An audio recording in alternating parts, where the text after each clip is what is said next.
Alright. How's it going, everyone?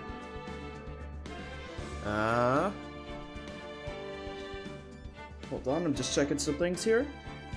There we go. Alright. How's it going, everyone?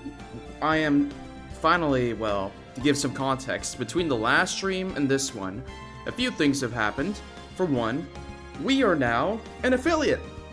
Celebrations and chat, all that, though we are only 5 minutes in, so not much celebration can happen.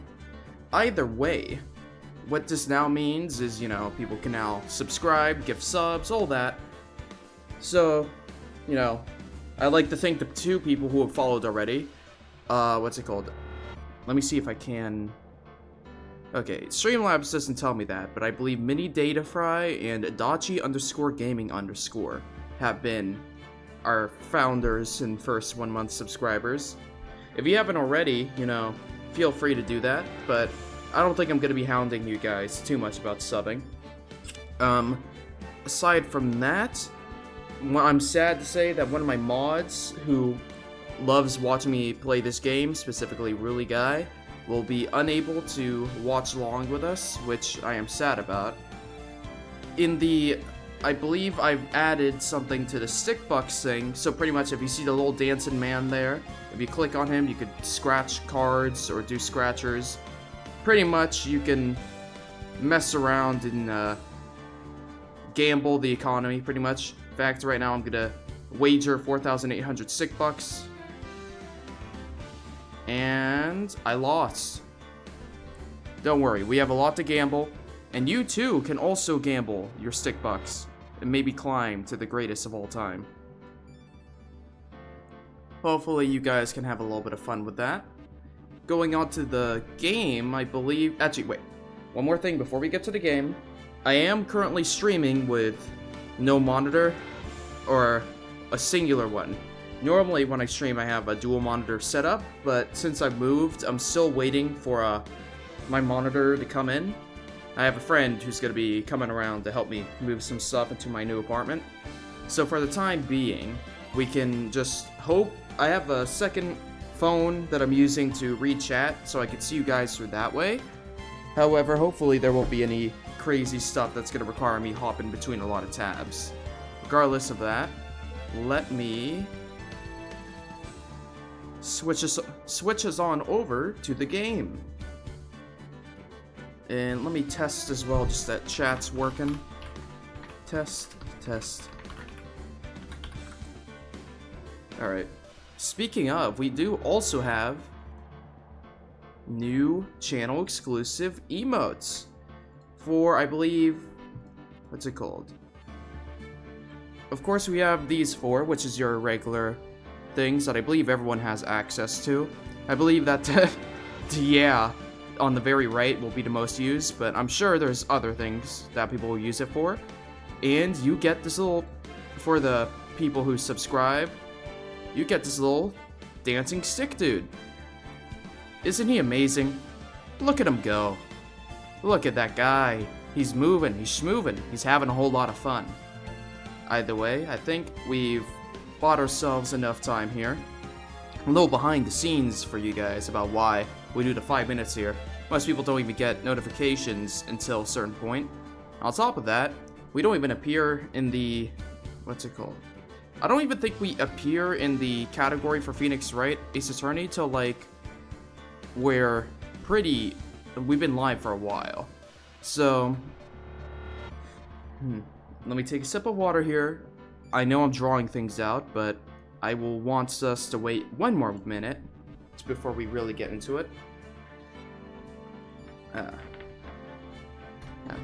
It's also a bit weird. I'm used to having my laptop on the lift, but it's directly in front of me, so my mic is covering it a wee bit, but not the end of the world. Alright. Hey, Nick. Welcome back, Maya.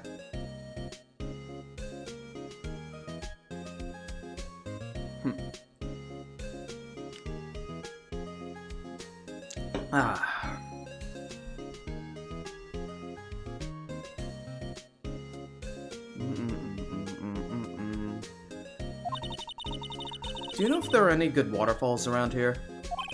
Waterfalls? Dare I ask why? Duh, Nick!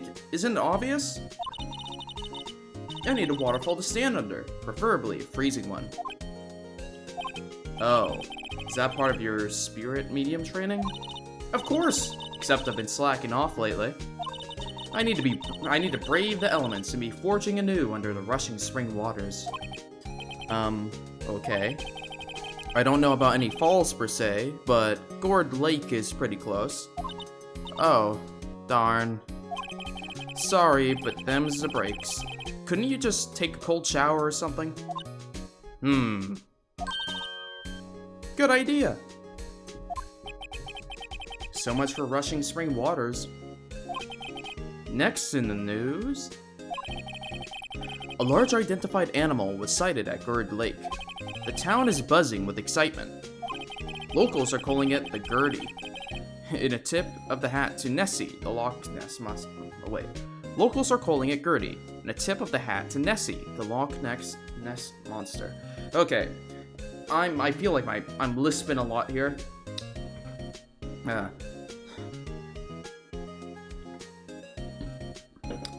Last week when I was streaming at this time, it was at 12 p.m. Now it's 9 a.m. You can do the math about what time zone that is, but, you know. Though its namesake, Nessie, proved to be a hoax, locals are confident that Air Gertie is the real deal. Boring. Can't they show real news for a change? Nick? The water pressure is kind of low in that shower. You want more pressure, huh? Why don't you go down to the fire department and have them spray you with the hose? Good idea, Nick. Apparently, Fey blood is no aid in detecting sarcasm. We interrupt this program to bring you a special news bulletin. Strange occurrences continue at Gourd Lake, but this time, it's murder! Gourd Lake again? The body of a man was found in the lake earlier this morning. A suspect was apprehended. Sources inside the police department revealed that the suspect's name is Miles Edgeworth. What? Edgeworth was an up-and-coming prosecutor known for his skill What? He was guaranteed a long and rewarding career. Has he thrown it all away? Edgeworth is dead? What's going on? Edgeworth would never do something like... Wait, is he... Hold on. Are they saying he's dead, or that he was the one... Damn it, this is... I really wish I could rewind the chat here and, like, see what the old messages are. Yipes! Maya? The fireman yelled at me when I called him. We've got bigger things to worry about than that.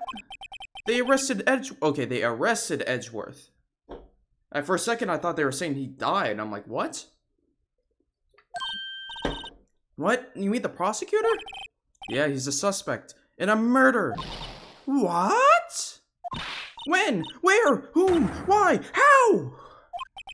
I don't know. Let's go find out, Nick. What to do? Well, what should we do? What do you mean? Let's investigate. We should talk to Mr. Edgeworth and check out the crime scene. You're right, we need more information. Save aimlessness and confusion for later. Yeah, I guess I shouldn't. Hey, did you know I'm a lawyer? You know, I think it's developing a nice luster. Oh, look at your badge later, Nick! We've got work to do! I suppose you're right. detention center, I suppose. December 25th. Detention center visitors room. You know, Nick, we've all been in here one time or another, haven't we? I guess it comes with the territory. I'm not sure it's something we should mention to many people. Edgeworth. Ah!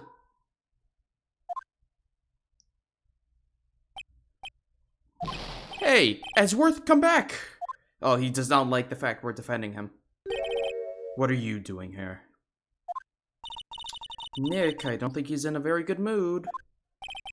Well, he is in detention. Were you in a good mood when you were here? Or, so, you've come to laugh at the fallen attorney? Then laugh. Laugh! Well, why aren't you laughing? Nick, should we be laughing? Nah, it's a trick. Laugh and he'll get mad. Or burst into tears. Edgeworth, we don't have so much free time we could spend it coming down here to laugh at you. Yes, you do. Actually, he's right. It is funny. For being a defender, we sure do spend a lot of time bumming around in the office, waiting for work to come to us. We literally have to watch. I mean, maybe that's how it's like for real-life defenders, who, have to keep an eye out on the news and look for potential cases. But we kind of just sit around, waiting for crime to happen so we could jump on the case. I hoped you wouldn't come. I didn't want you to see me. Not like this. I didn't want to see you like this either, believe me. Guard, what do you have to say about this? This guard monitors the visitor's room. He hasn't moved an inch since I came in. A real pro. Or maybe he's just nervous with Edgeworth in the room. So tell me, what happened, Edgeworth? Why should I? What are you going to do about it? Duh! We're going to help you, that's what. Help me? You? Don't be ridiculous. Sorry? You're a novice. You've only been in 3 trials. Hey, listen, we did win those 3 trials, though we needed the help of ghosts, spirit mediums, and unexplained evidence, or the witness just going off on themselves. Sure, you got lucky in 103, but your luck is bound to run out oh my goodness. But your luck's bound to run out someday. You need real skill, right? Experience. Nick, he's insulting you. Nick? Why am I always the one who has to get angry? The murder took place at Gerd Lake, correct? Yes, late last night. The lake is a long way away from your offices in the courtroom. Why were you down there? I see no need to tell you. Mr. Edgeworth, you didn't really... Gordy. Huh? I went to see Gordy. Gordy? What's that? I'll tell you later. I saw it on the news. Why won't Edgeworth talk to us? Edgeworth, did you know I'm an attorney? Your attorney's badge? Edgeworth, let me defend you. Ha! Ha! Good one, right? But I'm not that hard up. Not yet. What do you mean by that? Me? Trust a wet behind-the-ear lawyer with only 3 trials under his belt? Never. What? My case is near hopeless, right? Every defense attorney I've talked to has turned me down. What? Simply put, they were afraid they'd lose. It occurred to me that it might be my fault they lack confidence. After all, I did get every single one of their clients declared guilty. I don't believe it. Regardless, I don't want you involved in this. You in particular, I cannot ask to do this. Wow. People are really responding to my attorney badge now, but we gotta investigate ourselves at Gerd Lake. December 25th, Gerd Lake Park entrance. This is where it happened? Yeah, Gerd Lake is in the middle of this park. I could see some police walking around in there. This is a very unpleasant looking park. Questioning people, probably. Hey, isn't that Detective Gumshoe over there? Well, pal? There's enough of us here. Anyone found anything? Sorry, sir. Nothing. Idiot. The trial's tomorrow. We need clues on the double. But, sir, there weren't any clues. That's why we arrested that attorney, Mr. Edgeworth. It's clear, sir. He's the one who... Shut up! Just you try saying that again. I'll make you sorry if you do. So just get out of my face, pal. Yes, sir.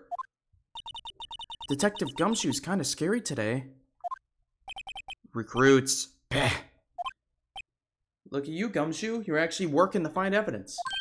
Ah! Eek! Hey, you're the hairy guy. Hairy butts. How's it going, door jamming? How's it going, lad? Wright. Phoenix Wright. Will I ever learn my name? It's early in the morning. Everyone else is too busy sleeping.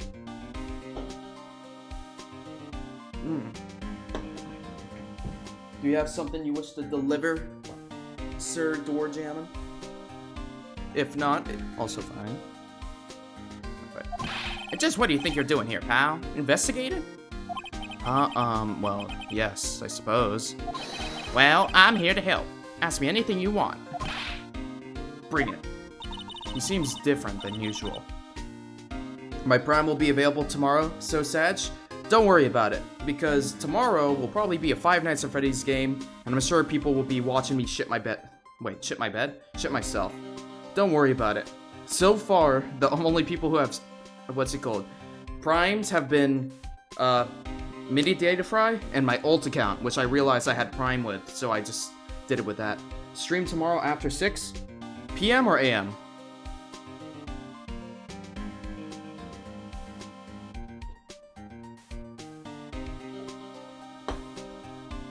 If it's 6 a.m., no problem. If it's 6 p.m., okay. Then I can do that. I could probably have a later at night stream. Sounds good. I appreciate it. Man, it is cool though. Seeing the chat now. Wait, I'll be driving to LA. Well, that's what I was thinking. I'm like, huh, interesting that you do that. Seeing as how, you know, we'll be meeting up tomorrow. But what you could do, because I'll be honest, unless like between today, tomorrow, and Tuesday, I receive like 15 subs. As long as you do it within the first month, you'll still get that first badge. Maybe while I'm getting in the car. Whatever works for you. I mean, I don't know. I'll be honest. I know very little about how Twitch works, as I am not a primarily Twitch consumer. But if you do, subscribe, and you get that first badge, does that remain even once you stop subscribing? Is that just like a loyalty thing where you're like, I was the first?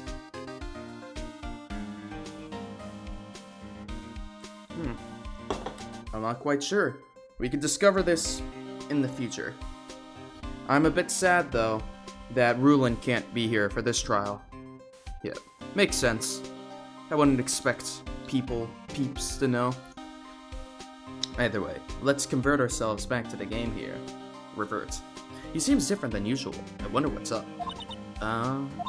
Mr. Edgeworth hasn't actually asked us to defend him yet. Huh? Oh, you don't say. Aw, poor Gumshoe. Alright, what happened, sir? Detective Gumshoe? Do you know what happened here? Huh? You don't know, pal? No, that's why I'm asking. Wow, okay. Mr. Head in the Fluff Pink Clouds lawyer. Head in the... huh? Never mind, I'll tell you. It happened last night, about 15 minutes after midnight. There was a boat out on Gerd Lake. In that boat were 2 men. One of those men shot the other with a pistol. And the shooter was Mr. Edgeworth? The cop who arrived on scene arrested him. That does look like Edgeworth. However, his hair is gray, and I don't remember him having gray hair.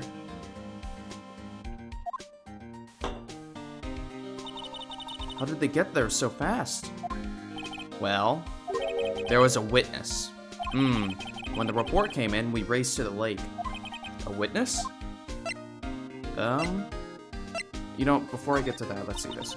You don't think Mr. Edgeworth is a murderer, do you? Absolutely not. It's impossible. I don't care if there's a witness either. I don't believe a lick of it. But, right. Who cares what the witness says?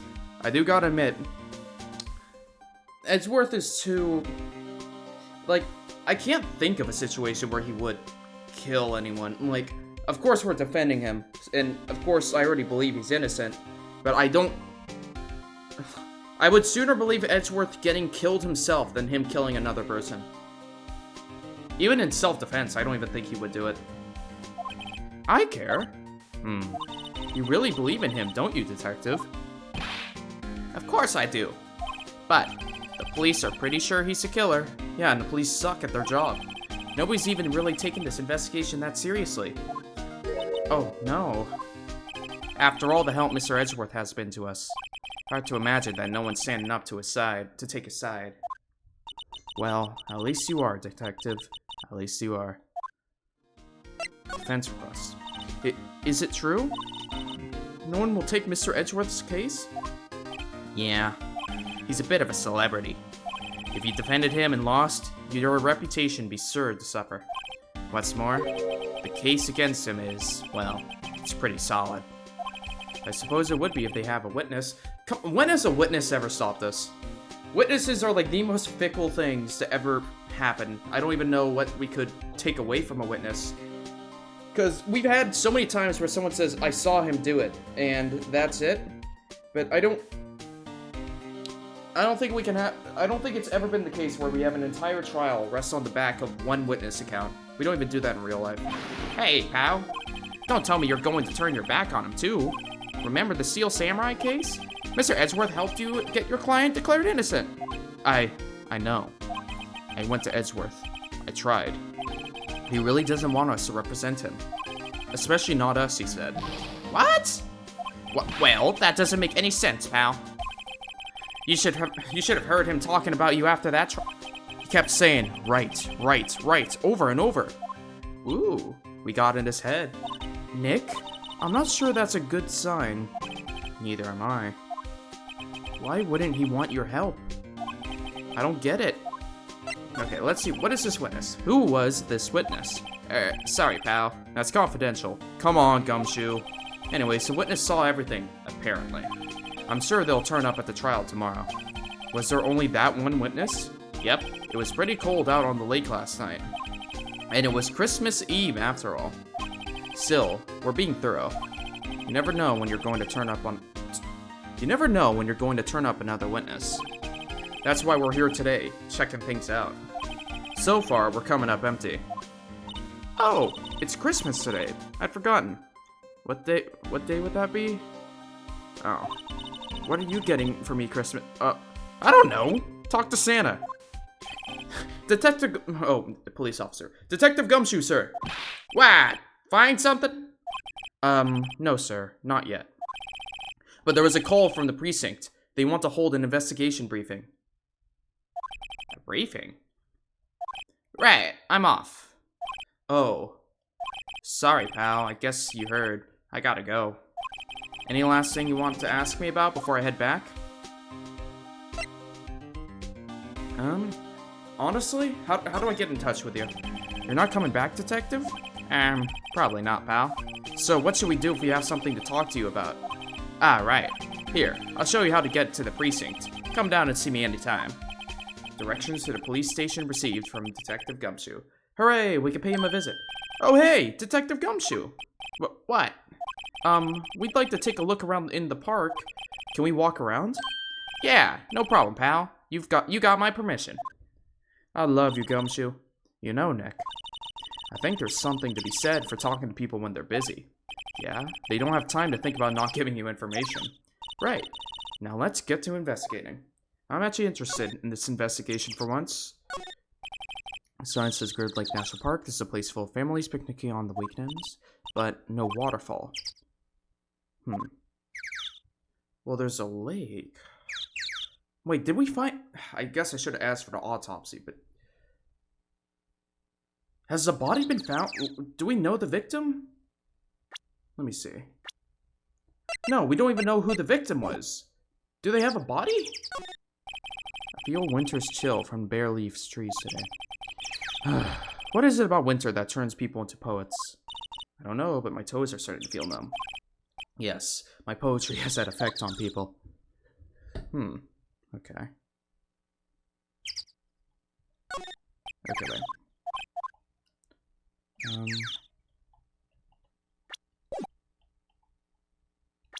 Wait. Oh, right, I was like, oh, how can I move? Okay, let's go to the public beach. Oh, that is a depressing beach. December 25th, Gourd Lake Public Beach. I mean, seeing as it's Christmas, I don't think there would be a lot of people out. Wowzers! This is Gourd Lake? Yup. I'm not sure it warrants a wowzers, though. Probably not. But hey, look at that snack sand.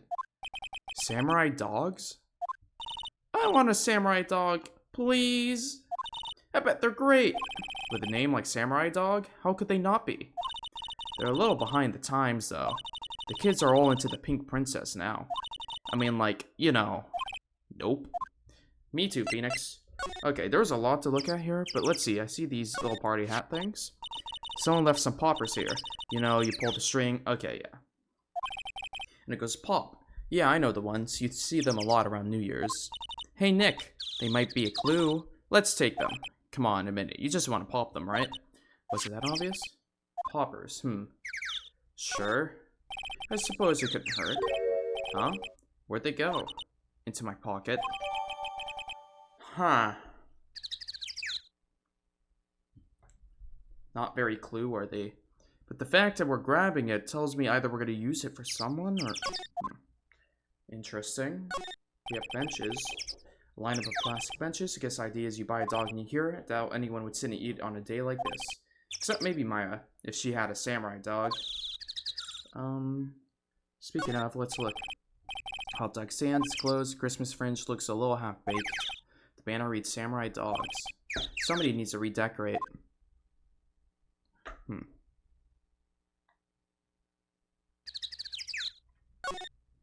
Wow, Gourd Lake is really big. Yeah. Say, Nick, why is it called Gourd Lake? Oh, well, a long time ago they used to grow gourds here. Whoa, no way. I was sure it was because the lake looked like a gourd when viewed from above. You know, like an hourglass shape. Wait, you grow gourds? Like those weird, like Japanese, I don't know how to describe a gourd. I guess they're plants then. I don't know why, I always thought they were just like weird clay things. Well, it is shaped like a gourd actually, but that's just a coincidence. Oh, okay. Huh. I almost didn't see that signpost. Left, boat docks, right, exit. Okay. Trash can is empty. At least the place is well maintained. I think that's everything. Seems like it. Let's go to the dock. Oh wow, there's the woods rental shop. Let's go to the rental shop. Nick, what is this place? A boat rental shop. Closed for Christmas, it seems. I guess a murder taking place on one of the boats won't be good for business either. Boats? I've never ridden on a boat. Really? Well, how about we go out on one when the trial is finished? Hey, good idea. You bet. Okay. Oh, small boat rental shop. Doesn't look like anyone's around. It's probably closed. Okay. There's bushes. More forests, I doubt. Okay. And then there's the boat. There's some boats floating on dock. Was one of these boats used in the murder, I wonder? Nick? I changed my mind. I don't really want to go for a boat ride. It's not a lot of info here. We just know it's here.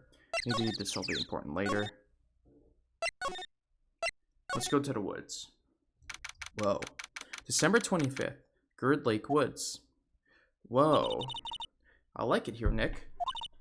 Look, someone's camping. They've got guts camping at the scene of the murder. Hey, Nick. If they were camping here last night, they might know something about the murder. That's true. Good call, Maya. Let's go talk to them.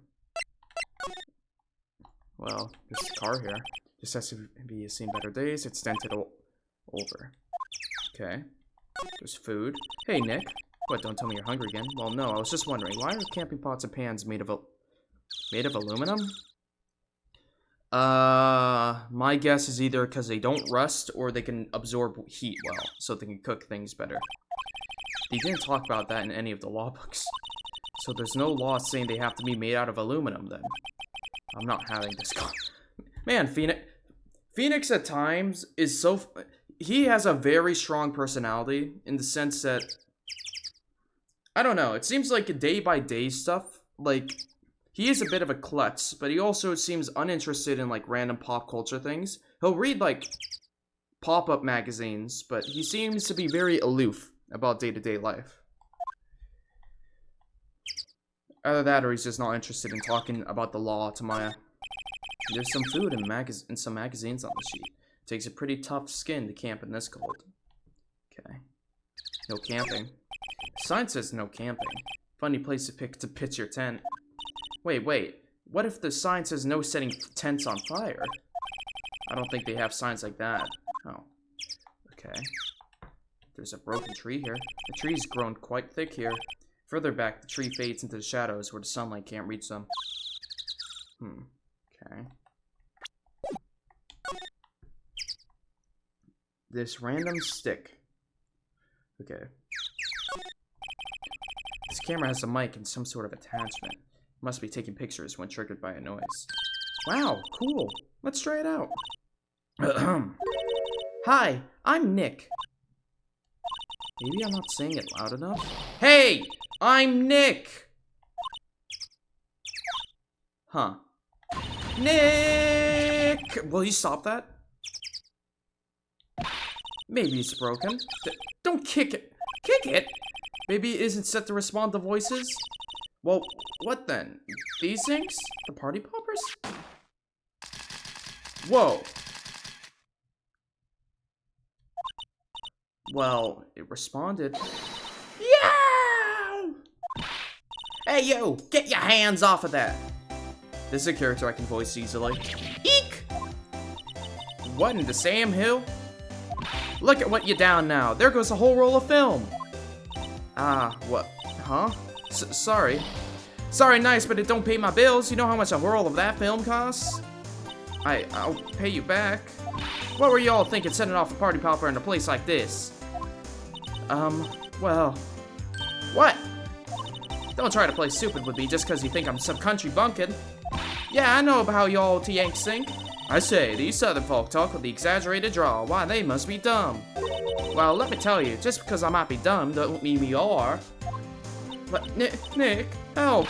And who are you now, huh? A chaperone? Yeah, no, rather, we're sort of friends? Just to figure out what y'all are gonna say and save for bajunks and safe. God, I'd rather sit through one of Papa's drawls and listen to you stutter all day. Oh boy. I guess we should pay her for the film. Watch it! Yes, ma'am. On second thought, I'll pay later. I'm really sorry. Okay. What happened? What? Can't you see I'm changing the film on my camera here? Someone, I'm not naming any names, but someone who used up a whole roll? Sorry. That didn't work. I wonder if I have anything to show her that would get her attention? What's your name? What? Can't you see I'm changing the film on my camera here? Someone, I'm not naming it. Oh wait, I didn't realize I'm reading the same dialogue. Oh no, she just repeated herself. She didn't even say anything different. Hey, I'm an attorney. This is my badge. Huh? Aren't badges supposed to be all shiny and impressive? You a cop or something?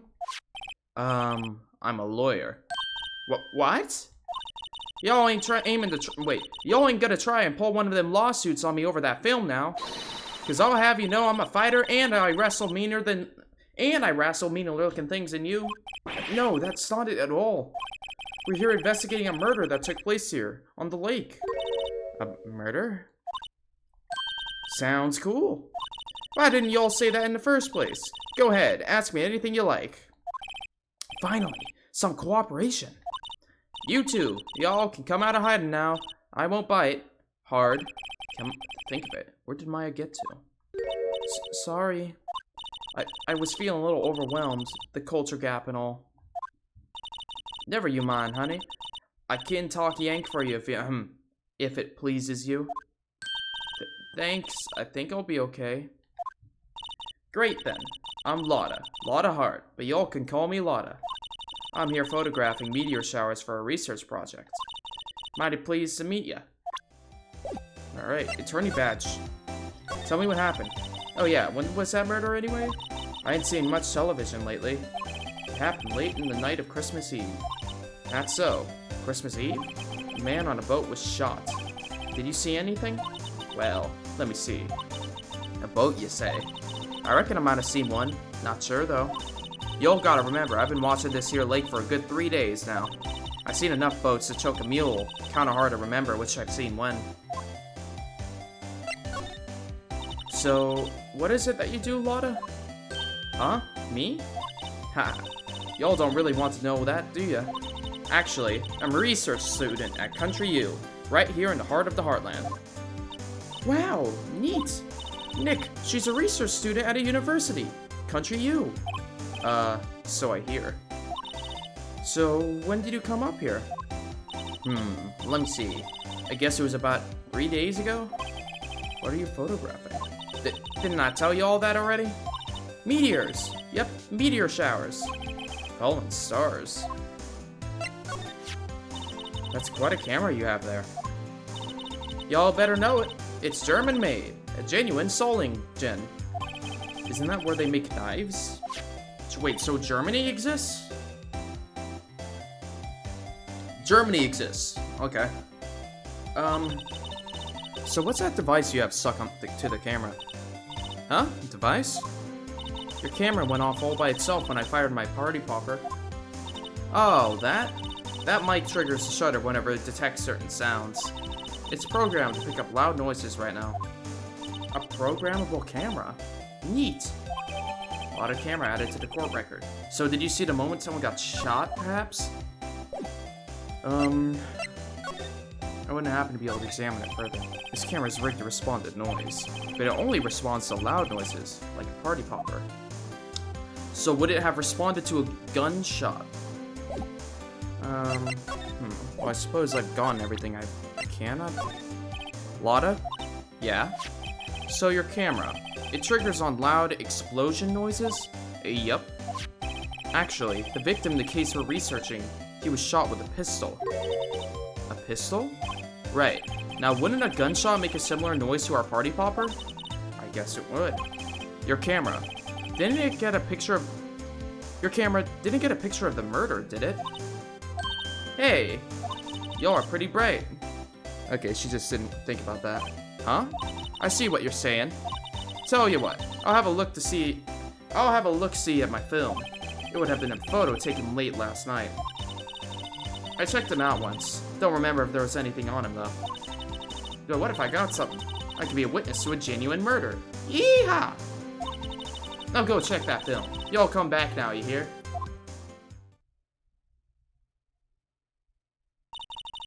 She went inside her SUV. I guess we should come back later. Okay, sounds good. Let me check that boat rental thing. And if no one else is... Okay, yeah. Let's go visit Gumshoe at the precinct, and then we can loop back around to Edgeworth.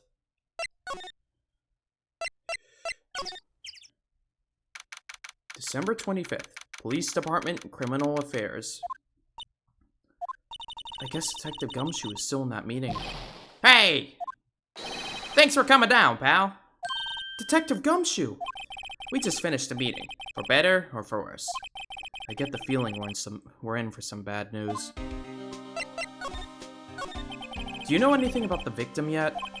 No. Still can't ID him. Oh. Has Mr. Edgeworth said anything? Not a word. So how did the meeting go?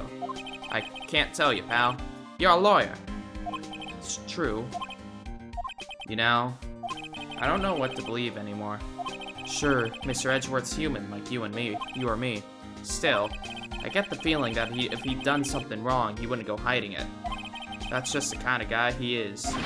Why can't anyone else see that in him? So they think that Mr. Edgeworth did it? Well, the trial's starting tomorrow, as scheduled. I see. Hey, in the end, you did tell us about the meeting. Don't go telling anyone else, pal. Yes, sir. And do me a favor. Stand by Mr. Edgeworth. He needs help, and you're the one to help him. I'm sure he's got some reason why he won't talk to us. Thanks, Detective Gumshoe. I love seeing all of the gang respect each other. Going from newbies to true experienced attorneys. Detective Gumshoe, how come you trust Mr. Edgeworth so much? Well, I think that was obvious. We got a strong working relationship, us two. We trust each other, and that's how it works. A working relationship? See, Mr. Edgeworth always gets his defendants declared guilty every time. Yeah, his methods might be a little extreme at times, but there's a reason. He trusts our investigation, see? He trusts us to get the right man. And that's why I work extra hard, pal. We've got to earn that trust he places in us. I see. Mr. Edgeworth is a man you could trust. And you have my word on that. Okay, what's the autopsy then? I was wondering, did you ever get that autopsy report? Oh, that? Yeah, I made a copy for you. Okay. Time of death. Sometime on the 24th or 25th. Cause, 1 bullet shot to the heart. Pretty self-explanatory. Though it's weird that they don't have a specific time. I guess if the body fell in the water, that could complicate things. Thank you. Nick? Huh? Can you show me that photo of the victim? Huh. That face. Someone you know? I don't know. I just have this feeling that I met him somewhere a long time ago. Some other attorney person, maybe? Okay. Let's see. Sorry, I'm drawing a blank right. Okay. I guess Edgeworth time. There's a lot. Did you do it? Edgeworth, this is really hard for me to ask. But you didn't do it, right? Right? Think what you will. I have only one request. Huh? Stay out of this case. Why? But Nick is trying to help you. I know that. But I don't want your help, okay? Why not? Look, just go away and leave me alone. Nick, Mr. Edgeworth did it, didn't he? Maya, let's go investigate elsewhere. But Nick... Maya, I am not having this right now. Okay, maybe she's done now.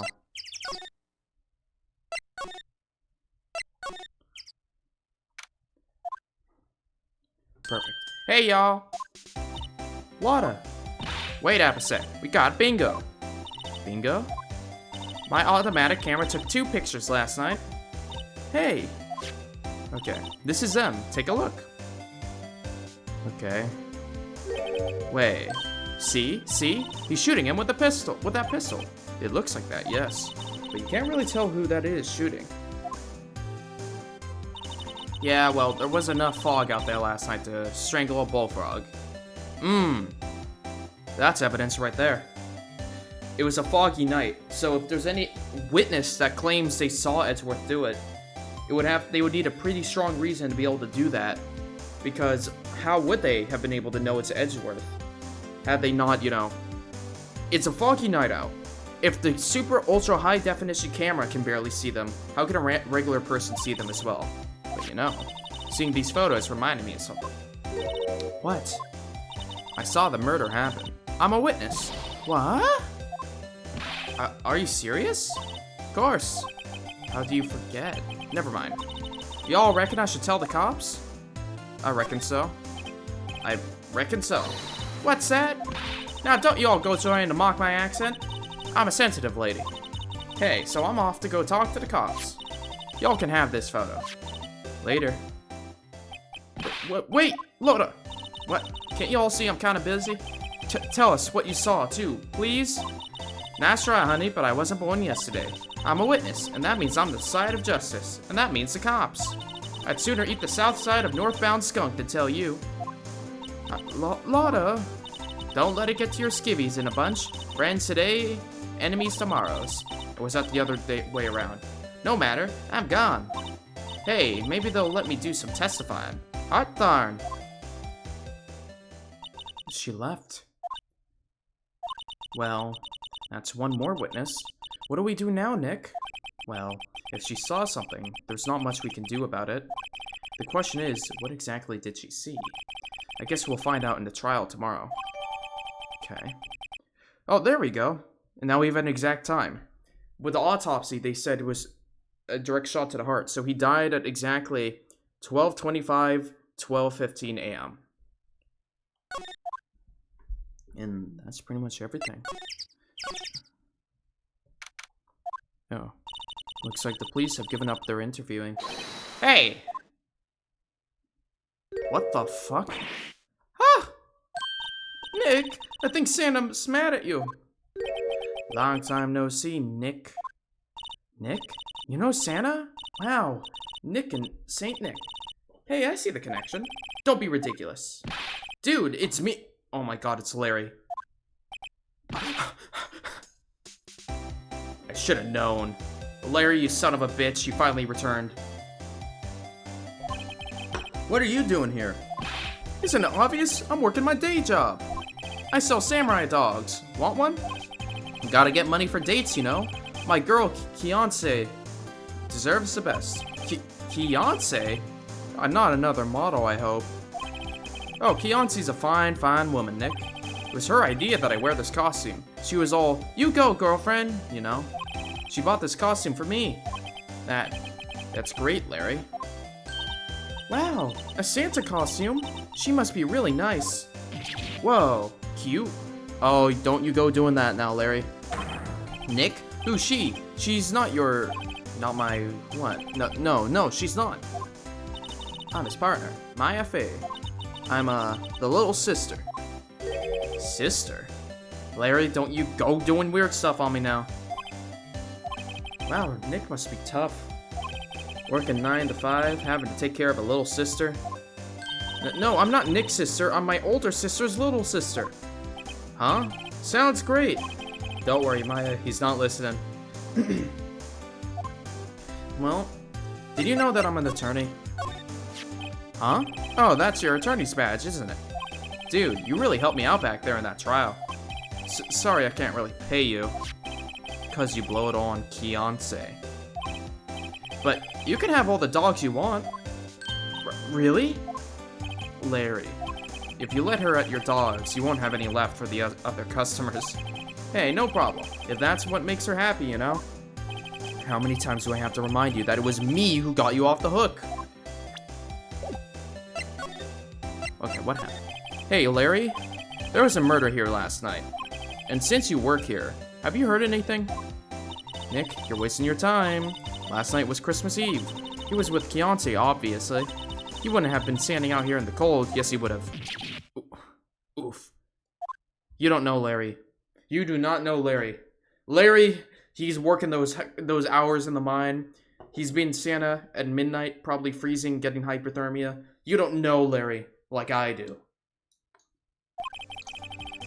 I think what you just said caught him off guard, Maya. No, it's just Fiance's not in town right now. Oh my god, Larry. She's in Hawaii on a photo shoot. A model. I knew it. Well, anyways, there was a murder here on the lake. The trial is tomorrow. Huh. Neat. The defendant is Edgeworth. Miles Edgeworth. Nick? Why would Larry know Edgeworth? Whoa, Nick. You don't mean that Miles Edgeworth? Old Edgy? Yeah, he's a murder suspect. Whoa! Murder? Huh? You know Mr. Edgeworth, Larry? I thought we established that Edgeworth is like a celebrity. Yeah, of course. Edgy was in the same class as us in grade school. What? What? Same class? Tell me about the dogs. Huh? Oh, you mean the samurai dogs? Why are they samurai dogs? Like, I mean, they kind of look gourd-shaped. Oh, well, originally they were gourd dogs, you know? Like guard dogs? Ouch. The samurai thing was Chianti's idea. Oh, she's my woman, you know? She was all, change the name and you go, girlfriend. She made me that banner. Man, the kids can't get enough of these samurai dogs. Something about that just seems wrong. Oh, and guess what? We're getting a ton of customers here at the lake with that, oh boy, with that, oh my god, I cannot read that line. We're getting a ton of customers here at the lake. What with the big news? The big news? Yeah, Gordy. Gordy? Well, yeah, they said it on the news. So, Mr. Edgeworth was your classmate, Larry? Yeah, Nick, him, and I used to hang out all the time. Wow, I never knew. Me neither. Don't get me wrong, he's always been kind of a stick in the mud. Studying all the time, trying to be like father. Like his father? Yeah, Edgy's pop was a famous defense lawyer back in the day. Wow. Wait, you said defense lawyer? Yeah. Wait a second, but Mr. Edgeworth is a prosecuting attorney. What? Edgy's got a proboscis on his knee? No, he's a prosecuting attorney. That's like the total opposite of a defense lawyer. Huh? Go figure. He always used to talk about defending the weak who are unable to defend themselves. Man, he used to he used to go on and on about man's duty to society and all that. What a bore. I wonder what changed his mind though. Do you know, Nick? Nick? Wow. What's Gertie? Huh? You mean you don't know? It's here, in this very lake. A giant, mysterious monster. Gertie! Yeah, a monster? Yeah. Check it out. This is an article from yesterday's newspaper. There's a photo. Wow, it's really real. Giant life... Nick, a monster! A real monster! Yeah. Probably just a log or something, right? Hey, there's a quote here from the person who took the photo. What's this?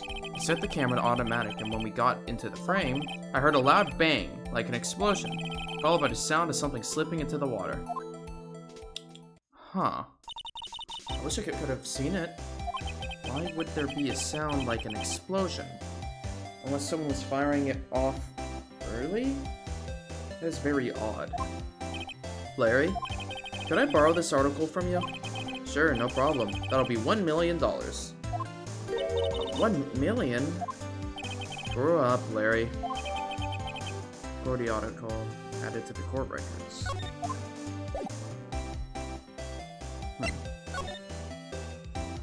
I guess that's everything. Unless I could present him something else. Yeah, okay. Interesting. Oh, what's this? You know, my eyes have been getting pretty bad lately, Nick. Actually, the photo's blurry, Larry. It was taken last night. Last night? Hey, Larry, you know this guy? Who's this? I don't know. That's why I asked you. Who's this, Maya? Well... Oh, wait. Maya said she had seen him before, didn't she? What? What's that? What's that? Oh my god, what's up?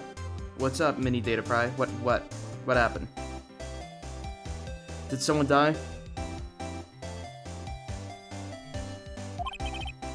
It's a camera, you take pictures with it. Huh? Larry, you mean you don't know what a camera is? Of course I know. Hey, you're looking at a bonafide junior high graduate. Is that even high school? I was talking about the weird contraption on that camera. Oh, that. Well, it's hard to explain. Just forget about it. Well, don't go showing it on me then. Jeez. I showed him pretty much everything there. There's nothing over here. How about we go to the rental shop? Is there anything new here? No? I think we just gotta go now.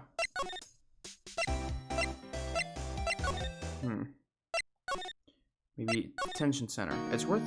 No, he's gone. Police station. There we go. December 25th. Police Department, Criminal Affairs. Not a gumshoe in sight. If you're looking for Detective Gumshoe, he's in the questioning room. Apparently, an important witness turned up. Ooh, I know this witness. He'll be in there for a while. Lot of heart? It has to be. Uh-oh. This must be the chief of the detectives here. He's glued to his computer screen. What? Gord Lake? Gordy cited? I don't believe it. Shouldn't you be reading something more important? What's this thing? Hey, is that the police department mascot? That's the Blue Badger. It was my idea. I made it. It's my mascot. I see. How nice. I'll get him assigned a mascot of Criminal Affairs Department, if it's the last thing I do. Good luck. Okay. I guess there was... What is it? Oh. Nothing. Just something's been bothering me. Could you show me that autopsy report once more? You good? Hey, I remember now. This guy. He's a lawyer that was at that office Mia worked at. Aha! I've met him once when I went there to hang out with Sis. That office? Wait. You mean Grossberg's office? Right, that guy. That was the last name I expected to come up. Maybe I should go talk to him. For old time's sake. Let's see if that guy's still an asshole. Missing his painting as well, he never even got it back. Ahem! Ah, that old familiar clearing of the throat. Aha! You're Mia's something, are you not? Oh, it's her understudy, yes. Phoenix Wright. Aha-ha! And you're Mia's something too, are you not? Her little sister, yes. You've grown. You've come to look a lot like your sister, you know? Takes me back. Ah, the days of my youth. Like the scent of a fresh lemon, you see. Mr. Grossberg, sir?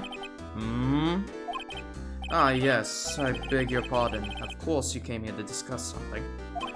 What is it, then? Something the matter? So tell me, there was a murder last night. A murder? You haven't heard? Just got up, you see. Well, Miles Edgeworth shot someone with a pistol. Edgeworth? What? Who did he shoot? Well, the identity of the victim is still unknown. This is terrible news indeed. I guess he hadn't heard anything. Mr. Grossberg, whatever happened to that painting? Ah, yes. I do not think it shall ever be coming back home to this office. I can't exactly claim it as stolen. I suppose it's my just desserts. Old, bitter desserts. Okay. Strange. I feel as though I've seen this man somewhere before. Ah! Did you remember? He was a lawyer, here in my office. That's Hammond. Robert Hammond. Mr. Hammond? And you say this is the man Miles Edgeworth shot? Yeah. Tell me more about him. Nope, dang it. I did not mean to press it. Who is this Hammond guy, anyways? Wrecking Ball! Mr. Hammond. Mr. Hammond was a giant furry creature. He used to ride around in a big ball and knock people around. Oh, you should have seen him in his prime days. He used to launch bombs everywhere and kill so many people. Ah! My desk! My water bottle fell.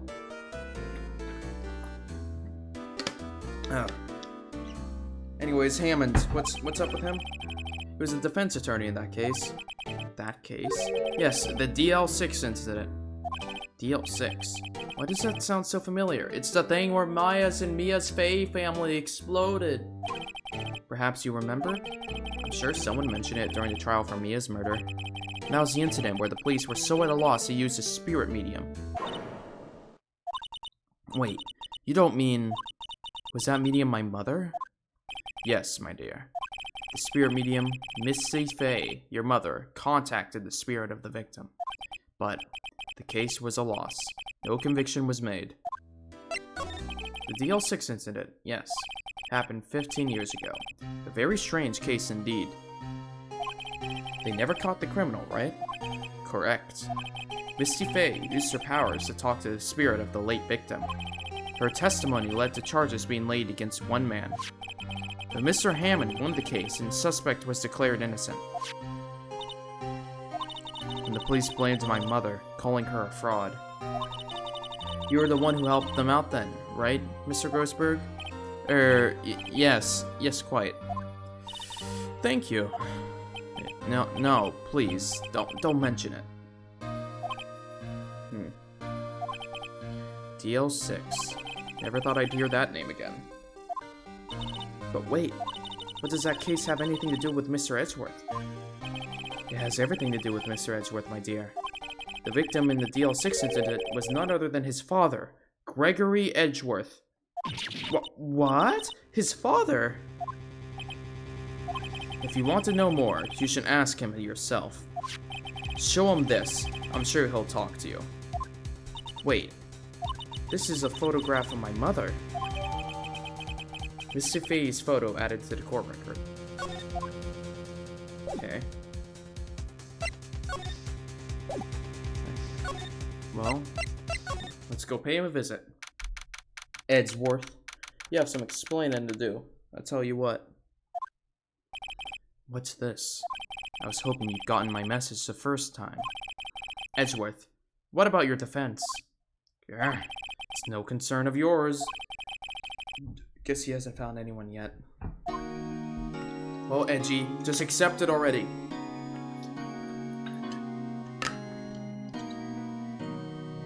We're gonna defend you. Can I ask you about the murder? Right. I'll ask you again. Just leave me alone. Please try to understand. I'm not doing this to prove I'm tough or because I look down on you. I just don't want you anywhere near this case. Understand? Why did you go to Gerd Lake? I have no intention of telling you. Nor, apparently, would you tell Detective Gumshoe. Detective Gumshoe was really worried about you. Okay. Well, tell me about this. Edgeworth? It's only been a matter of hours since you last visited. Yet you've made incredible progress in your investigation. I'll admit it, I'm impressed, right? You are always single-minded in your work, though. Once you start on something, you always see it through, don't you? About the DL6 incident. Right, DL6. I didn't want you to find out about it. That's why I refused your offer to defend me. I'm sorry if it sounded like I thought you weren't up to the job. Whoa. What is he doing? Is he, like, struggling to make eye contact? I guess so. He, like, looks for a second and can't even keep eye contact. I just wanted to keep you away from DL6. So, do you still think it would have been better for me to stay away? I don't know. But I see no point in hiding anything from you now. Very well. Ask whatever you like, and I will answer to the best of my abilities. Alright, we've broken him down. The DL6 incident. The DL6 incident was when my father died. Right before my eyes. He was shot and killed. I saw it all. My memories from that time are foggy. I suppose it's a self-defense mechanism. In any case, a suspect was arrested. A man. It's pretty clear he was the only one who could have killed my father. The spirit medium they used to talk to my late father said the same thing. It was an attorney by the name of Robert Hammond that cleared the suspect's name. And Hammond is the victim of the Gerd Lake murder? Correct. That spirit medium, that was my mom. What? You mean you're... It's strange. I thought that terrible incident was about to end, and now, this. About to end? The DL6 incident happened 15 years ago. 15 years ago on December 28th. December 28th? The statute of limitations on that case runs out in 3 days. What? Nick, what does that mean? When a case's statute of limitation runs out, legally, the case never happened. 3 days from now, DL6 will be closed. Forever. What happened to the suspect? The one who got off innocent? I don't know. He disappeared from public view. Nobody knows where to. If he's still alive, he'd be about 50 years old right now. I guess I can understand why he'd go into hiding. It'd be hard to live a normal life after being a murder suspect in such a big case. So was your father a lawyer? He was. Gregory Edgeworth. He was quite famous at the time, apparently. So, you were sort of trying to follow in his footsteps? I'd rather not talk about it. Okay. Well, I'm gonna present to you everything. What's that? I'm sorry. I can't think of anything I want to say about that. Who would have thought there would be a photo? Edgeworth. Did you shoot him? What do you think, Wright? I don't think you're the kind to point a gun at anyone, no. So you didn't shoot him? No, I didn't. It wasn't me. Right? It pains me to ask you this now. I know, you want us to defend you. Yes. Will you? Of course we won't! Just kidding, we will. Ah, who could have guessed this day would come? Not me. This is my chance to finally pay you back. Pay him back? Pay me back? For what? I don't remember ever doing anything for you. Never mind. I guess you don't really need to know. My letter of request. Please give it to Detective Gumshoe. Edgeworth's request put in pocket. Well, I guess we should. What's that? Earthquake? Nick! It's a big one! Wah! It's coming down. What the? Why was there an earth? What? Huh? Where's Edgeworth? There. He's on the floor in the ball, shivering. What? Curling up in a ball? Well, I guess we're done.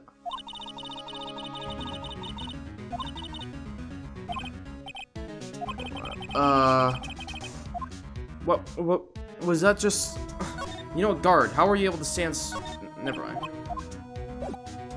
That was weird. Why was there just magical earthquake? Is that just the game's way of making it so we can't talk to Edgeworth anymore? He's just terrified, curled up in a ball right now? Oh, poor Edgeworth. December 25th. Police Department, Criminal Affairs. What's going on here? Eek! What's wrong, detective? This wild lady comes in here just a while ago. Says she came to talk to y'all after hearing what Mr. Wright had to say. What's this about, pal? A lot of heart. Why are you going around finding more witnesses? You want to give Mr. Edgeworth the death sentence, pal? No, not at all. Just, I mean, she did see something. There's nothing I can do about that. I can't go around covering up evidence. You trying to say something about the way I do my job? No, sir. Well, let's see. So, what did Miss Hart say? She says she saw Mr. Edgeworth fire the pistol. What? She even had a photograph to prove it. Right, I saw it too. But you really can't tell from the photo who it is shooting. That's why she said she's going to enlarge the photo. She says it'll drop the quality a mite, but should let us see who's who. She could do that? Okay, so there's going to be an enlarged photo that shows Edgeworth in the act. Great. Just great. In any case, she's going to be the one testifying tomorrow. Huh? What happened to the other witness? Well, apparently there was a cancellation. Cancellation? I'm afraid tomorrow is going to be a life or death for poor Mr. Edgeworth. We got a witness who says he saw the very moment of the murder. And we got a photo taken when the shot rang out. I'd say that sounds like a pretty unwinnable case. But wait, what did Mia used to say? If he's innocent, there's gotta be something I've overlooked. Sounds like Mr. Edgeworth is going to ask the state to assign a public defender. I was just asked to file the paperwork. Well. But you still got time, pal. Go talk. Yeah. You have to make him defend him, please. I know you're the only one who can do it, pal. You're the only one who can save Mr. Edgeworth. Yeah, I know. That's why I came to hand you this. Look what I've got. Hey, you did it, pal. Glad I waited till the last minute to file those papers. I'll rip them up and start new ones for you. Thanks, detective. Well, see you in court tomorrow, then. Good luck, pal. Hey. You guys feel that earthquake a little while back? I was worried. Worried? We're fine. I've lived out here my entire life. I'm pretty used to them by now. Oh, I wasn't worried about you two. I was worried about Mr. Edgeworth. Oh, right. He did seem to overreact a little now that you mention it. Yeah, well, I'm not surprised. It was a pretty big quake. I'm going to go check on him. You two go eat and get your rest for tomorrow's trial. Later. I wonder what it is with Mr. Edgeworth and earthquakes. I wonder. He was never that scared of them when he was in school. Huh. Then again, I only really got to know him in 4th grade. He transferred to another school after that. I wonder what happened to Edgeworth. There's a lot of mysteries going on here. To be continued. Hooray! Save progress.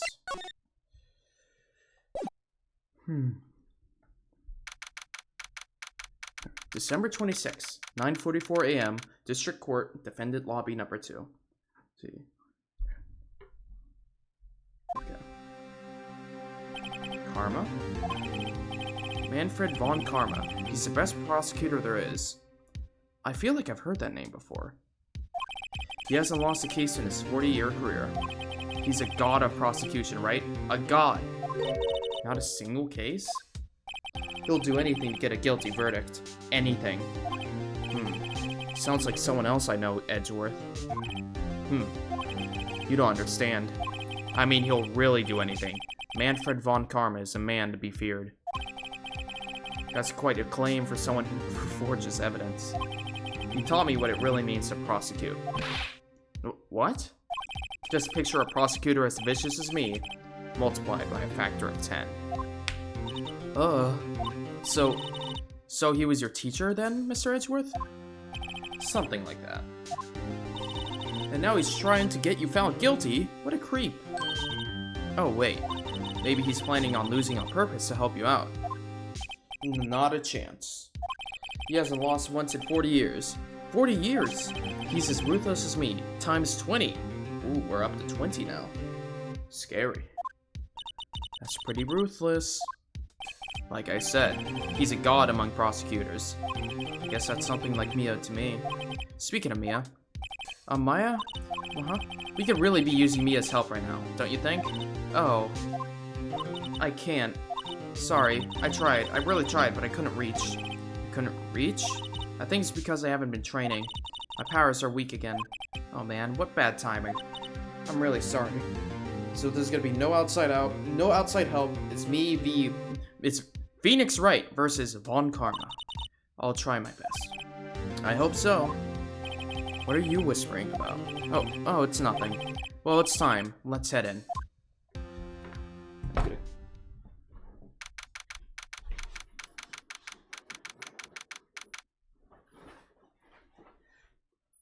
Hold on, I'm gonna go grab myself a drink. Oh wait, no, never mind. It's in the room. Don't worry, guys. Hopefully, I'm planning on buying some additional streaming equipment. I want to make my room look as pretty as possible. And then you could see me running around grabbing stuff like a chicken without its head. All that good stuff. But first, I need to wait for my equipment to come in the mail. I thought of this while we were live here, but I need to buy one of those mic stands. Because I previously bought one off Amazon, but the school dorm desk that I had before literally could not support it. But the desk I have now actually can. So that'll be pretty cool, huh? Don't mind me, I'm just rambling to myself while I crack open this Red Bull. I'll wean off the caffeine a bit as, my college starts. But for now, sugary drinks. Also, I'm planning on starting my gym progress as well once school starts. Court is now in session. I don't know what that voice is. Court is now in session for the trial of Mr. Miles Edgeworth. The defense is ready, Your Honor. Oh. He's scary. Mr. Von Karma? Is the prosecution ready? Fool. You seriously think that I would stand here were I not completely prepared? Right, my apologies. He even got the judge scared. Very well. Your opening statement, please. No, theory. If he really does anything he can to get a guilty verdict, I bet that witness who dropped out was because of Karma scaring him or something. Decisive evidence. I need to figure out a voice for this dude. Decisive evidence. A decisive witness. What else could possibly be required? Nothing, of course. That should be fine. The prosecution may call its first witness. What's with this guy? Is he royalty or something? How am I supposed to fight against this? I call the defense in charge of this case. Detective Dick Gumshoe. Okay, Gumshoe's first. Let's see how this goes. Describe the incident. Now! Yes, sir! Detective Gumshoe looks nervous. Please take a look at the map. The murder happened late Christmas Eve, around midnight. There was one boat in the very middle of the lake. There were 2 men on the boat. Now, there happened to be a woman camping here over on the edge of the lake. At 12:10 a.m., she heard 2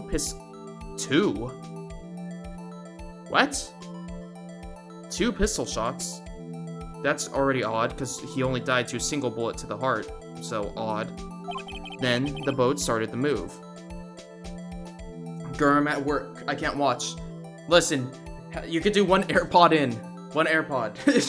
We're doing Von Karma, which I'm gonna be honest. I do know. I'm gonna say something. I know about Phoenix Wright and its weird lawyers. For some reason, I heard the name Von Karma, and I thought it was that one woman with the whip. Rylan, you know what I'm talking about. But I guess that's a different game. There's also the dude who has coffee, and I know that guy. But I guess this is the last trial of this game, so we gotta take it really seriously now.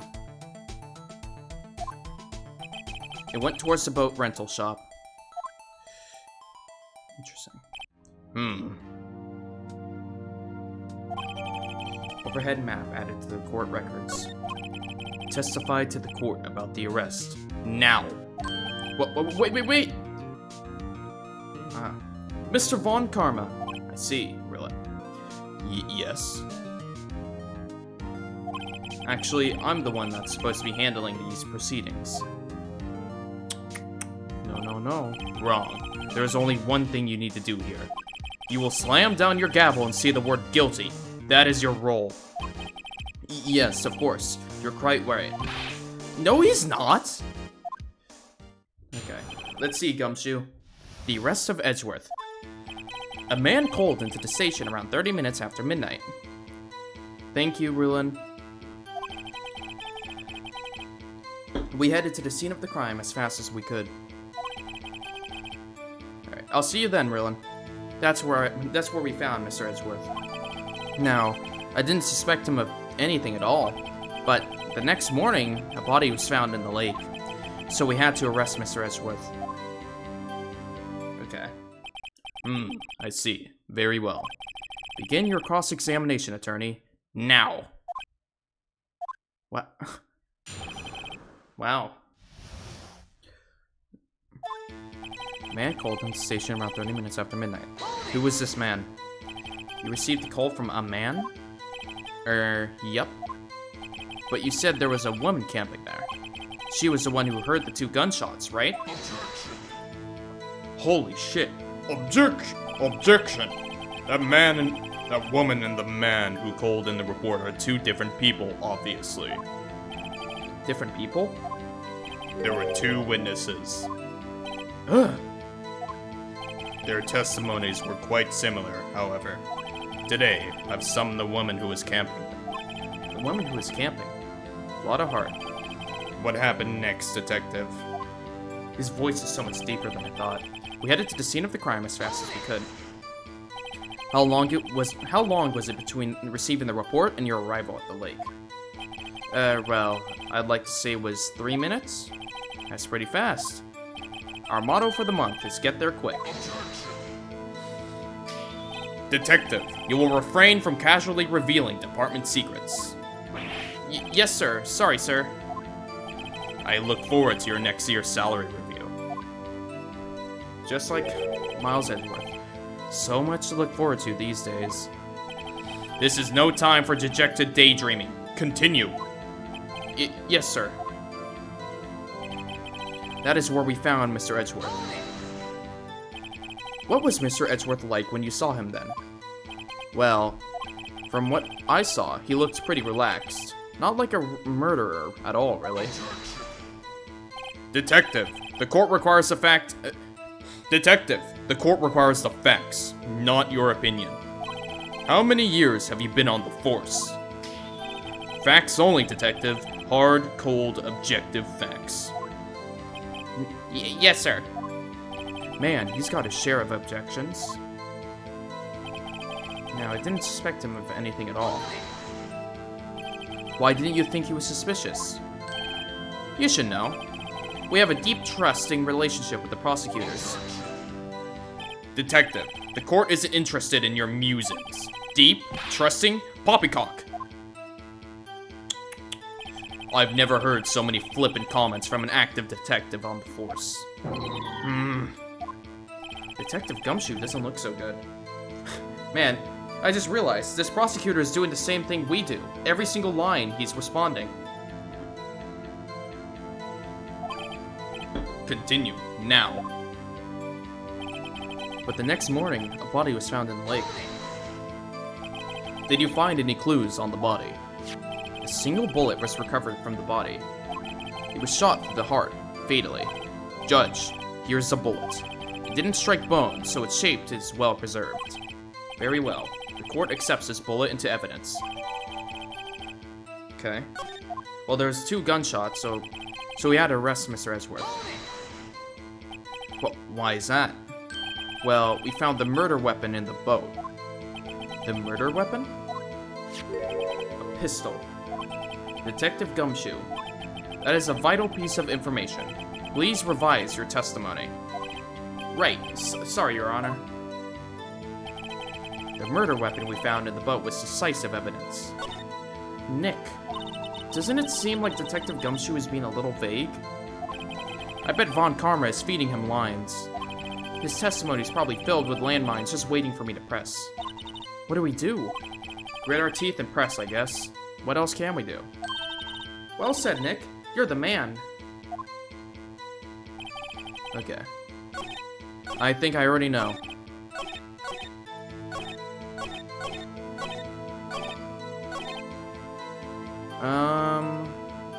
Was it decisive evidence?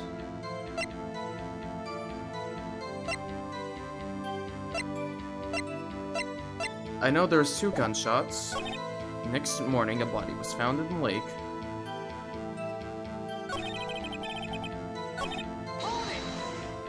Let me see. Yeah, they found the bullet. Do we have anything that indicates...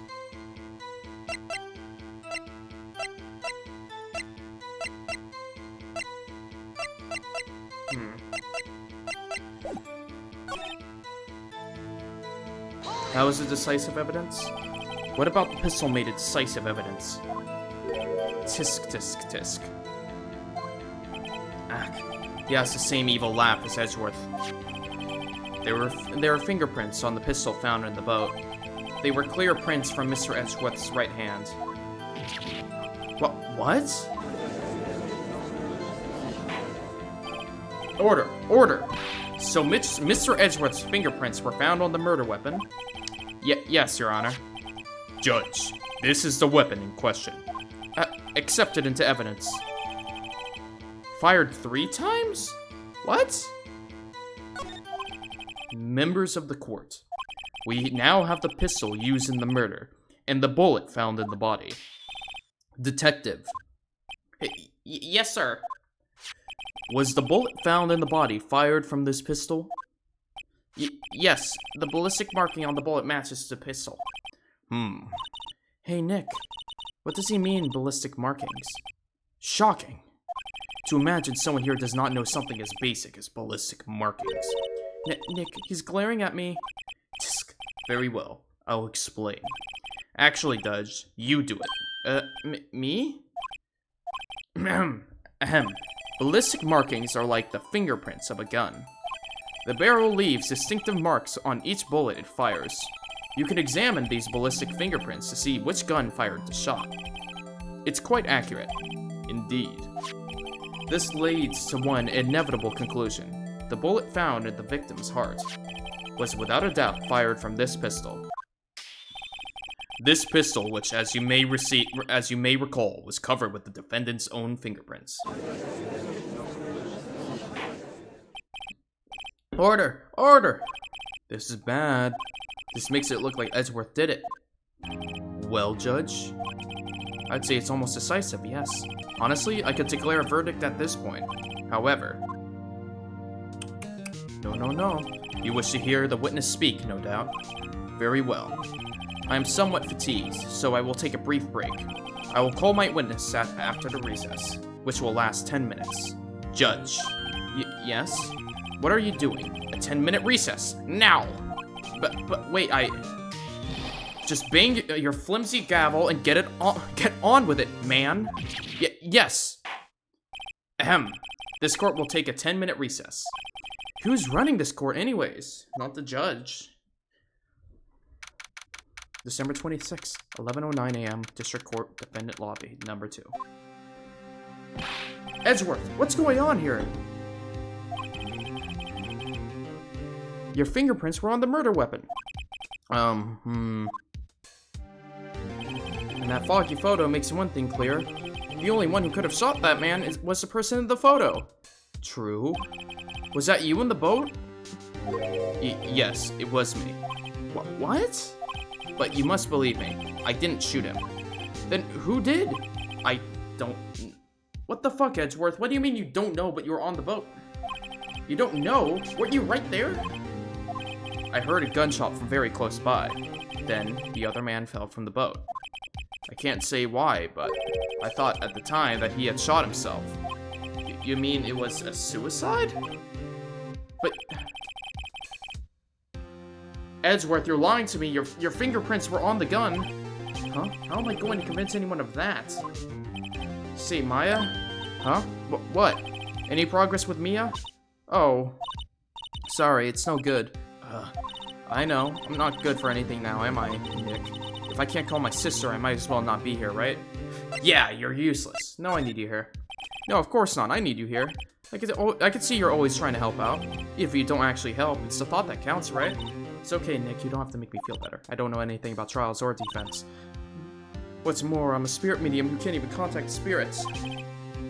Everyone has their off days. I mean, I've just been getting lucky lately. But you never know when my luck is going to run out. Really? Whoa, Wright! Don't jinx this case any more than it already is. It's bad for my heart. Sorry. Whoops.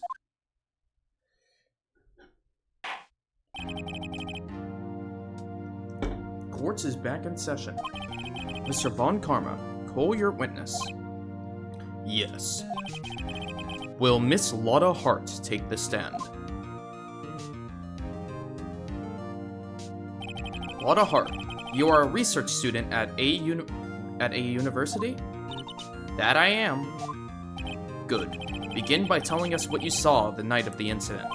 And don't add anything trivial or subjective. Understand? Y'all need to learn some manners. Understand? Yeah, I understand. I understand. Very well. Your testimony, please.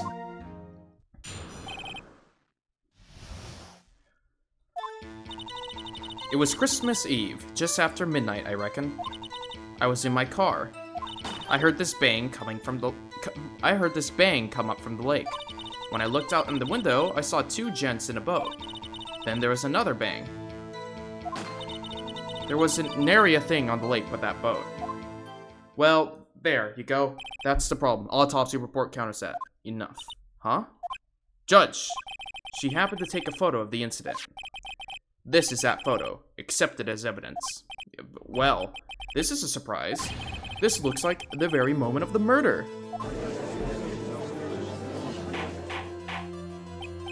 Order! I will remove people from this courtroom if I do not have order immediately. As the witness testified, she looked at the lake when she heard the shot. There were no other boats on that lake. So the man in the boat with the victim must have been the one who shot him. Yes, it was the defendant, Miles Edgeworth.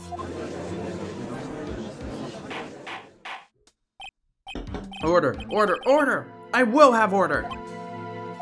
Well, Judge? The evidence is decisive. I have very little doubt about this case. Very well. This court finds the defendant... Wait, Your Honor! I haven't cross-examined the witness yet. A cross-examination? We have photographic proof. What questions can there possibly be? This photo is worth 1,000 words, and they all read guilty. You lose. Or, do you claim to have found a contradiction in her testimony? Why, yes, I have. Very well. If you have to, you may cross-examine the witness. You will only flounder and ask meaningless questions. You will fail to find anything. And then, I will have you held in contempt of court. Nick? Contempt? Contempt of court, you know? I guess I understand. Well, what are you going to do? Do you really think there was a contradiction with the fact in her testimony? I think there was. I think I noticed one little thing. Wow, I'm impressed, Nick. I didn't notice anything. Right. Let's take him on. Well, immediately, I know what it was. It's the bullets being shot. I understand. I will cross-examine the witness. Tisk, tisk, tisk. Very well.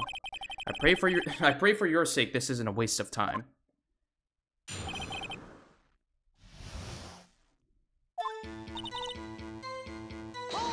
Yeah. Just after midnight, you say? In other words, it was no longer Christmas Eve, but Christmas Day. Huh? Yeah, well, yes. I know you want to find contradictions, but really? I hope your next contradiction is a little more relevant to the trial. Witness, continue your testimony. I was in my car. Why were you camping there anyways? I'm a research student at my university. I was taking pictures to use in my research. What research? This all sounds suspicious. Why not?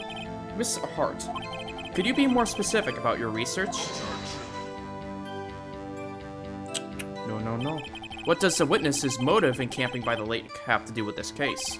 The answer is nothing. I object to this line of questioning. Objection sustained.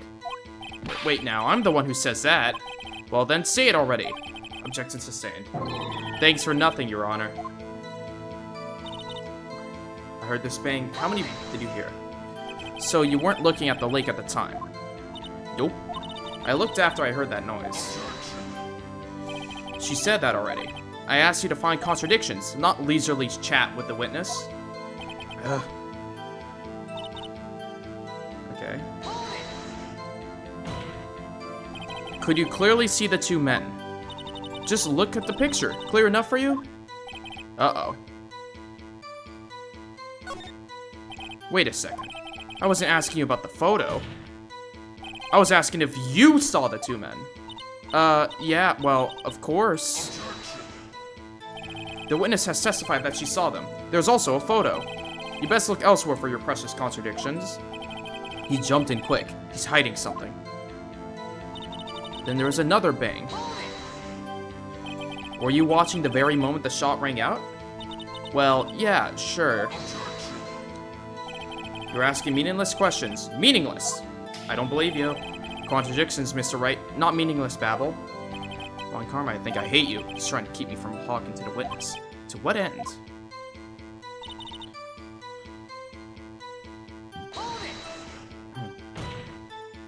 Are you sure about that? Yeah, sure as country gal can be. That sounds pretty sure. How come you're so sure? Well, heck, I scanned the whole lake. Scanned the whole lake. Almost sounds like she was more interested in the lake than the boat. Mr. Hart, you... Mr. Wright, the witness has answered the question in full. No need for further questions. Objection sustained. That's what sustained. Yes, of course. Oh, great. Enough. I did find it. And what? No. But I did find something. I did find no. No, Judge, please.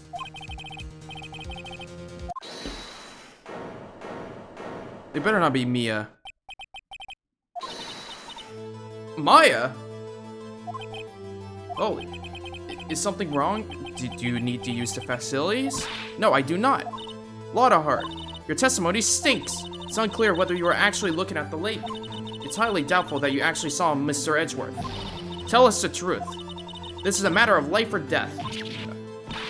Lotta, did you really clearly see Mr. Edgeworth that night? Did you see him fire that pistol? You will stand down. The court does not acknowledge the defense's outburst. Answer me, Lotta. What's the big idea treating me like some kind of criminal? I saw him, I swear it. I saw Edgeworth. Enough. Judge, declare the defense in contempt of court. Yes, of course. I'm sorry, but you were warned. Guard, escort Mr. Wright out of the courtroom. He's in contempt of court and must leave. No. Wait, really? Wait. I was the one who made the outburst, Your Honor. Nick is innocent. Ha. What's the difference? All that remains is for the guilty verdict to be declared. Isn't that right, Mr. Phoenix Wright? Wrong. Wrong! What? Did you hear what Miss Hart just said? She said she clearly saw Mr. Edgeworth. That was not in the testimony. That changes her testimony, and I have a right to cross-examine her again. Order! You're in contempt of court. It's too late for wild claims. Judge, sustain my objection. I'm sorry, Mr. Von Karma, but I cannot. What? Miss Lotta Hart has made a new testimony. The defense does have a right to cross-examine her again. But he is in contempt of court. No, I am. If you're going to arrest someone, arrest me. Very well. Maya Fey, you'll leave the courtroom immediately. Nick, I did what I could. You have to do the rest. Good luck. Maya. Wow. I care not for this melodrama. This is very melodrama, indeed. Listen well, Mr. Wright.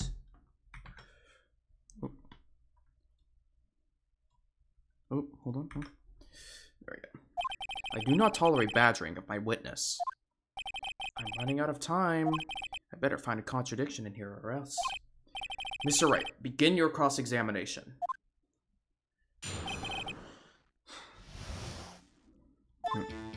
I saw a clear state the man on the boat was Mr. Edgeworth. That's it? No, I don't know if I can find anything, but I can't swear. Well, you literally could not have. Got you. Got you, Miss Hart. Finally. What? You got what? Look at this photograph. The photo I took? The very same. There's something I want you to see in this photo. It's quite clearly visible. The fog, Miss Hart. So? This picture was taken with professional, high-quality film, correct? Yet, it even could not capture the faces of the men on the boat. Yet you claim you saw Mr. Edgeworth. How? What? Mr. Wright has a point. And that's That's why I told her not to say that in her testimony. Please. Yet now she has said it, Mr. Von Karma. How could you possibly see Mr. Edgeworth? Explain yourself. Miss Hart. What? Could you see the defense that night? The defendant that night? Of course, I said I could, and I meant I could. Then please testify as to the circumstances of your sighting. I did it. I finally found a hole in Von Karma's carefully vague testimony.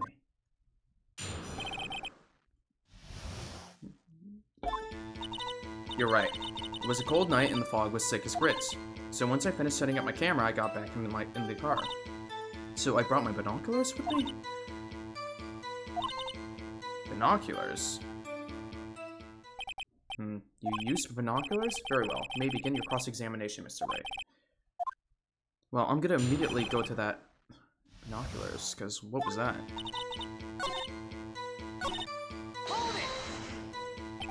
Binoculars? Yeah, binoculars. Yesterday you mentioned that you were out looking for shooting stars, correct? Well, yeah. What do you need, a telescope, not binoculars for that? I've got doubts about your camera, too. Was that really to take pictures of meteor showers? The camera is irrelevant to this case. You can't say that for certain. Mr. Wright. Is the camera really relevant to this case? If you believe it is, you may continue with this line of questioning. But know this, if you find nothing with this, there will be consequences. Well, Mr. Wright? Yeah, of course. This is a make-it-or-break-it time. This camera is of utmost importance, Your Honor. It is, perchance, the key to this entire case. Therefore, I will continue my line of questioning.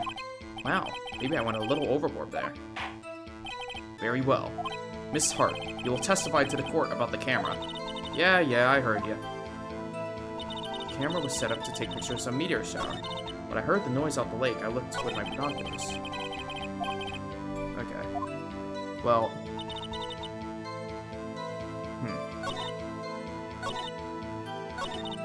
Well, that's just how. It was facing the lake. Miss Hart, what made you choose that lake to photograph meteors? You know the fog is thick on that lake. It's not very suited to stargazing. Yeah, well, you see, I guess I wasn't thinking too straight, alright? Mr. Wright, I will not have you badgering my witness because her challenge to intellect. Now, wait a minute.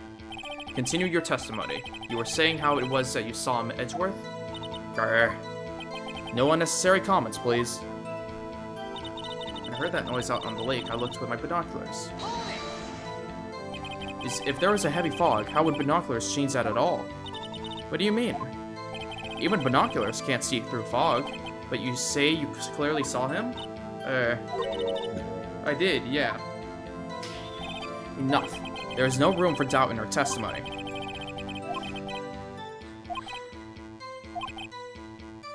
So...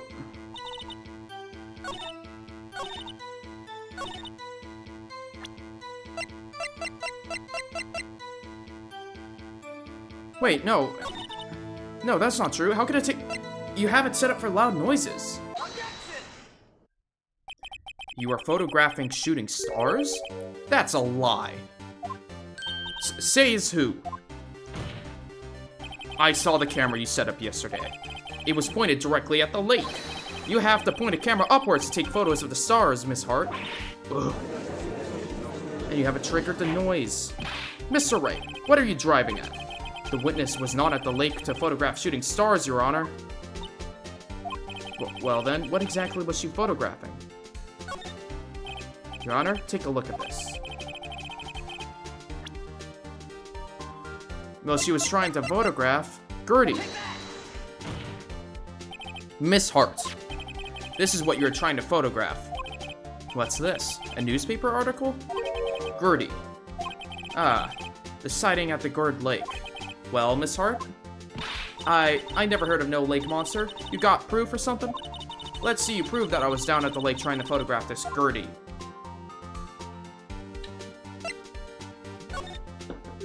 I have it. Proof. Intriguing.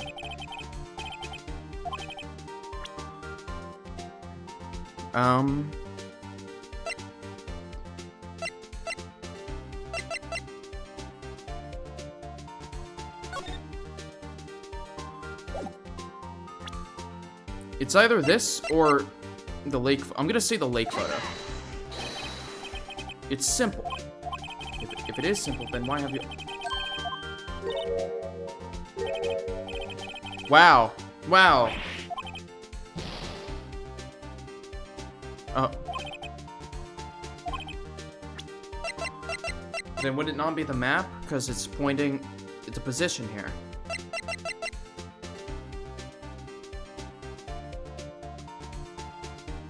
Well, yeah. Oh, it's the noise, is it not? Is your own camera. Your camera was set to take photos in response to loud noises, correct? Thus, this photograph here taken when a gun fired on the lake. And here, this article about Gertie. According to this article, Gertie made a loud noise when it emerged. Well, you were trying to photograph Gertie, weren't you? That's why you had set your camera to respond to loud noises. Order, order. I see. I too thought it was a little strange. Yeah, sure. Well, Miss Hart? You were camping there to try to take a photo of Gertie, weren't you? Yeah. Not bad, are you? Not bad. Are all your lawyers that smart? So smart, boy. I was down there trying to photograph Gertie. You got me. So what? Huh? That don't change what I saw, does it? Exactly. What you just used several precious minutes of our time to prove is nothing more than that a witness is an idiot who thinks monsters exist. Hey! But as she so succinctly said, so what? It changes nothing. Not true. You're hiding the whole thing about Gertie for some reason. I know it. But what could it have been? Whatever it is, I'm getting to the bottom of this. Miss Hart, why did you hide the fact that you were searching for Gertie from the court? Please revise your testimony. Right. Fine, I'll testify. It won't change nothing, though. Something will change. It has to. And I'm going to spot it.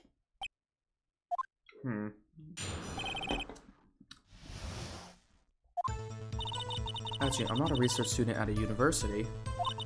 I'm an investigative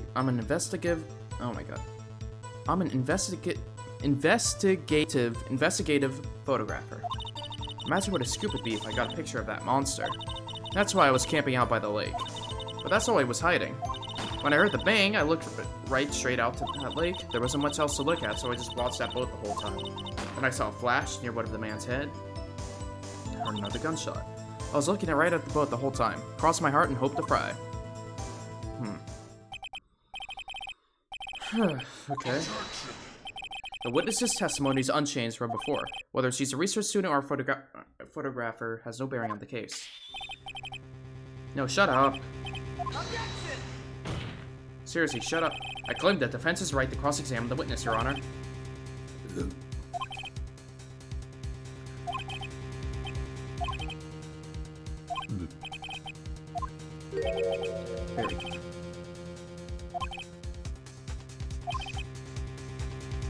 Okay.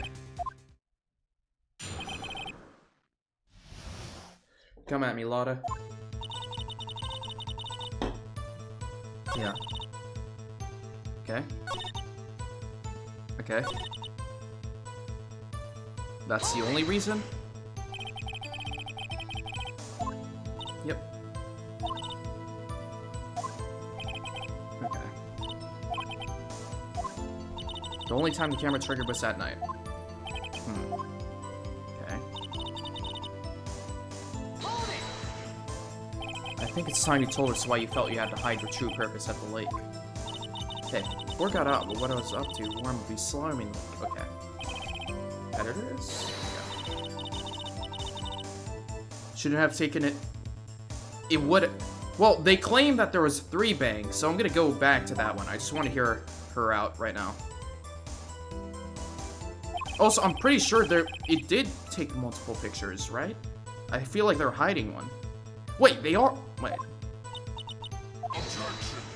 Hold on, Mr. Wright. I'm going back here. Let's see, do I have evidence?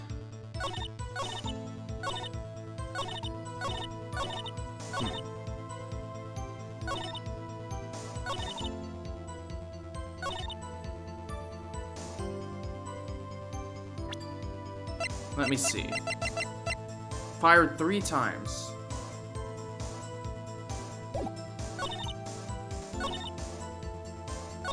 I'm gonna use this gun here.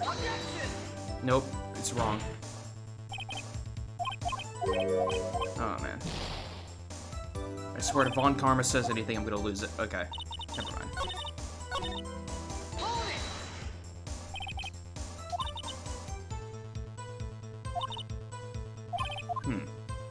Okay.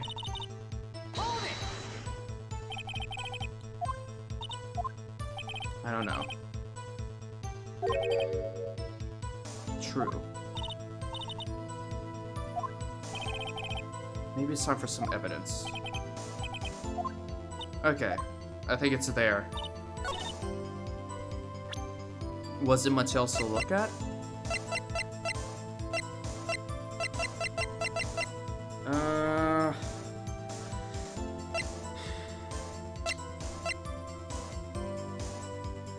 I think that's a good point as well. Only 1 bullet was shot at the heart.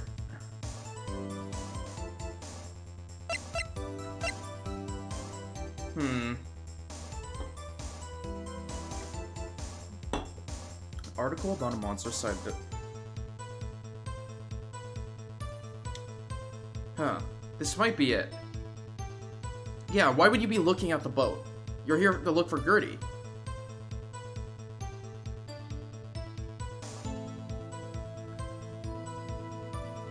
Only, that is true, only, like, because here's my thought process.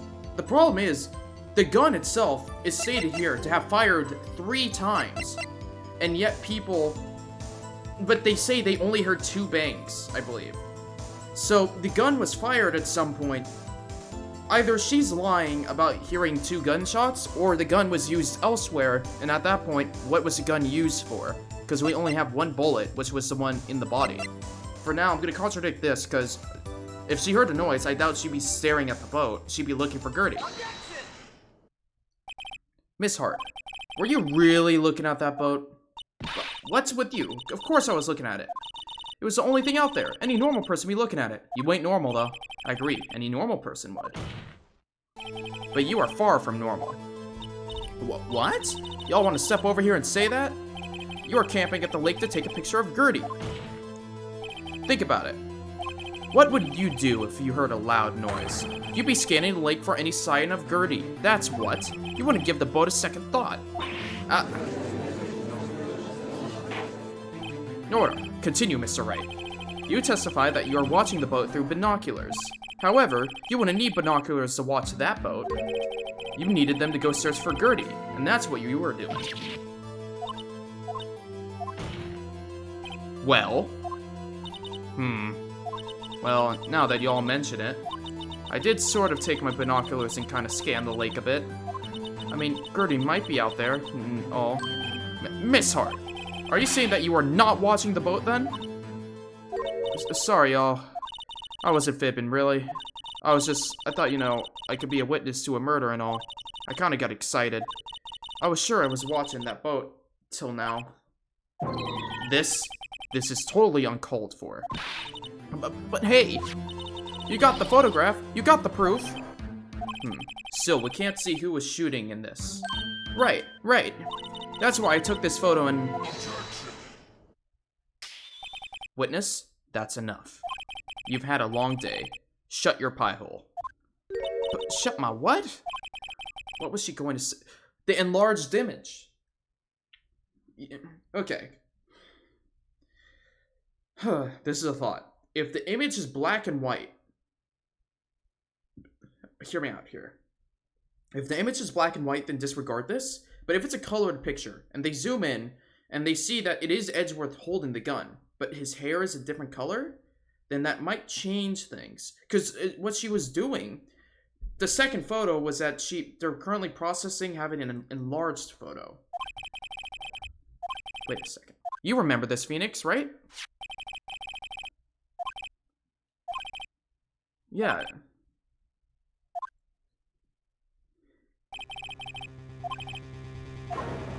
I've got a hunch. I bet that enlarged photo shows something bad for Von Karma. This is my chance. Dude, show it. Miss Hart, look at this photograph. You enlarged this photograph, did you not? Yeah, I did. Why has that enlargement not been presented to the court? But because it does not exist. What are y'all talking about?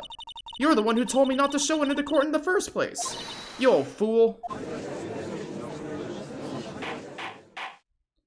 What is the meaning of this, Mr. Von Karma? Miss Hart. Show the photo to the court. Show us the enlargement. Objection. The prosecution objects to the submission of this evidence. Objection denied. The witness will show the enlargement to the court. Here it is.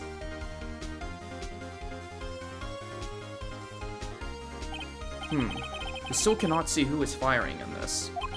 It could be the defendant, or maybe it's not. Regardless, I'll accept this as evidence. Lake photo added to the court record. Happy now, Mr. Wright? There has to be something. You asked for the enlargement, you got the enlargement. And little good has it done to any of us. That's why I requested she not show it. I suppose this means that the cross-examination is over, obviously. No, it's not. Shut up. What? Oh, this was the photo? Huh.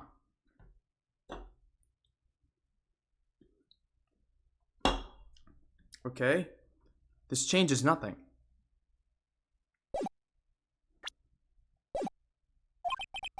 And none too soon. That was a flagrant waste of my time. Decisive evidence, decisive witness. What else could possibly be required? No. Well, you can't see it's Edgeworth.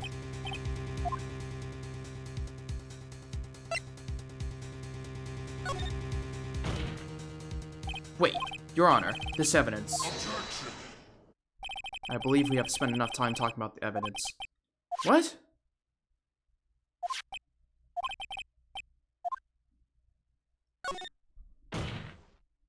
Your Honor, there is something decidedly strange with this enlargement. What could that be? Bro, they ate on a boat? What, Mr. Wright, you will show the court what you mean. What about this photo is strange? Okay, here goes nothing. Wait, what do you mean they're not on the boat? I mean, for me, it was the face. Actually, they're wearing the same clothing.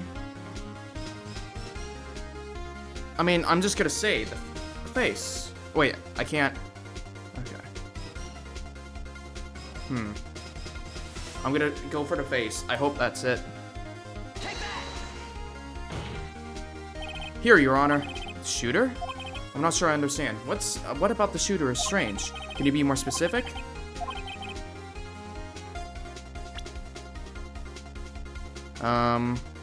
Wait. Is that the same gun? No. So we know it's a shooter. Something more specific about the shooter. His gun.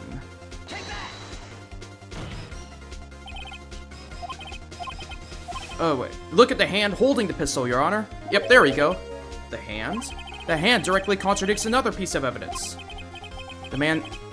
This man's left hand does what? Let me show you. Wait a second. Right! Bears fingerprints from Edgeworth's right hand! Oh my god! The evidence is clear. The man in this photograph is holding that pistol in his left hand. However, the prints on the murder weapon were from Edgeworth's right hand. Ergo, the man shooting the pistol in this photograph is not Mr. Edgeworth. That's actually crazy.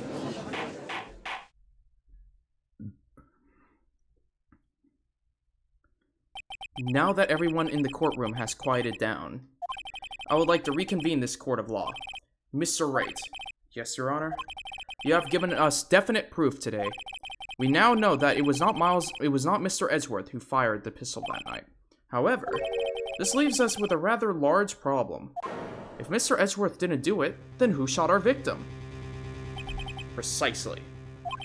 As we have seen, there were no other people on the lake that night. But who... Wait. Who but the defendant could have shot the victim? No. The victim himself. The man who shot the victim was none other than the victim himself.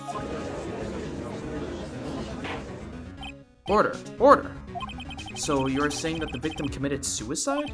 Yes, Your Honor. I can think of no other explanation.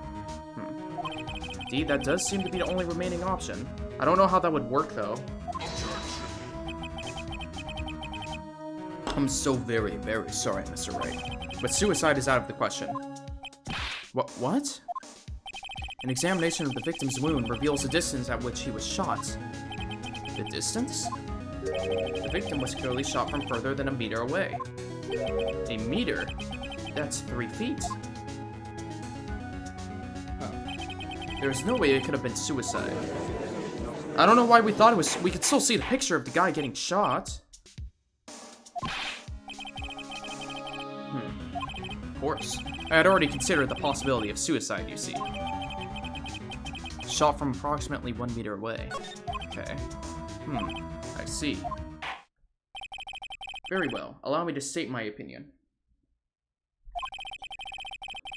Considering the situation, the shooter had to be the defendant, Mr. Edgeworth. What? No, we literally know it's not.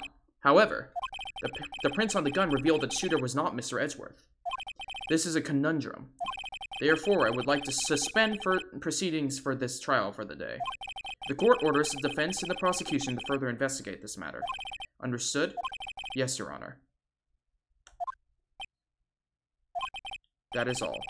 This court is adjourned. Interesting.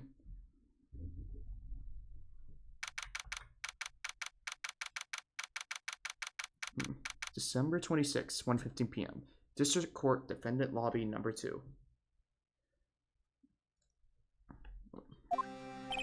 Ew, that was a close one. Hey, don't you have anything to say? No, I have yet to be declared innocent, right? Yeah, well, yeah, but what happened out there on that lake anyway? If he didn't commit suicide, then who? The shooter was about a meter away too. What? Don't give me that look. I did not kill him. I was just kidding around. Look, I'm going to go check on Maya. Oh. Right? What? Tell her something for me. What? Tell her to watch what she says in court. That's all. Would it kill you to just state how you really feel with a thanks, Edgeworth? I requested a transcript of Lotta's entire testimony. I thought it might give me some ammunition for the trial tomorrow. Of course, she didn't see the shooter, so the only part of her testimony that stood was the bang she heard. Wahaha. That's perfect. This is already a better trial than the samurai stuff. Let me tell you that. This is very interesting. There's a lot of... how I would describe this trial currently is, there's a lot of weird angles to it, but I feel like it's like, okay, how do they help me prove Edgeworth is innocent? Like, the fact that the gun shot 3 times is still interesting to me, because, like, what is the takeaway from that? Something... We knew what killed him within the 2nd day. Yeah. This is very interesting, because I think Edgeworth is just... Wait, we knew what... Oh, yeah. For the samurai? Dude, the samurai was weird, because, I don't know. I kind of don't like how, in the samurai case, the person who did it showed up in the last second, was like, oh, I'm so mysterious, and I'm a gangster. Oh, let me face you in court. Lol, I lost. Like, I don't know. Also, it was just a lot... It felt like a anime filler trial, you know? It just feels like we need to have a trial that isn't that big in stakes, you know? So let's do that. But definitely interesting. I think if I were to make a tier list, I would probably put that trial in C or D tier, for sure. December 26th. Detention Center Visitors Room. Also, I still feel like someone's missing in this case. Maya? Hey, Nick, it's you. I'm glad Mr. Edgeworth made it through the day okay. It's a relief. Hey, why do you do that anyways? I don't know. I just knew I had to do something. I know I'm not the lawyer my sister was. I'm sorry. Well, you did save the trial. Just behave from now on, okay? Oh, okay. Why are we talking to you now? Have you been questioned yet? No, not yet. Okay. We'll let you go after questioning. He wanted me to get the bail money ready? How much? I don't know. I guess he'll send you a bill or something. Man, what the hell? Why do I picture giant bales of money every time I hear the word bail? No, Mia. Whatever, I don't really care about the Mia thing. We need to investigate more. There are fewer than there were yesterday, but the cops are still around the park. I wonder if Detective Gumshoe was here today. Let's see if, you know, who Larry Butts is here.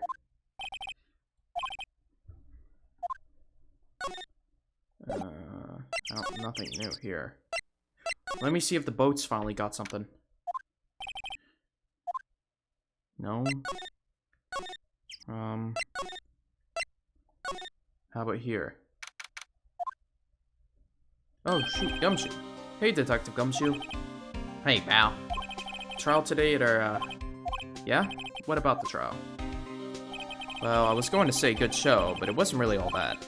Though you did save Mr. Edgeworth, I guess. I just wasn't sure how to thank you, you know? Thanks. Okay. Detective Gumshoe? Let's see. Sounds like he's bringing in another witness. Okay. Yeah, the other one who dropped out. Who was it? Sorry, pal. As much as I'd like to, I'm not at liberty to divulge that information. Okay. Is he afraid of earthquakes? But there's one thing that'll clear it.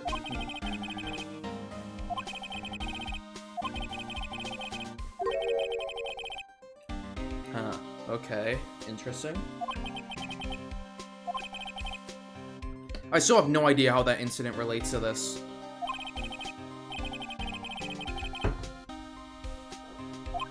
He still feels the pain now, you can see it in his eyes. Okay. That's strange.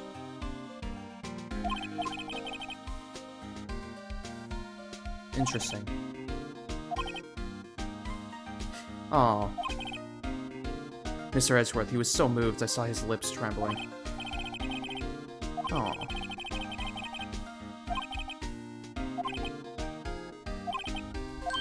Oh, wait. I was wondering, how much is bail going to be?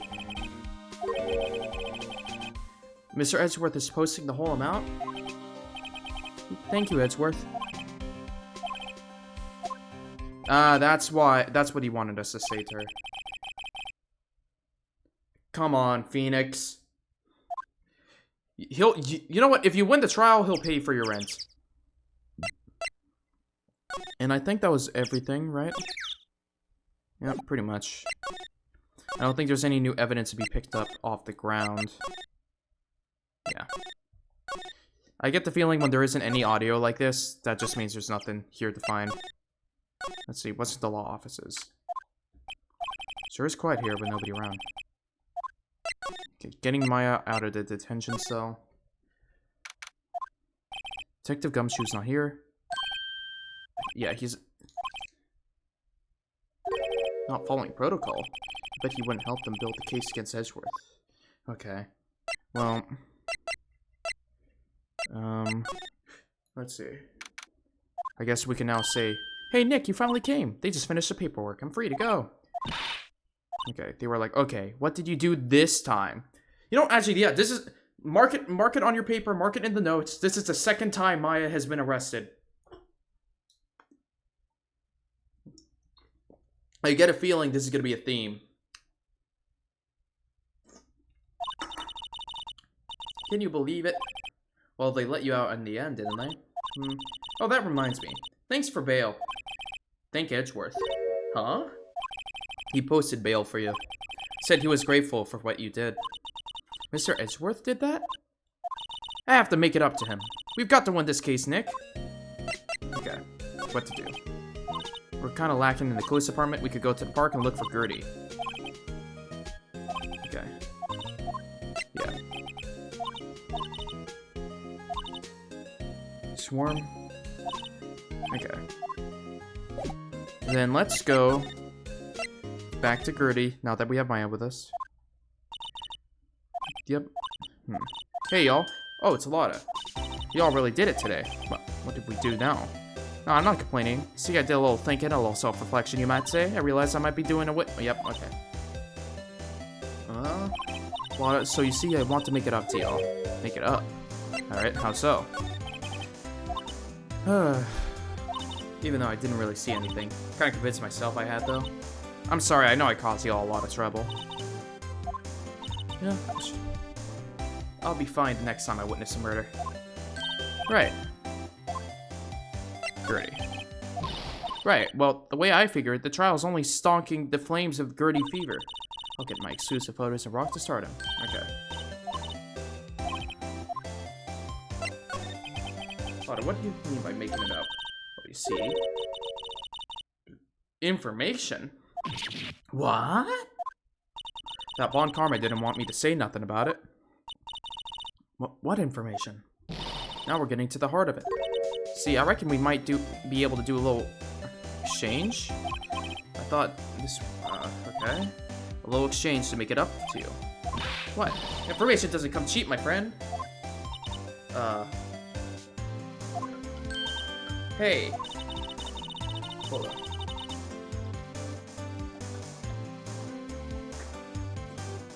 Drinking water.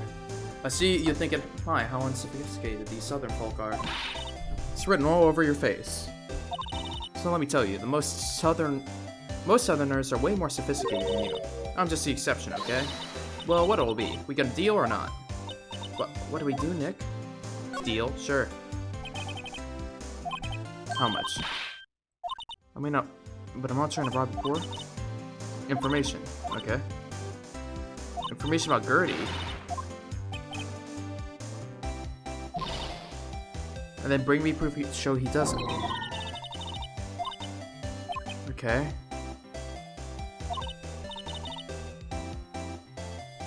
This is, something. Okay, Nick, let's go hunting.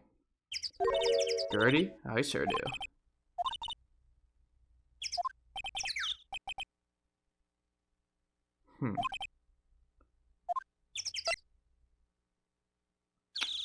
Okay.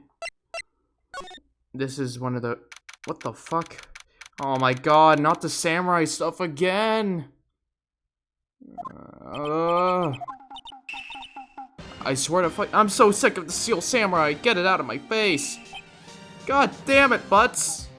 Larry, why? It was my girl Kiance's idea. She was all, if you like, put this here, it would be like, really cool. Wow. It's real impressive she can find those for you. Well, she knows a lot of people. And that show finished now, so she's got them free. You know, is Larry Butts really as down bad right now? Because he, I don't know, the girlfriend's giving him a lot of stuff. Yo, Nick, what happened with Edgy? I hate it when he looks at the camera like that. I'm gonna rest my voice a bit till we get to the trial. Acts like a little boy. That's weird. Well, he wasn't like that in school.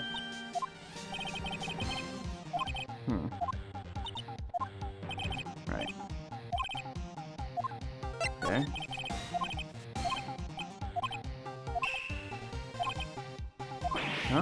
Huh? Oh, right. The compressor was busted.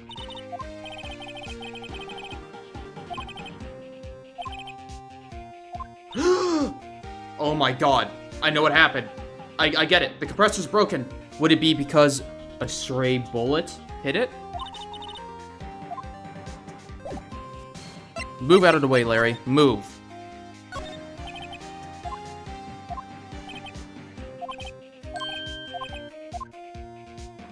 Or, oh wait, that compressor. Okay. Just got repaired yesterday.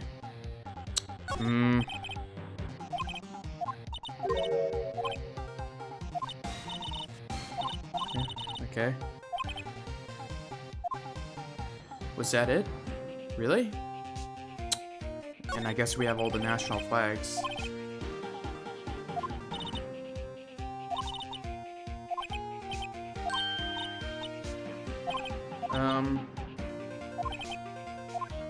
Okay. Hey, Larry, wanna see this gun? Wanna see this bullet? Wanna hear it? I'm gonna just flash you stuff. Oh, yeah, Gertie.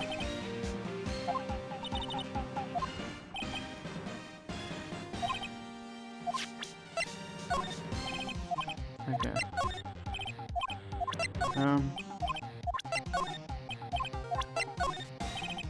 You are a mere seller of hot dogs. I get it. Well, that's everything from you.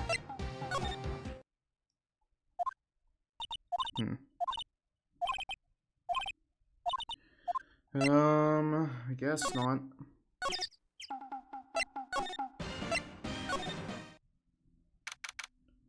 Was that blue thing always there? Oh. Hey, y'all. Well, y'all find anything out about Gertie? No. Shoot. Alright. Uh-oh.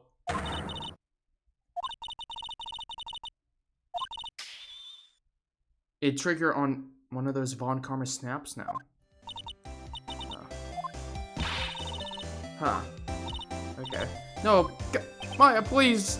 No, my wallet.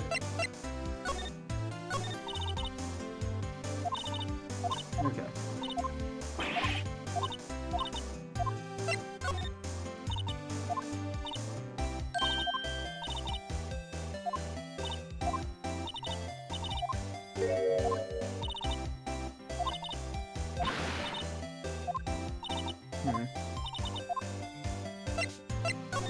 More Gertie?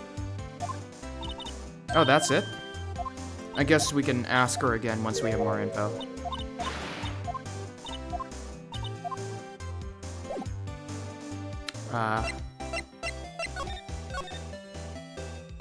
What's this blue thing? Oh, I guess that was always there. That's just to keep it in place. Okay.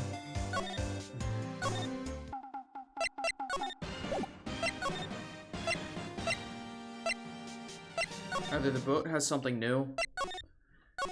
Okay,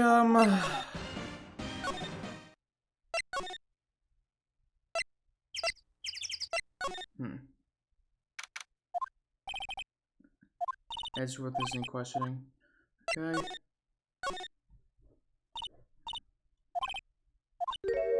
Okay.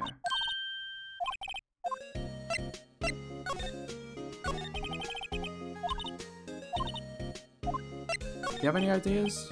Oh, okay, never mind. So repeat as before. Oh, Grossberg? Is he here? Huh. Interesting that we can go there.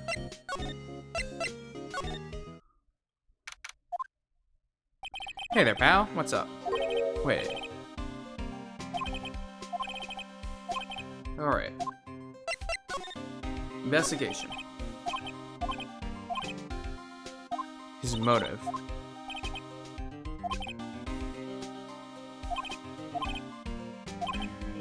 Interesting. Tell me something about Gertie, please.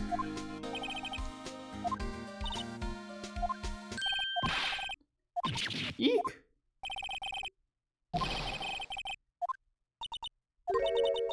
Detective Gumshoe is scaring me, Nick. Can you not do that, Gumshoe? Nick, try telling him sooner next time. I see, pal. Sorry for shouting at ya. Okay. Hey! Gumshoe's gonna help us investigating. It's almost like he's a detective. Secret weapons?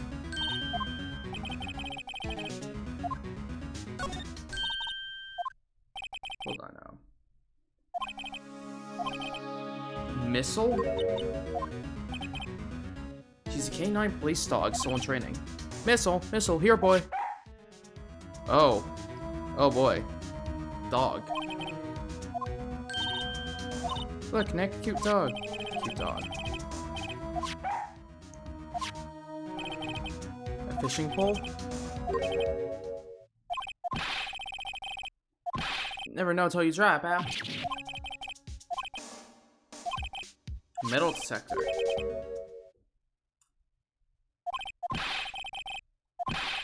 Oh my god, Phoenix, just accept it, man. Wait, do I have to pick one?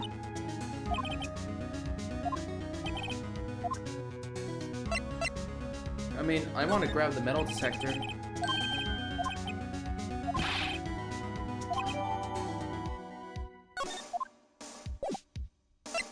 Maybe I can find, like, the bullet.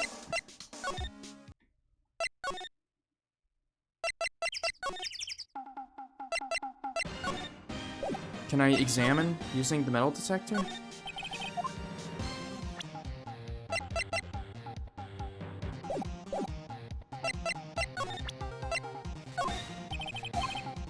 Okay.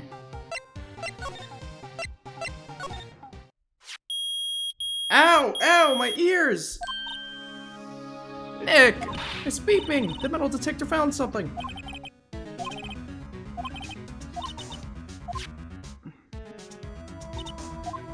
Nick?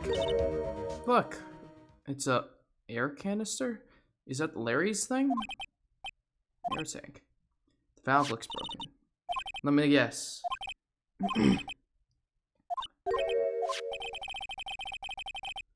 It's Larry's stuff. I have a feeling that it got shot with a stray bullet.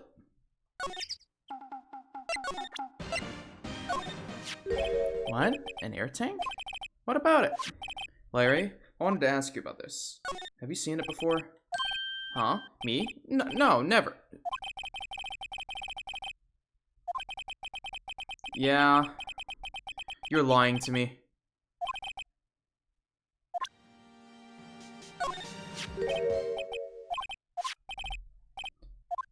Is it yours?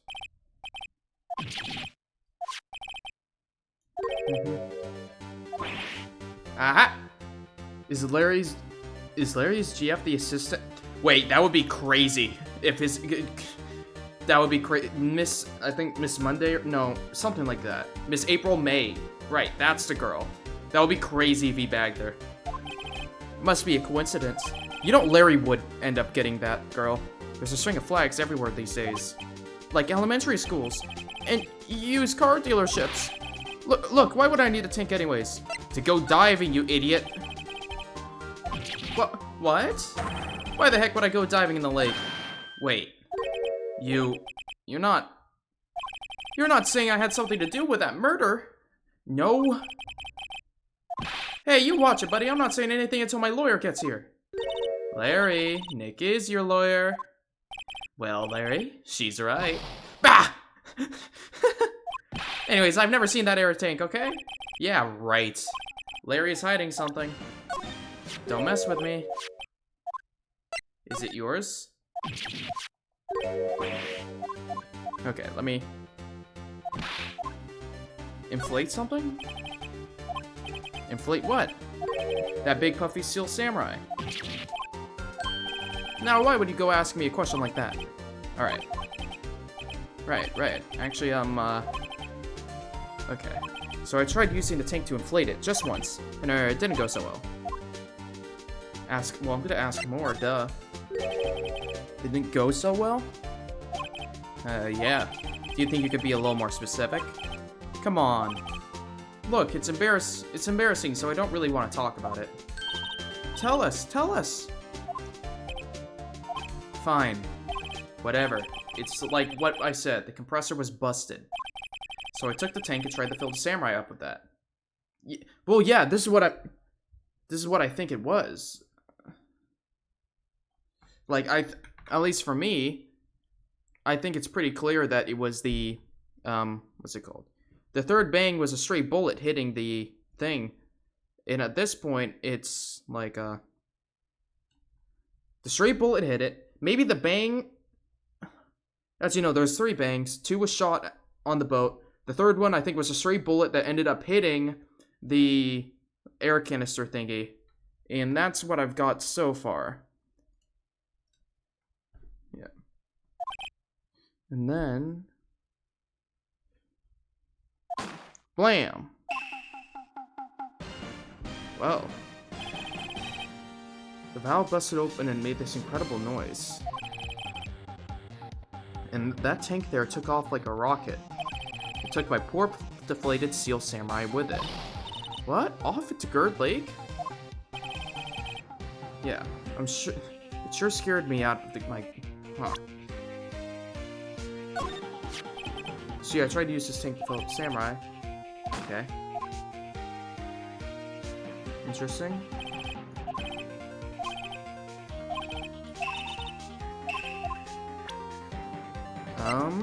Interesting. Flying air tank. What happened next? Well, that happened on the 20th or so. A week ago.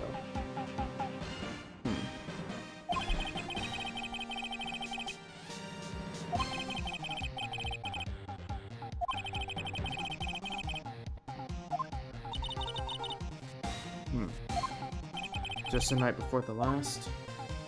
Huh. Wait, what? 4 whole days to find. Wait. So you were also on the lake, Larry? You were on the lake with a boat, finding a Steel Samurai. That was the night of the What? Oh my god, Larry, you idiot! Also, what is this sprite? You have so many dumb sprites. I was here on the night of murder, but you see, I went home before midnight.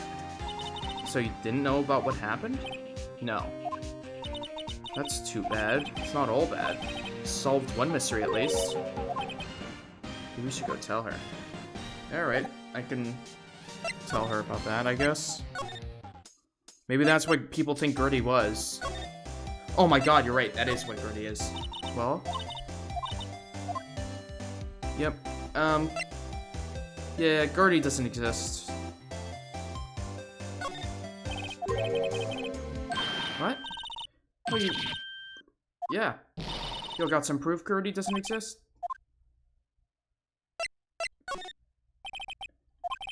Okay. Yeah, it's the air tank. Take that! Larry's air tank? What are y'all doing with an air tank? This is Gertie. Excuse me? What exactly are you saying, Nick? There's a stand near here. A hot dog stand. What's it called? There's a giant inflatable samurai doll there. And a week ago, an idiot who happened to be a friend of mine tried to fill it. He used the air tank, and then when the valve blew, the tank flew into the... What's it called? The tank flew into the lake. Apparently, it made a pretty loud bang when it flew. A bang? The tank, along with the still deflated samurai, fell into the lake. At the same time, a couple was taking a photograph of the lake. This photo. So that was the Steel Samurai thing. Wait, so you're saying that Gertie is really the Steel Samurai? Well, pack it up. It's over. It's completely over. You're finished. You're donezo, as they say. Well, that's a fine way to ruin a gal's dreams. I'm sorry, Lotta. Nah, it's okay. You win. I'll give you your info, like I promised. Poor Lotta. Alright, tell me. A promise is a promise, I guess. I overheard the cops around here saying something about the witness tomorrow. They said he's the caretaker of the boat rental place up the path here. Boat rental? There's someone there? I mean, it looks so deserted. Just an old guy living all by himself. Y'all should go check it out. Thanks, Lotta. We will. Let's get cracking, Nick. Hold on. Something else? Yeah, the night of the murder. My camera clicked twice, you know. Yeah? Wait, so you have another photo? Well, yeah, but there's nothing in it at all. Just a lake. I figured it wouldn't be much use as evidence, so I kept it to myself. Well, it might not be helpful at all, but here, take it. An empty lake at 11:50 p.m. That must have been the Larry Bang. Bye now. Y'all take care. Okay. Poor Lotta. The legend still lives on, I guess. Yep, the legend of Larry. Familiar to all who know him for any length of time. When something smells, it's usually the butts. When he was shot, for real? No, Larry was a week before. No, it was the night before the murder. Wait, no, okay. No, that happened a week before. In the night on the murder, he went to collect it, right? Someone should whip that butts into shape. Let me look at this new evidence. Okay. Can I not take a look at it? That's weird. They normally let me take a look at the photos.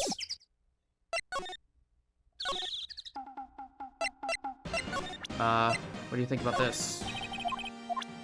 Okay, never mind.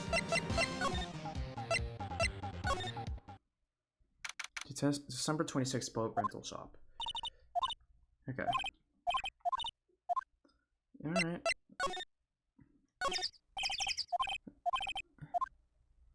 Can I enter it? Oh my god, it's a bird. And fish.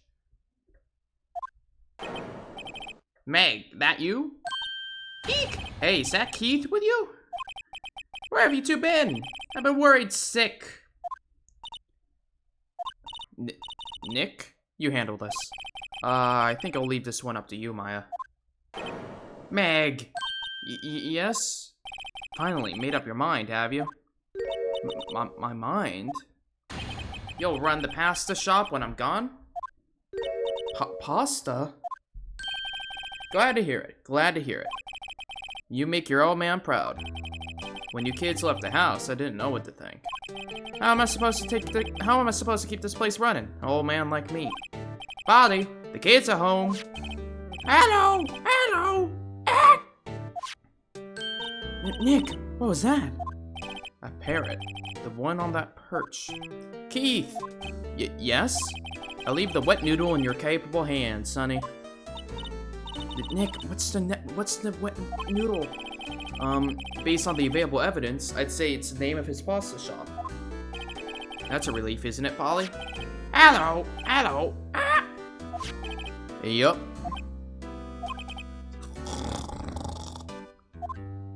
He fell asleep. Guess he's relieved. Well, tell me about that bird. Wow, what an amazing parrot that is. Good morning. Hello? It ignored me.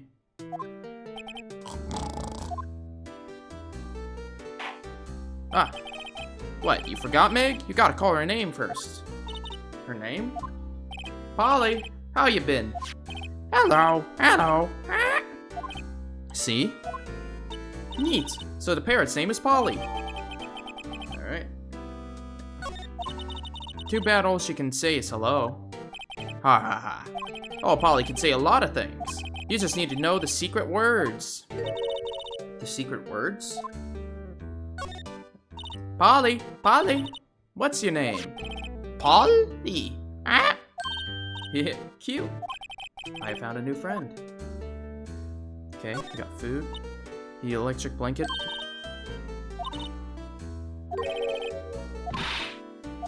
Okay. Fishing rod. TV. What's this green thing? A little safe. Fish. All these fish are saltwater fish. Huh, okay. Odd. Looks like kitchen unit. Here's a running the pasta shop. Okay, let's talk to you.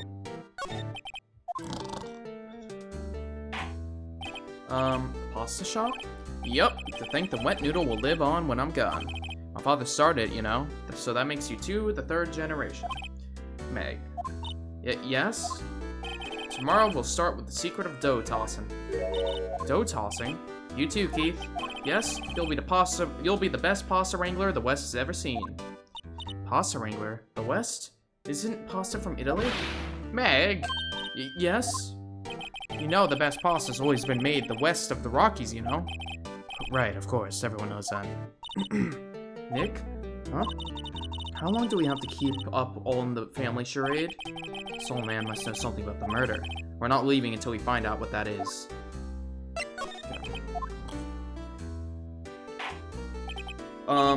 This is a boat rental shop, right? What are you talking about? This here's the place of the pasta, the wet noodle. Though now that you mention it, we haven't gotten many orders for spaghetti lately. All the kids come up and say, "Yo, dude, you want to ride in one of your boats?" This is why I keep the boats out there. Youngster these days. Darned if I underestimate. I'm pretty confused myself. Okay. Polly. My memory's gotten worse of late. That's why I just tell everyone important old Polly here. Everything important? I wonder. Polly, what's the number to the safe? 1228. Ah! Alright. Hey, Polly, watch it, will ya? See, Nick? All it takes is a little clever thinking. And a criminal mind. Quick, Nick, write that number down. Hey, don't get me involved in your little heist schemes. Okay.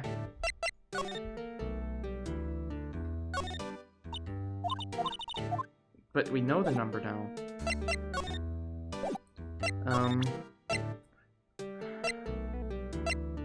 Okay, I'm just gonna show you a lot of stuff. Oh, please don't make me go through them.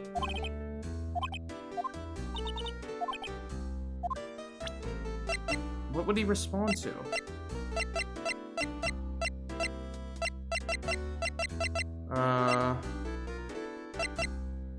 Have you heard about Gertie? Please don't make me go through the same animation over and over again. Oh my god.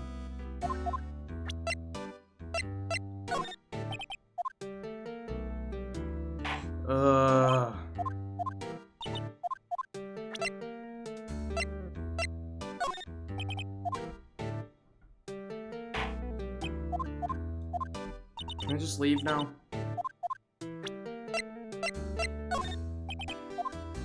Yeah, this guy's just wasting my time.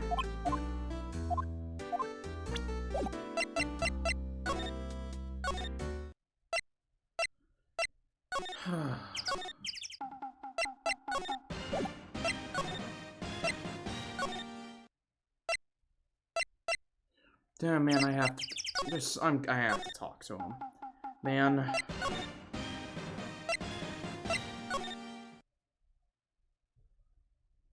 Talk about annoying.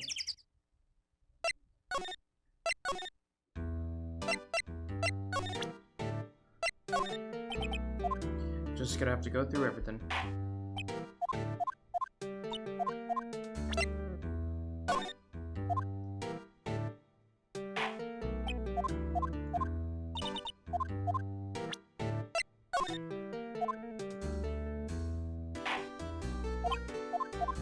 Wait, maybe I show him my attorney badge.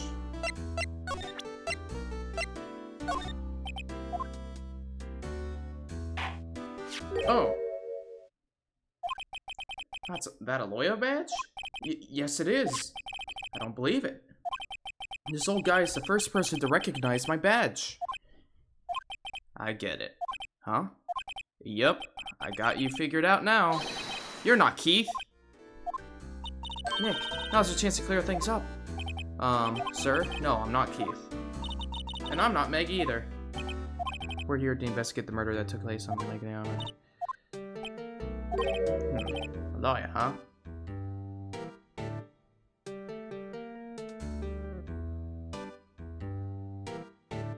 What? Please, mister. Alright, I'll help. But on one condition.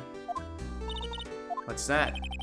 When this case is over and done, you'll run the wet noodle. I ain't doing that. Also, of course, dude, I always show my badge. You kidding me? It's always the first thing we do. But I ain't running your wet noodle. Is that any way to cheat you, old man? You want my help? You've come to the wrong man. Oh, now he's grumpy. Not to mention he still thinks we're his kids. Maybe you should lie and say, okay, fine. Also, who would want to eat Phoenix noodles? I mean, I don't know, Phoenix noodles might go hard. I'd try that. But I would expect it to be spicy, you know? Phoenix fire. You too, Meg. Poor Maya, being given the title of Meg. Okay, speak up, Polly. Hello. Now he's talking to the bird again. How do we get him to talk to us?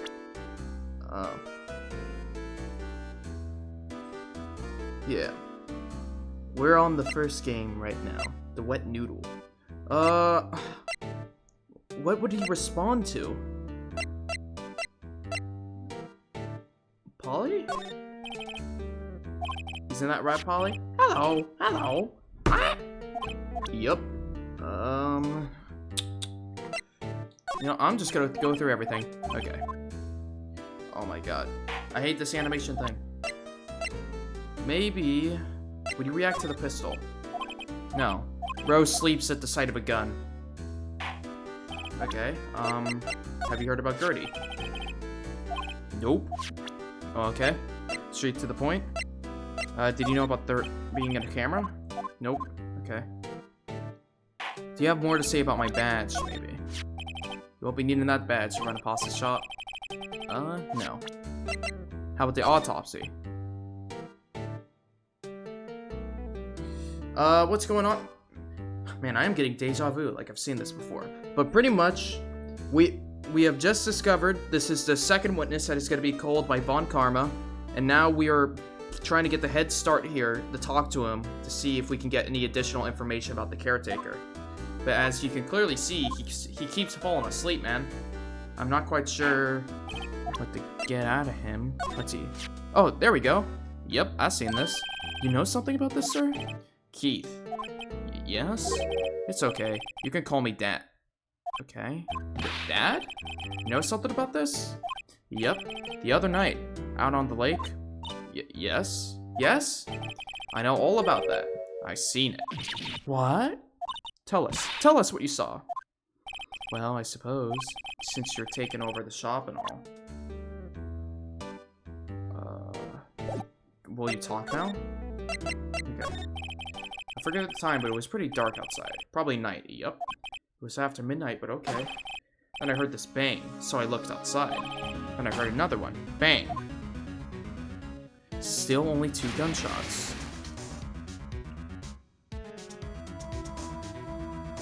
A little while later, this boat comes back. Then a young man walks by my window here. He's muttering something to himself, yep. What did he say? Yep. I forgot. Let me talk to the bird. The bird knows. Don't play with me. I know the bird. The bird's gonna tell me something. We need to know earlier than that. You know what? Little Terry was just here. Terry? Yep, that kid next door. You always used to make him cry, remember? He was wearing this tattered old coat, got himself some whiskers growing on his face. Gumshoe? Okay, yeah, Gumshoe. Comes up and tells me to come down to the court tomorrow. Really? Maya, maybe we should be leaving. Okay, finally.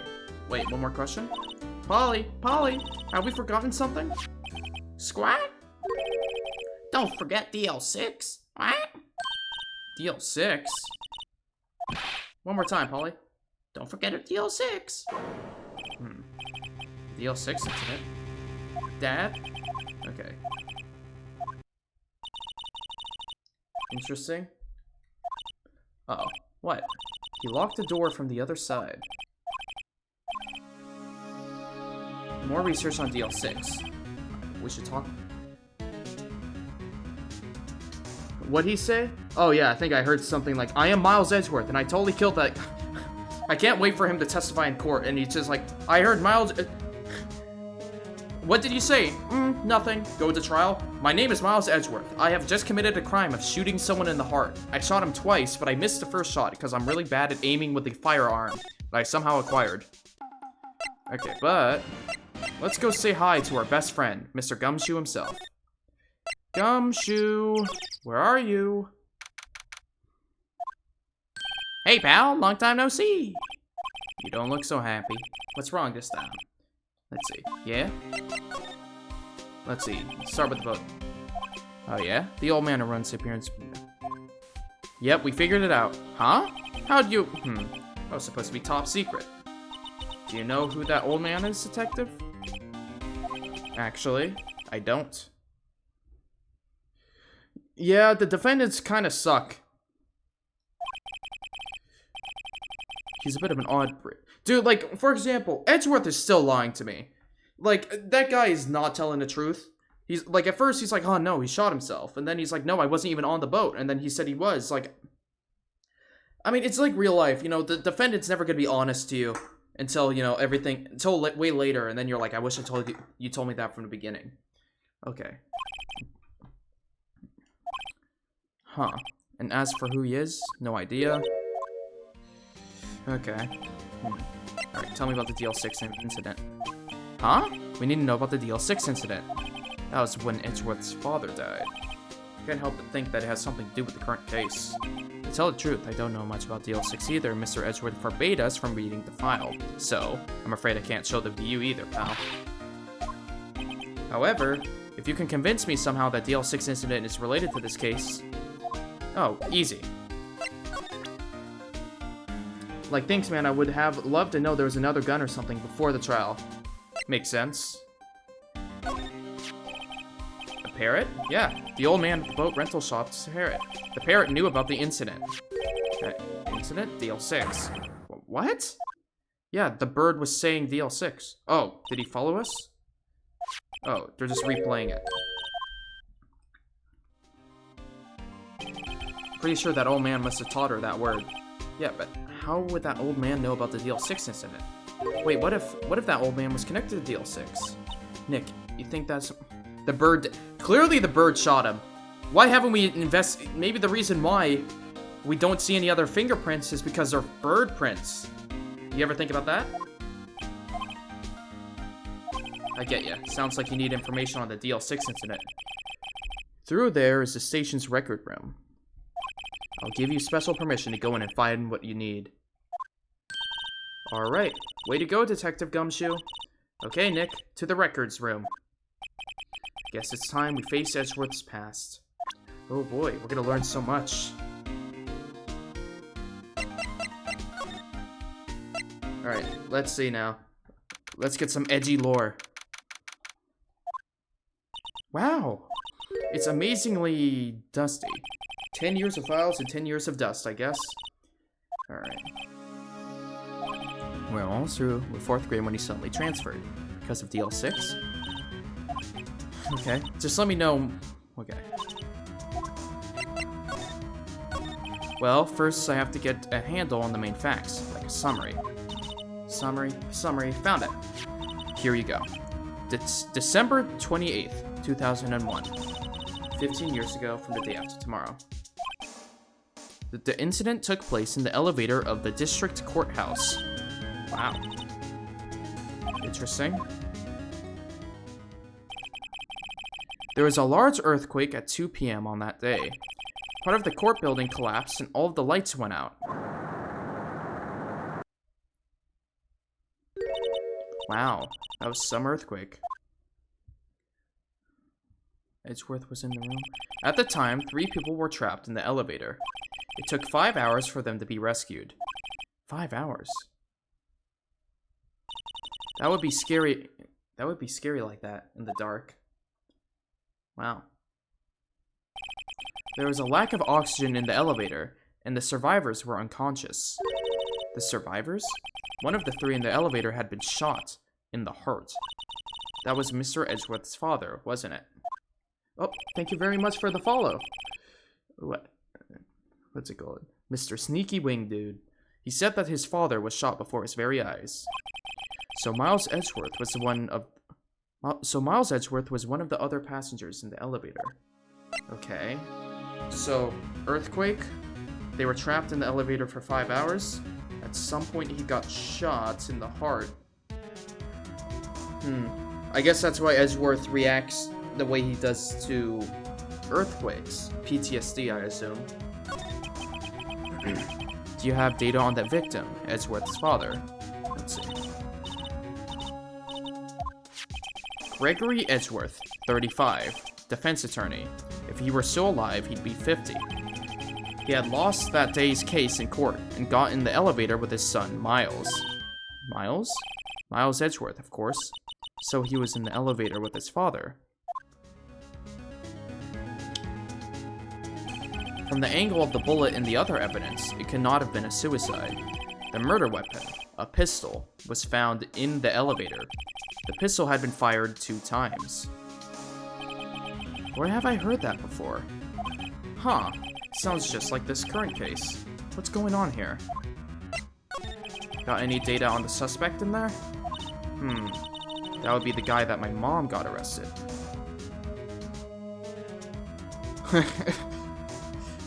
The bird, you don't understand, the bird, it all loops back to that damn bird. The bird was there for everything. The bird is older than Edgeworth. He's older than Von Karma. He's been there since the very beginning. Hold on. This is it? The man arrested as a suspect in DL6 was Yanni Yogi. He was a clerk in the court, apparently. So he must have been the 3rd person in the elevator. Well, then he had to have done it. But he was found innocent, thanks to his defense lawyer, Robert Hammond. Is it going to be a case where it's going to be something like the defendant, the person who got defended was guilty, he definitely 100% shot the dude, but due to the defense lawyer being good, Edgeworth was like, oh my god, these defense lawyers are pieces of shit. I'm going to become a prosecutor and make sure this never happens again. Hammond, the victim in our case. Right. The suspect, Mr. Yogi, was oxygen deprived. So much so he had brain damage. He lost all memory of being in the elevator. After he was declared innocent, he disappeared. Where could Yogi have gone to, I wonder? Oh, it's the old man, isn't it? That old man is Yogi. And I'm gonna assume the reason why he's tripping balls and doesn't know anything is because of his brain damage. He may be closer than we think. Oh, yeah. Yeah, that's definitely it. I guess I know generally what happened to DL6 now. I'm so excited for the investigation port coming in September. One of my friends isn't in chat right now, but he was the one who put me on Phoenix Wright. And he told me this, but apparently right now I chose the best time to get into Phoenix Wright, because it seems like all of the major games have been ported. Like right now I'm doing the Ace Attorney trilogy. And he told me about the Apollo Justice trilogy as well. He does it. The bird is blackmailing him. It's like that one image of Goku covering the kid's mouth as he's behind him, and he's like, "Don't say anything." If you know what I'm talking about, you know. Either way, that bird is not to be trusted. Nick, are we going to take the whole file? There's too much. We'll never get it out. You're right. How about we just take what we think we'll need? Okay. Interesting. Right. That's probably all we'll be able to find here. Now all that's left is the trial tomorrow. I wonder how Dad will do testifying in court. To be continued.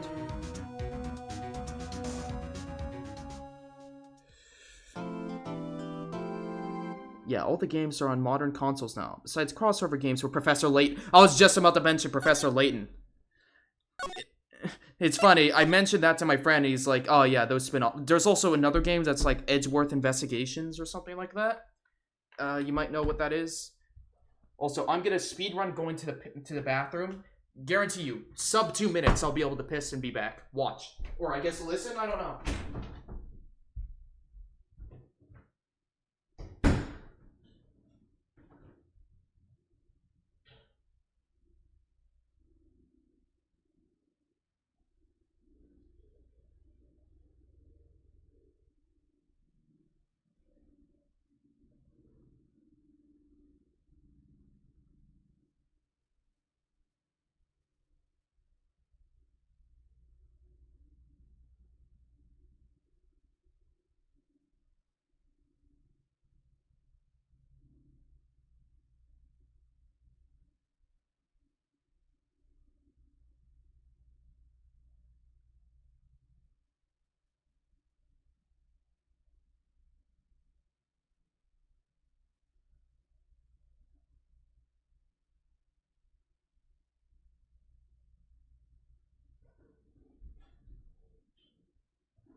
I'm back. Has it been 2 minutes?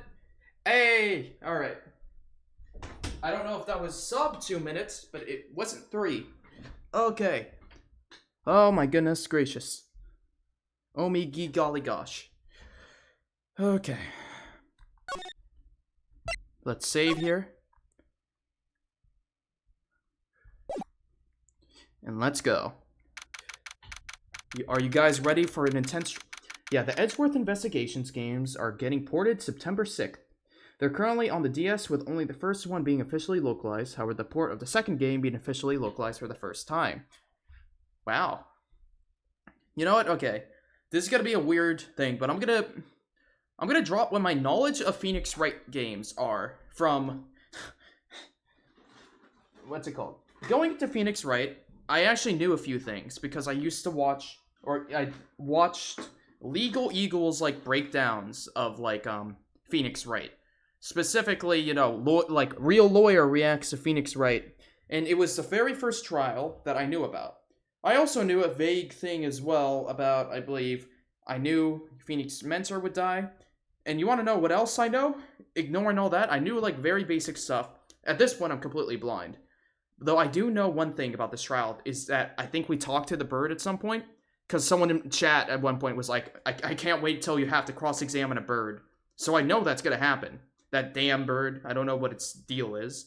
But I also know at some point that... Well, actually... The Game Grumps? Yeah, you want to know what it was? I watched an entire Let's Play from the YouTuber Nico B of playing Phoenix Wright, I think, Dual Destinies? The game... let me verify that Dual Destinies is the game I'm thinking of. Dual... No, not Dual Destinies. I am incorrect. Not Dual Destinies. Let me see. It was Phoenix Wright. It was specifically the game that had some dude who was wearing all white. Spirit of Justice. I know the whole game. Phoenix Wright, Ace Attorney, Spirit of Justice.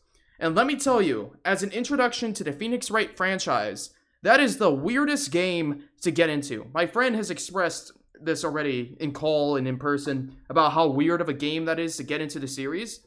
But I want you to know, in Spirit of Justice, that game is so weird because they actually just straight up use magic. Like, actually magic. And at some point, Phoenix Wright and Edgeworth have to run away from the law and hide in, like, a bunker. It is a very funny game to get into. And I remember for the longest while, that was the only thing I knew. That and, like, vague Apollo Justice stuff. But not enough about Apollo Justice to make any, like, you know, claims. Yeah, the Professor Layton games are, honestly, I don't know. Have you played all of the games? Because I know the Professor Layton's is pretty spin-off, if, like, you know. So, my assumption would be that if you're trying to play the, what's it called, the Layton games, you must be pretty deep into the Ace Attorney rabbit hole.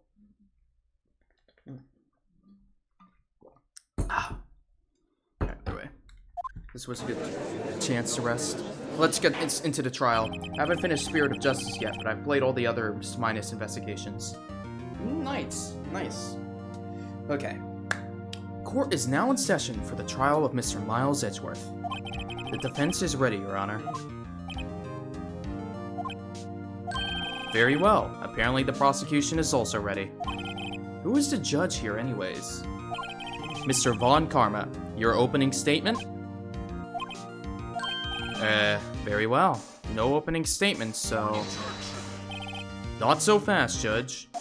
I was taking a meaningful pause before speaking. Right, of course. A prediction. Today's trial will end 3 minutes from now. Uh-oh. Man. Order. Mr. Von Karma, what is the meaning of your statement just now? Bah, must you question everything? It will be over in 3 minutes. We have no time to waste. I'll call my witness now. Right. I call my witness, my decisive witness to the stand. It's that mysterious boat shop? Watch it not be the boat shop owner. Okay, no, it is him. Witness, state your profession. I think he's brain damaged. I am the proprietor of the restaurant The Wet Noodle at Gourd Lake. And I also rent boats. Certified baby girl. The night of the incident, you were in the boat rental shop, correct? Yup. Yup, I was. Please testify. Wait a second. We still haven't heard who this old guy is. No. Objection! Wait a minute. The witness hasn't stated his name yet. Because I did not ask him, Mr. Wright. Bah! I have predicted this trial will end in 3 minutes. Stop asking trivial questions and cooperate. Yeah, right. The witness will state his name.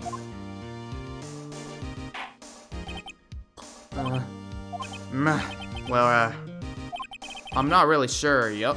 What do you mean? My, memory. Your Honor, the witness does not remember anything beyond the last several years because of brain damage. Ergo, he cannot recall his own name. Dude, I love it when these lawyers use ergo. I feel so smart when I say that out loud. It's like I'm a real lawyer or something. It's like I actually know what I'm doing.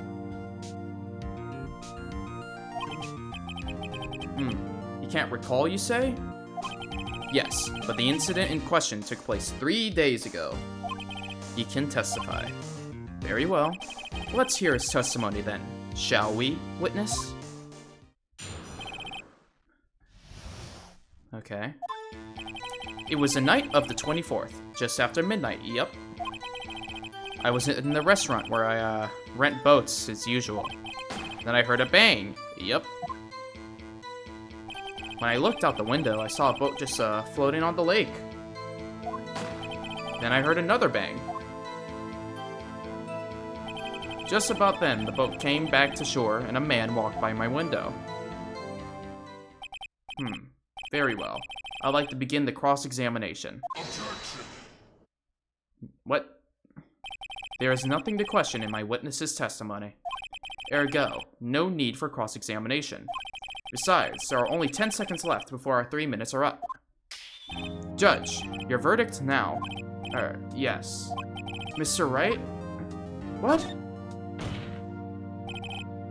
Wait.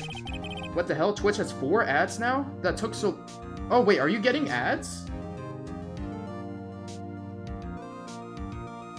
Dude, I'm gonna be honest. I did not know... I know Twitch just has automatic ads now, but like... How long was the ad? This is new for me as well, because I just got hit with... Literally, this is the first stream where I have the affiliate thing, so I think Twitch is now playing ads on my thing, but it's currently set to whatever the default is. So Twitch chooses when to play ads. I do make money now. I can't believe it. Any money I make won't be going to me, that's for sure. All the money will just be poured back into streams, or maybe, brilliant dream. Maybe one day I can hire an editor. Or, you know, just have Caesar, one of my friends, just give him 40 bucks and say edit down my VODs to be highlights. Which I have thought of doing, but I am gonna wait until the streams can self-sustain themselves. I ain't gonna be like a dude who's like, oh dude, I'm a content creator, this is my job. Meanwhile, I am doing this essentially just for fun, but you know, winging it. Either way, how long, I'm sorry, I kind of veered off there. Before I continue this dialogue, how long was the ads for you guys? Because I know Twitch ads can be bad. I can work behind the scenes to maybe change that up after the stream to be maybe less intrusive, but I would like to know. If you guys don't know, that's also fine. I can just carry on.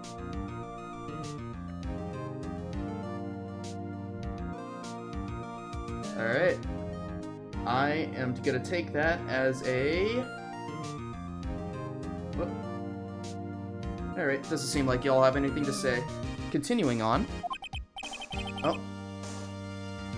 I think it was 30 seconds in total, but I forgot to pay attention. Well, you know what? That is the right thing. You should not... Wait, okay. Why does Twitch censor Lamal?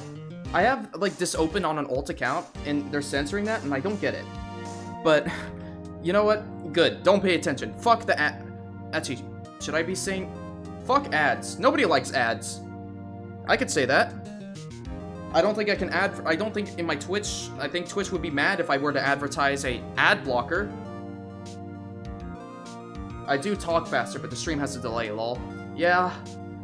That's some... I believe the stream has a 5 to 10 second delay, depending on if you ever had any stutters on your end. You don't like money? Listen, I'm not selling out yet. I ain't selling out. This is too early on. But, whatever. Don't pay attention to ads. I don't think... The one thing is Twitch doesn't have an ad blocker, and if it is, I legally can't tell you. And that is all. What the fuck? Ah! What was that? 3 minutes just passed. What? Well, then let's just take our time. You may cross-examine the witness. What? Why did he just tweak out? It was the night of the 24th, just after midnight. Yep. Yeah. I was in the restaurant, or rent boats, as usual. Then I heard a bang. Yep. When I looked out the window, I saw a boat just floating on the lake. Then I heard another bang. Just about then, the boat comes back to shore, and a man walks by my window. If I know Von Karma, he spent time preparing his witness. I'm not going to find a contradiction very easily in this testimony. Phew, it's tough being a lawyer. It was the night of the 24th, just after midnight. Yup. Oh, wait, okay.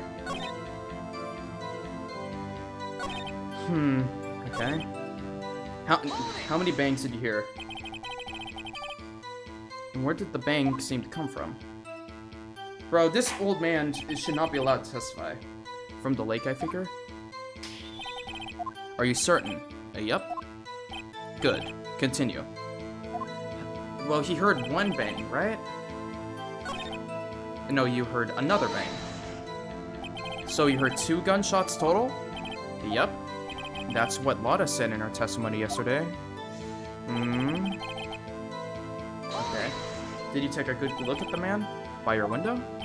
Yup, by my window, right outside the window of my little shack. And could you see the man's face? Well, the fog was pretty darn thick, but he was right there in front of me. It's a rather important detail. Please add it to your testimony. Oh my god, wake up! Wake up! Tisk, tisk, tisk. I have a bad feeling about this. That man was the defendant. He was saying, I can't believe he's dead. Are you sure? Oh my god. Uh-oh. Dad! Dead certain, Keith. He said, I can't believe he's dead, and he was walking by, too. I heard 12 bangs all coming from the room where Polly feeds on the people who...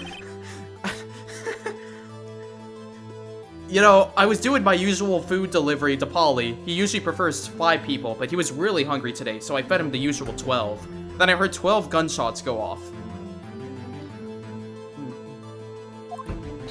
It was him! That Edgeworth boy. Oh no. Oh no!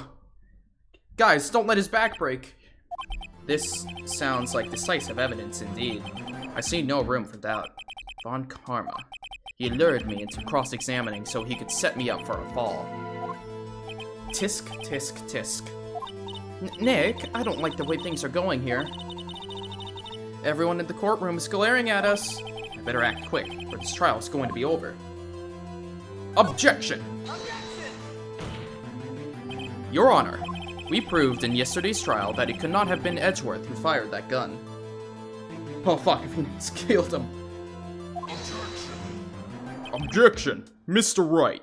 If I have to interpret it from his objection, it would be like, Mr. Wright, are you referring to the fingerprints from Edgeworth's right hand found on the gun, and the photograph showing a man fired with his left hand?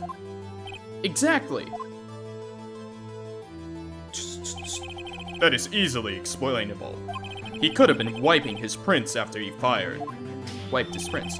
You are ignoring the truth of the matter here. Everything in the witness's testimony is true. The judge is lost in thought. What should I do? Objection. Your Honor, this witness claims that Edgeworth said, "I can't believe he's dead," but his word is all we have. If he were telling a lie... Mr. Wright, in a court of law, the evidence tells all. Apparently, you have yet to realize even this basic fact. If you say his testimony's a lie, show us proof. Nick, do we have evidence? It's no good. There's nothing I can do. Oh my god. Are you sure? To be honest, I don't know what to do oh my... Phoenix, I swear to... This is so iconic. Dude, I swear to God, Phoenix, can you go one trial without just saying it's over? I swear, every single time Phoenix is in a trial, he's like, I can't do this. It's over. Phoenix, you're the defense lawyer, man. Why do you need either ghosts or someone else or Edgeworth to help you out? Like, do something on your own, please. Can you hear me, sis? We need your help. Why does... Stop using me as a crutch, Phoenix. My god. Be your own man. Do something. Tisk, tisk, tisk, tisk. 3 minutes was perhaps too high an expectation. However, 15 minutes isn't bad. This must be a new record. Pretty please. Enough. The witness may leave the stand. It's so over for us, Maya. Call your dead sister. Like, Phoenix, why is the only answer that... Maybe this is a statement about Japanese law, where they're like, we literally need to talk to dead people to even have a chance to win as a defendant. But like, Phoenix, you don't need to constantly rely on ghosts of your former past mentor who was killed. Me. This court sees no reason to further prolong the trial. Nor is there any need for more time to decide the case against the defendant. This case is extremely clear. I see no room for misinterpretation of the facts. What? No!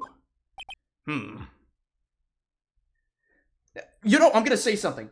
Phoenix did not pass the bar. If Phoenix passed the bar, I don't know on what. He is the most clueless lawyer. Like, listen, when Edgeworth messes up, it's because his witnesses screwed him, or Gumshoe screwed him, or something was hidden from him.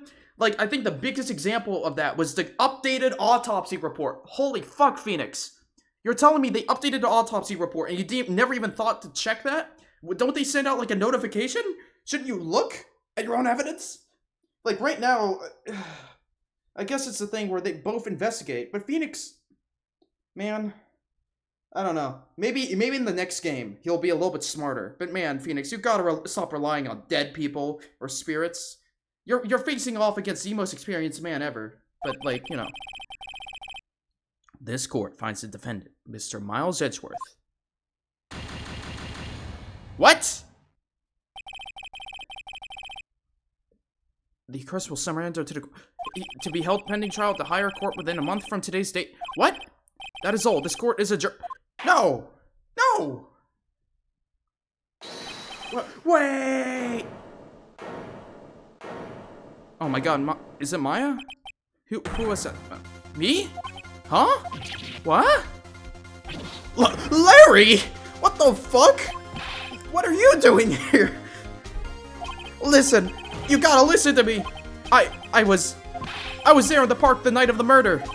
I wasn't sure about it until just yesterday. But today I remembered it. Remembered what? The gunshot!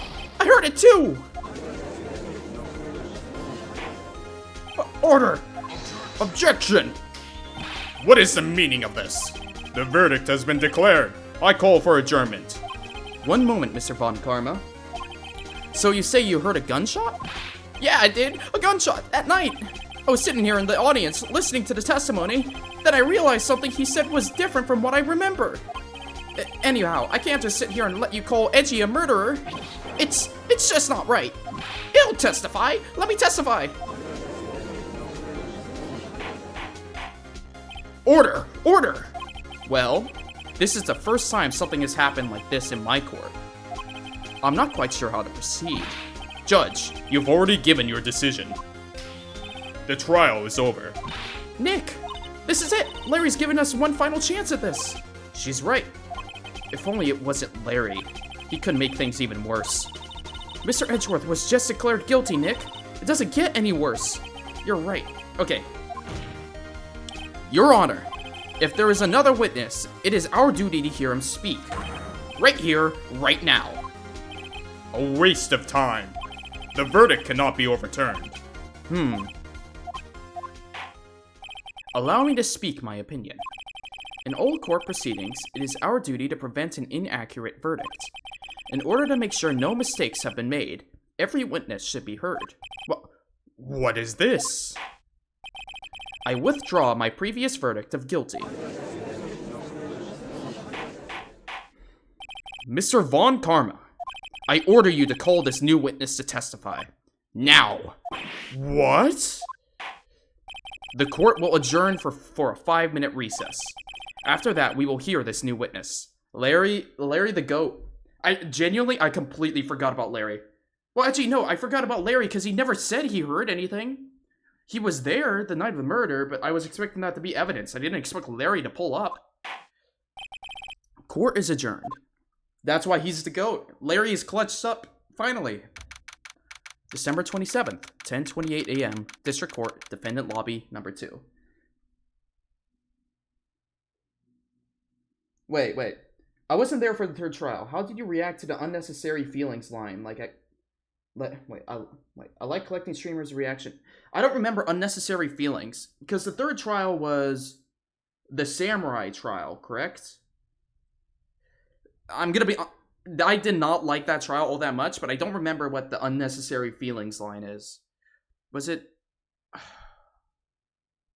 No, I actually don't remember. What was the context? Maybe I can... The VOD is still up for that one as well, so maybe you could go and find it, but I don't know that line off the top of my head. So either it didn't leave a lasting impression, or I need to remember it. It's also my memory, if you would. Like, who said it? Anything like that. I'll keep going, though, meanwhile. Phew. That was too close. Sorry to keep you on the edge of your seat like that, Edgeworth. Don't you get it? I've seen worse. Yeah, right, Edgeworth. You're sweating bullets. I just wonder what Larry plans to say in there. Larry was at the lake that night? Yes. He said he went looking for the steel samurai balloon that flew into their lake. Oh, right. And he found the balloon in the air tank that night. Yeah. Hey, Edgewood. Is there something you're hiding from us? Yeah, a lot of things. You seem out of it. What's wrong? It's nothing. Mr. Edgeworth. Yes, no, I remember that line now. I remember it. Yeah, that was the line where I remember I said this. They are so gay for each other. Unnecessary, yes. You know what, I need to write that down. I need to go back and clip that, because yes, I completely forgot about that moment. That was the moment where I was just like, I think I said something along the lines of, just kiss already. God, I don't want to catch any unnecessary feelings for him. God damn it, Edgeworth. Meaning, at this point, it's obvious, it's clear. They want to kiss, they want to love.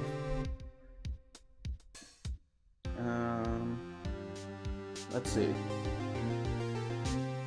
Let me, clip, edge love. That's gonna be my notes. Clip edge love. Either that or you can go back and find it, but I'll do that after the stream. Okay. Mr. Edgeworth? There's something I've been meaning to ask you. What's that? Why are your fingerprints on the murder weapon? Oh. Yeah, that's a good question. Maybe Phoenix should be asking that. When he fell into the lake, I went into a daze. I couldn't understand what had happened. I couldn't think straight. Then I saw the pistol lying on the floor of the boat in front of me. I picked it up without thinking. Wait, so that actually is you? I didn't have a reason, really.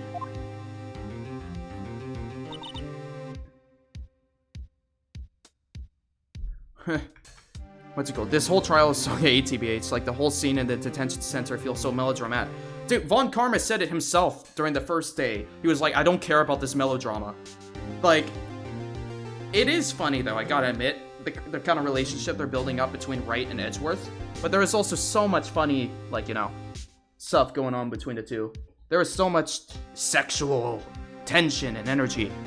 Those they want to kiss, they want to hug, I can't tell. Like, every time Edgeworth looks like this, like, I can't tell. Yeah? This might be our chance. Our chance? Oh. You know, that is a good point. You would think Edgeworth would know better than to pick up a gun. Von Karma has only ever run perfect trials. Perfect trials? Perfectly prepared witnesses, perfectly completed evidence. That's the secret to his success. This is the first time he's ever had to deal with something unexpected. He has to let someone he hasn't ever even talked to testify before the court. You know what? Larry Butts him being so weird, Larry might actually save us. And that someone is Larry. What are you getting at? It's likely his testimony will be full of holes, right? That's right, Nick. No 10-minute trial this time. We'll milk this one for all it's worth. Hey, it was 15 minutes. 15. Everything's on Larry now. Oh, you know things are bad when Larry is our last hope. December 27th, 10:35 a.m. District Court, courtroom number 3. Look at Larry. Is Larry wearing socks? I saw that for a second. I can't tell if those are just shoes, like leather shoes, or socks. Knowing Larry, he would walk in there.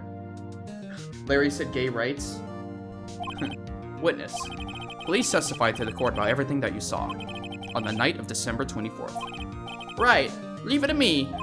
Please, Larry, don't mess this one up.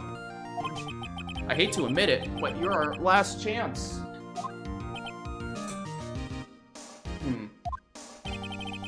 Von Karma didn't even have time to prep his witness. I just hope Edgeworth is right about this being our big break.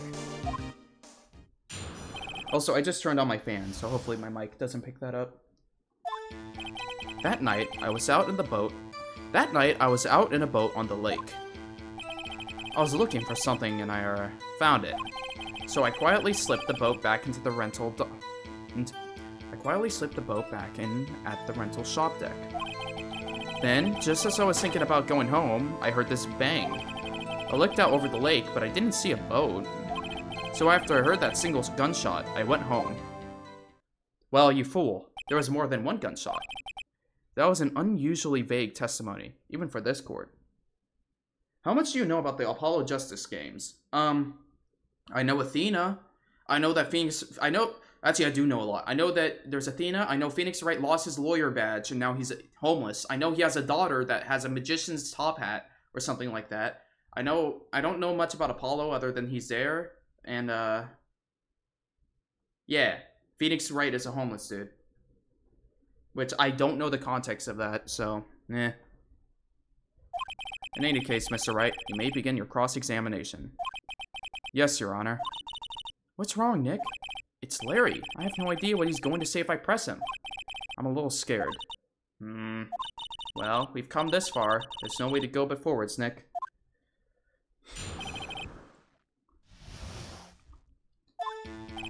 That night, I was out in a boat on the lake. I was looking for something, and I, found it. Okay.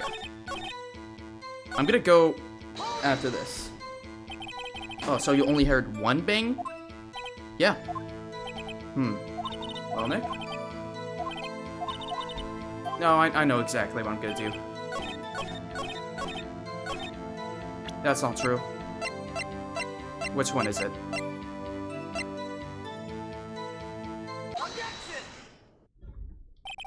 Wait a second, Larry. What? You only heard one bang? You're sure? That's what I said. But Miss Lotta Hart testified yesterday that she heard 2 bangs. And the old man just now said the same thing. They both heard 2 gunshots that night. Huh? Were you even listening? Were you paying attention at all to what they said? Yo, Nick, please. Huh? You know something's been bothering me. I'm a witness, see? I'm like a customer here. So you gotta treat me nice and stuff, okay? Okay. Mr. Butts? What? You only heard 1 gunshot? Are you sure? Well, to tell you the truth, I'm not sure. Huh? Not sure? How can you not be sure? Yeah, well, I might have missed the other gunshots. I was, listening to something else. something else? My radio, dude. With my headphones. What? Radio? Me when I get on the witness stand and lie for no reason? Larry would... mind you, Larry has essentially raided this court trial. He's like, yo, wait, I'm a witness, dude. Starts spreading misinformation immediately. Mr. Butts, you're listening to the radio with your headphones? Yeah, so what? That a crime? One of Polly's... Yeah, but the Polly victim should have known there's no fighting back against a bird with a gun.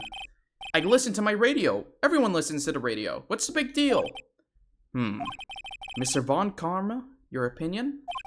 Waste of time. I do not accept this witness, nor his shoddy testimony.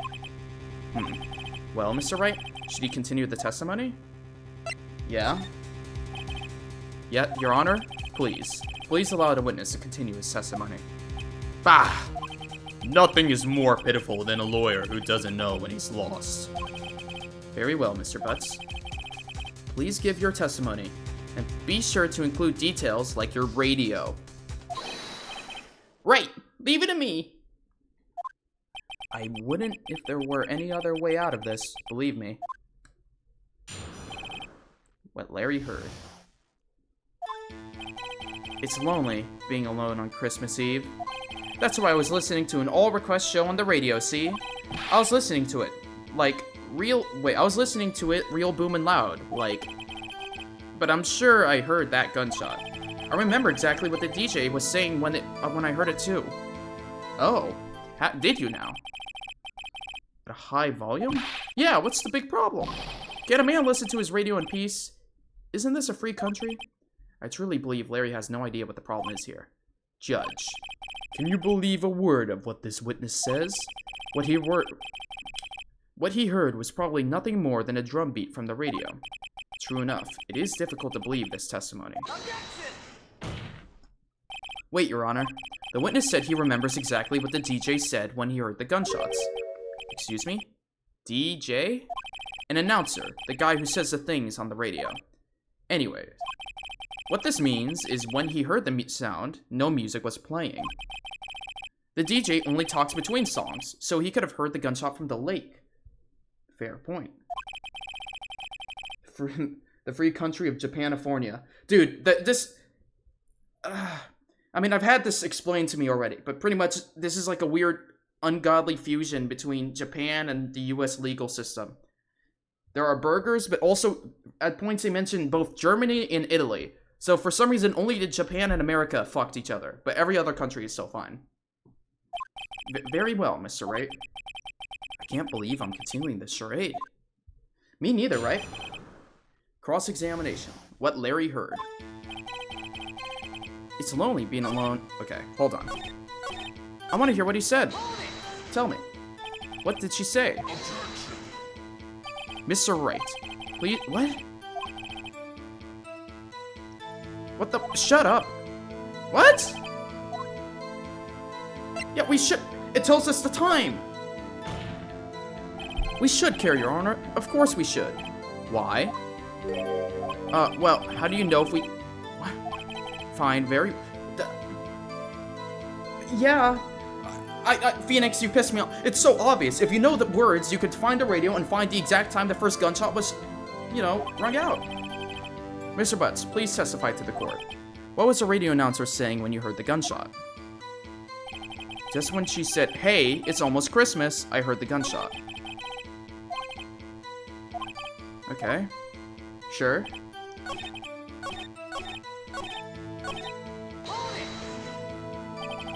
It also happens sometimes after 1900. Yeah, I mean, yeah, makes sense. They have television, they have all the TV shows. I assumed as much. Of course I am. She had this real sexy voice. Thanks, Butts. Maybe Von Karma was right. I'm not sure how that helped us at all. This is the most ludicrous testimony I've ever heard. But there is one gleaming right. Okay. Well, you heard a sexy voice. Do you know the channel you were on? Wait, hold on. No. Go back.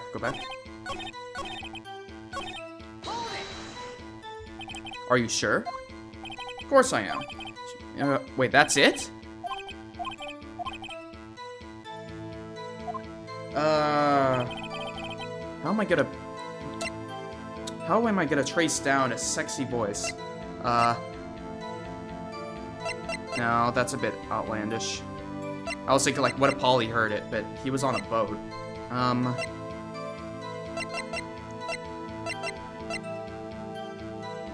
trying to think here.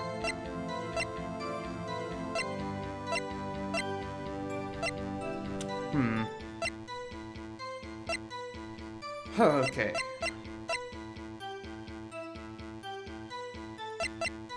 Maybe something else. Yeah, what was the show?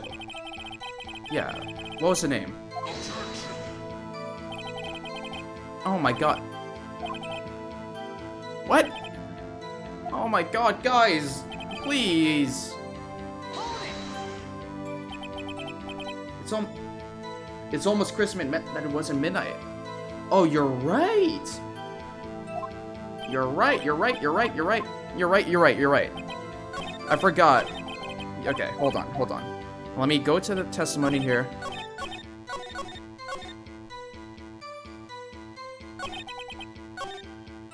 Oh, wait, that's going backwards. Okay. Yeah, so let me find. So, yeah, almost. So, 11:50 p.m. 5 ads? What the fuck? You know, this is why you sub. You get to avoid the ads. But also, what the fuck? 5 ads. Why?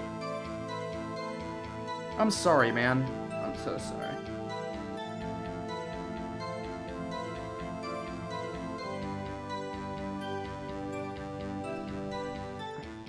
That's messed up. Wait. Are you saying there's 5 30-second ads? Is that what... Or are you saying there's, like, in the 30 seconds they show you 5 different ads? If so, they are cramming a lot of ads into Twitch. Because, my god.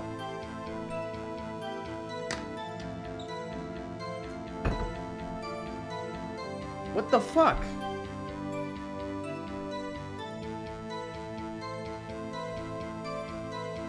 So you're telling me it's 2 minutes and 30 seconds worth of ads? 2 minutes and 30 goddamn seconds.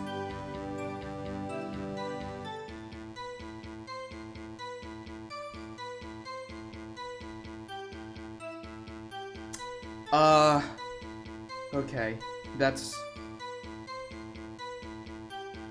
Hey! Okay. And, okay, I'll see if I could change the amount of ads that play. I think, like, 1 ad is okay, sure. 1, 2, but, like, 5? What the fuck is this?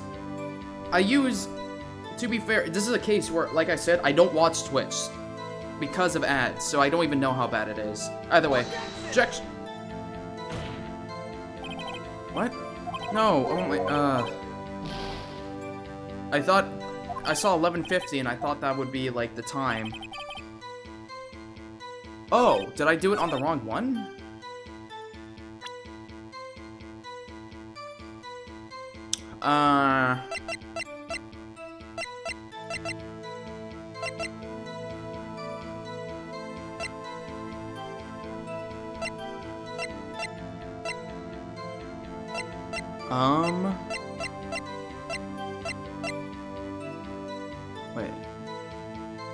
Wait, I know, just after midnight.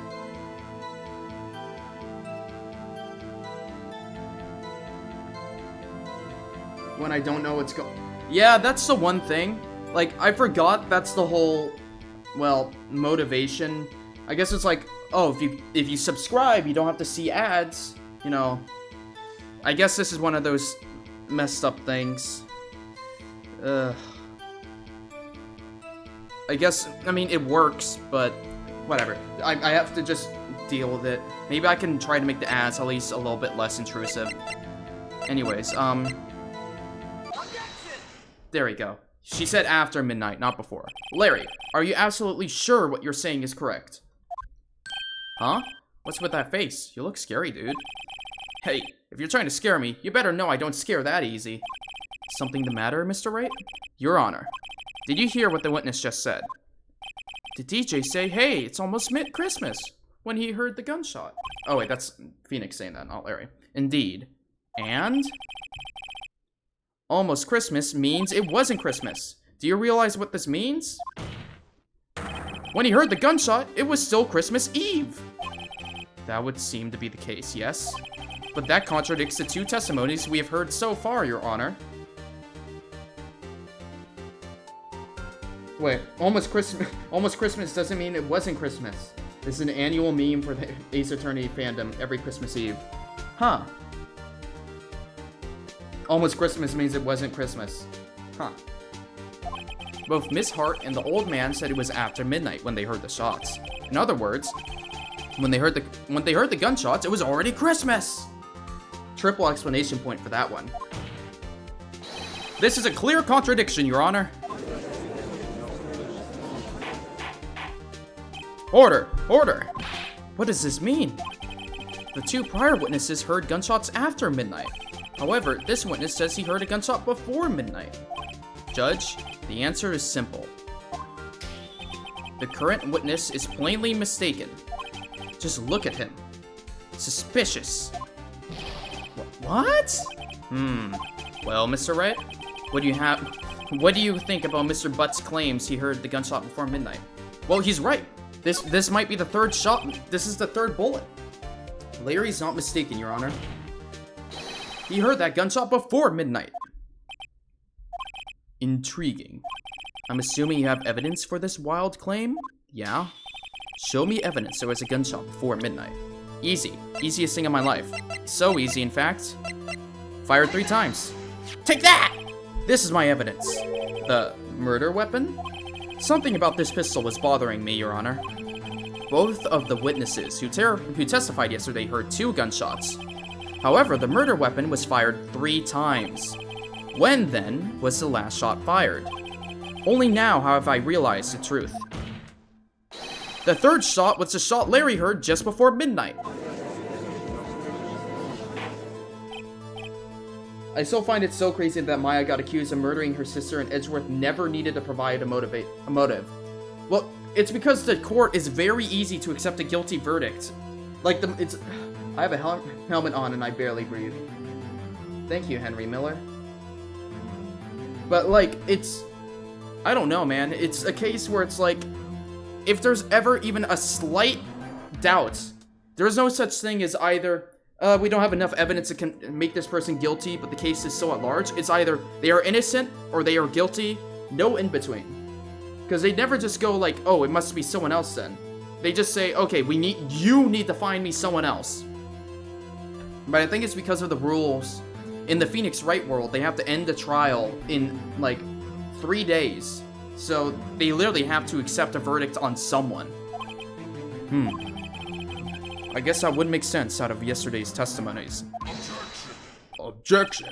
Bah, you waste our time again with your empty statements. Yes, the pistol was fired 3 times. But do you have any proof that it was fired before midnight?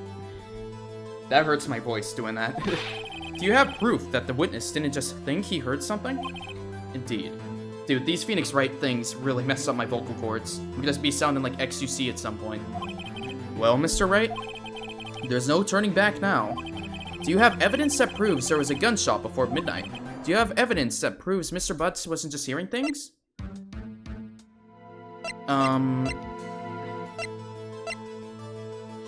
I believe so.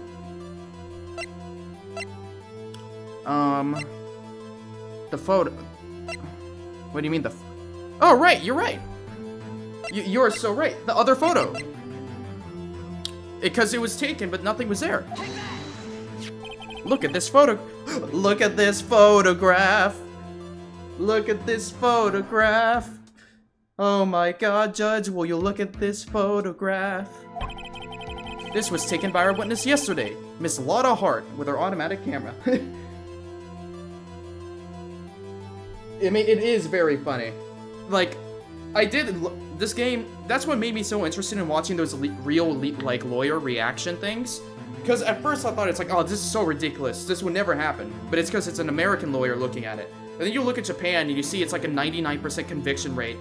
And the whole idea behind Phoenix Wright is he's meant to be a superhero, essentially, because of the fact that he can be a good defendant. Because literally, in Japan, being a defendant is a very, very, very hard thing to be. No one likes you. You're treated like utter dog shit. It's very interesting, but also sad. The timestamp on the photo reads December 24th, 11:50 p.m. Oh yeah? But there's nothing on the lake in this picture. Your Honor. The real issue is not why nothing is shown on this photograph. It is why this photograph exists at all. What do you mean? Your Honor. This photograph was taken by an automatic camera. That camera was set to go off in the response to loud noises. Aha! The man never catches a single break in every installment. True. Correct. There was a loud noise on the lake at 11:50 p.m. That is why this photograph was taken. In other words, there was a gunshot at the time that Larry claims. Aha. Order! Order! That would make sense of the evidence we've seen so far. However, this leaves me wondering exactly what did happen that night on the lake. Exactly. If this is true, there were two sets of gunshots separated by 25 minutes. One at 11:50, another at 15 minutes after midnight. Why, I ask you, why? Uh-oh, I better think of something quick. What did you miss, really, guy? Well, let me tell you. A lot. He's wearing sandals. Well, okay, hold on. Someone in chat can fill you in. Okay, 3-second recap. What's it called? Larry took the stand. Von Karma is asking us to give us a reason why multiple gunshots went off before midnight, or the single gunshot that went off before midnight. He wants us to give an explanation behind that. We're on day 2 of the trial, and yeah. Wait a second. Gunshots separated by 25 minutes? Ah! What's wrong, Nick? I have it! I have it! Huh? Remember the case with the Seal Samurai? Huh? Yeah, of course I remember. What? The murderer in this case had the same idea as the murderer in that— Oh. What do you mean? Maya, yes? If we don't figure out this now, we'll never overturn Edgeworth's guilty verdict. What do you mean the same idea? Like are you saying that the victim is actually originally going to be the killer? And it was a self-defense thing? I've got a hunch and I'm going to run with it. Okay, I mean, is this safe? Safe? We've already gotten a guilty verdict. We have nothing to lose. You just watch and let me know if anything that sounds fishy, okay? Right, Nick. Your Honor. Yes, Mr. Wright? The testimony just now has cleared up this entire case. What do you mean, Mr. Wright? Tisk, tisk, tisk. So you finally realize the truth. There can be no other murderer here than Miles Edgeworth himself. Wrong, Von Karma.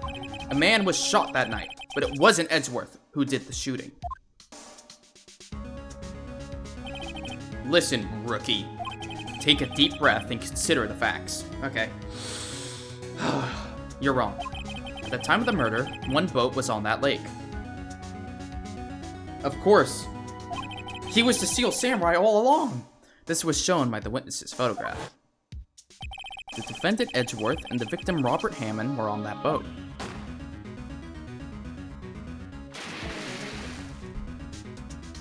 There was a gunshot fired on that boat, and Robert Hammond fell into the lake. The distance of the shooting was 1 meter. It couldn't have been suicide. Well, the guilty party has to be the other man on that boat. I admit it is hard to imagine any other possibility. Yes, but this assumes that the victim was shot at 15 minutes after midnight. What do you mean by that, Mr. Wright? We have photographic evidence of the time of the shooting. The timestamp on the photo says 0:15, but Larry heard a gunshot 25 minutes before that.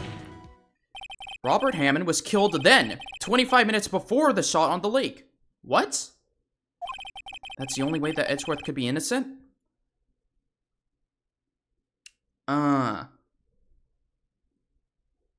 Interesting. So, it's like trying to frame Edgeworth then? I'm not quite sure. You know what, Phoenix, this is a rare moment where you're saying things that even I'm not following. Mr. Wright, are you quite mad? Explain who the two men on the boat are. Edgeworth and the I don't understand, Phoenix. Okay. Are we saying then that the guy there is not Hammond, but it's rather the murderer? Of course, it was Edgeworth and the murderer. After the murderer killed Robert Hammond at 11:50, he assumed the guise of Mr. Hammond and met Edgeworth. What? Are you serious? Yes, Edgeworth won't tell us why he went to the lake that night. However, I have a hunch. That night, Robert Hammond called Edgeworth to the lake. Now, Edgeworth didn't know Robert Hammond's face that well. That's why he didn't suspect anything when the murderer took Robert Hammond's place. I'm not sure what to make of all of this. Actually, this does... They do say the time of death is sometime on the 24th or 25th. So maybe the guy who got shot on the boat is still alive somewhere. Maybe Edgeworth did shoot the guy, and he thought it was Robert Hammond, but because of what we're deducing here, Robert Hammond was actually dead from an earlier gunshot. But then that makes me wonder, did the guy expect to be shot at?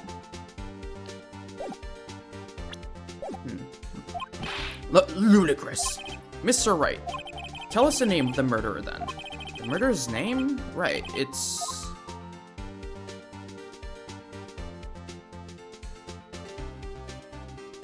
He did fall in the water. I don't know the murderer's name. Why would I know the murderer's name? Because we said it's Edgeworth. No, I don't know. Actually, I don't know the murderer's name. Okay, phew. Saying Miles Edward was like a thought that popped in my mind, but I realized it's a stupid idea to say his name. You don't know? Why would I know the murderer's name, Judge? Bah! Again, you waste my time. I don't need to know it. I don't know it because he never told us. The murderer is the caretaker of the boat shop. That old man... Oh my goodness. At 11:50, he was the one who killed Robert Hammond. Oh my god, Phoenix! What the fuck are you doing? I don't know any of this! He's taking the wheels! Phoenix is becoming self-aware! The caretaker of the boat shop? What? Where did he do this? There weren't any boat... Oh my... Don't...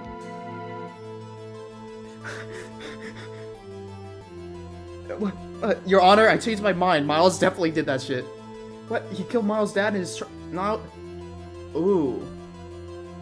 Ooh. That would be a funny... That would be interesting. But... I don't know, dude. On one hand, I don't know. This dude seems a bit... The guy at the boat shop. I'm convinced he has brain damage. He doesn't know anything that's going on. So if he did do it... Why would he have to go all the way out on the lake just to shoot someone? Unless he's pretending to be crazy.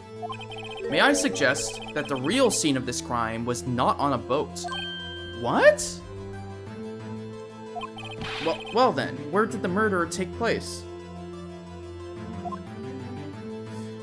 Show us okay. Well then, it would have taken place at the boat shop. Here, of course, the boat shop, where he lives. That way, he can meet with the victim without anyone seeing. Objection! Do you have any proof that the boat shop was the scene of the crime? Recall Larry's testimony if you will.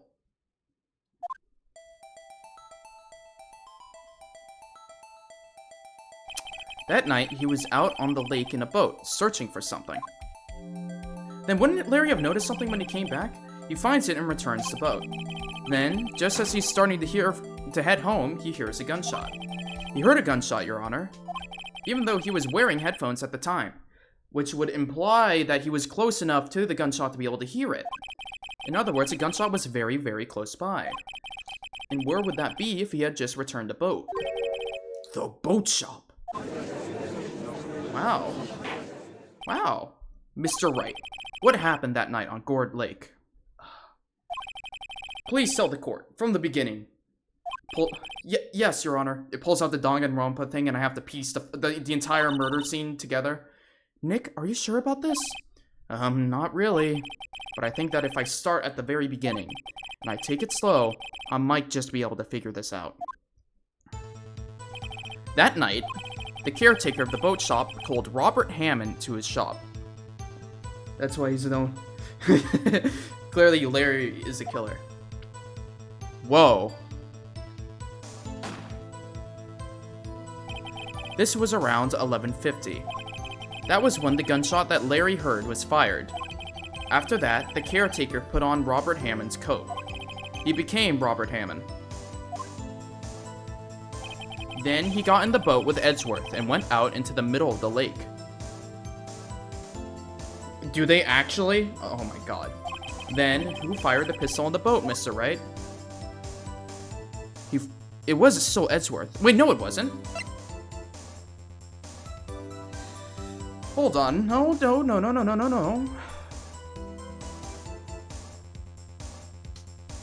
It has his prints on. Wait. No, it wasn't Edgeworth. We know it's not because of the hand. Of course, it was the murderer who shot the pistol. Whoa. He shot twice. Both missed Edgeworth on purpose. Wait a minute. Yes? Why would he shoot twice if he didn't mean to hit anyone? Details. Know this, Mr. Wright. The moment you run out of explanations is the moment you lose. The flanderization of Larry in later games is so upsetting. My baby girl Larry would never say that. Tell us why the murderer had to fire twice. To create a witness? Yes.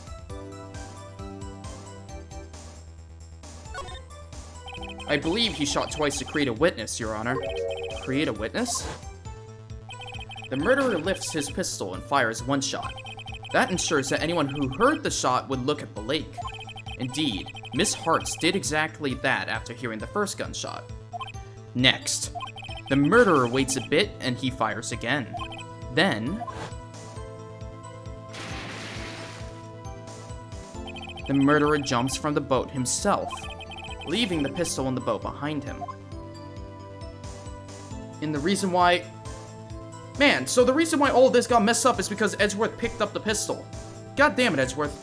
I see. There's someone looking from the edge of the lake. It would appear that one of the men on the boat had shot the other. The murderer didn't know about the automatic camera, of course. That's why he shot twice to draw attention to the boat. Huh.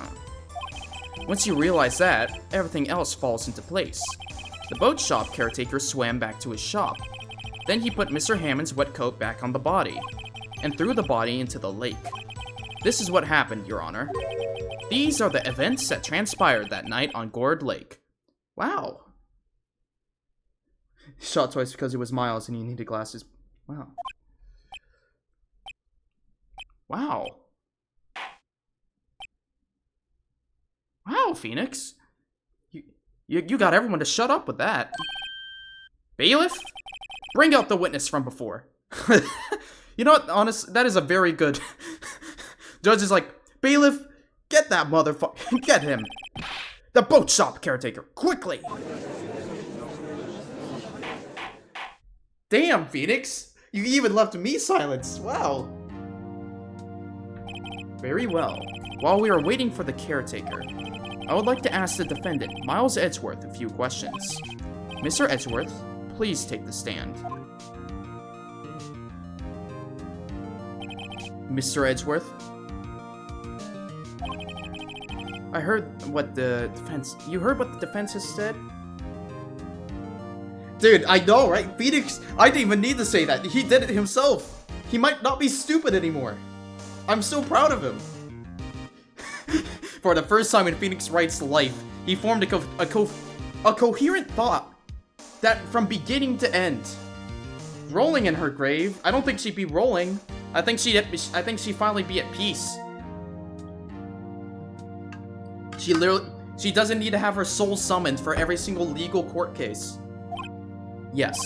Well, why did you go to the lake that night? What Wright has said was mostly correct.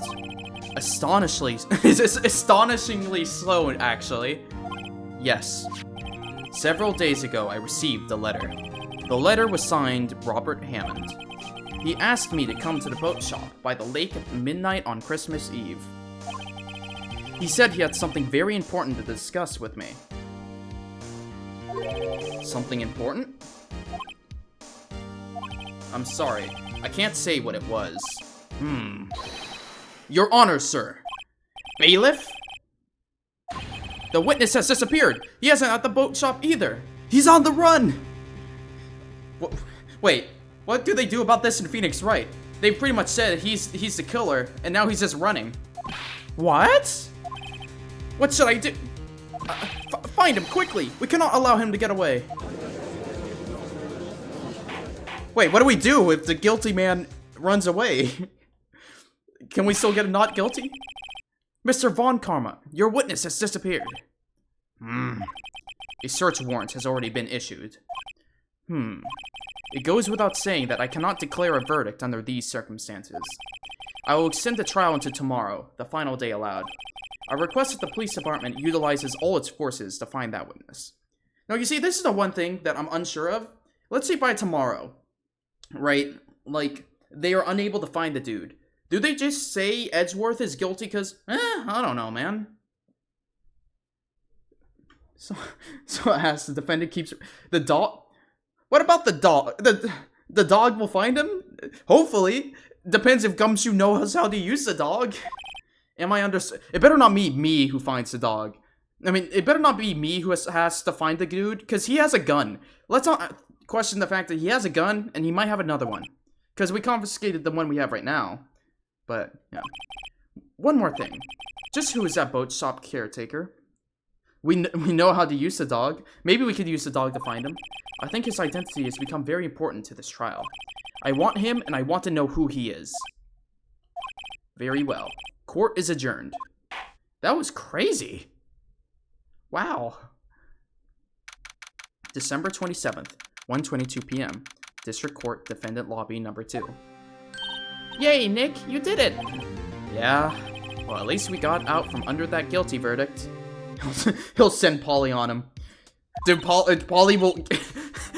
Oh my god, I'm imagining a scene where Gumshoe is like, Missile, find that man! Wait, what's that in the sky? Polly comes down from the heavens above, snatches the dog, and the dog is never seen again. Never mess with Polly. Polly will be the Slender Man of that forest, carrying people away, never to be found again. Even Von Karma didn't know what to do with his testimony. Larry really helped us out. Sure, once I sifted through his unique testimony. Still, he did save us. I just wish our cases weren't so down to the wire all the time. I know what you mean. Sometimes I feel like it's us on trial instead of our clients.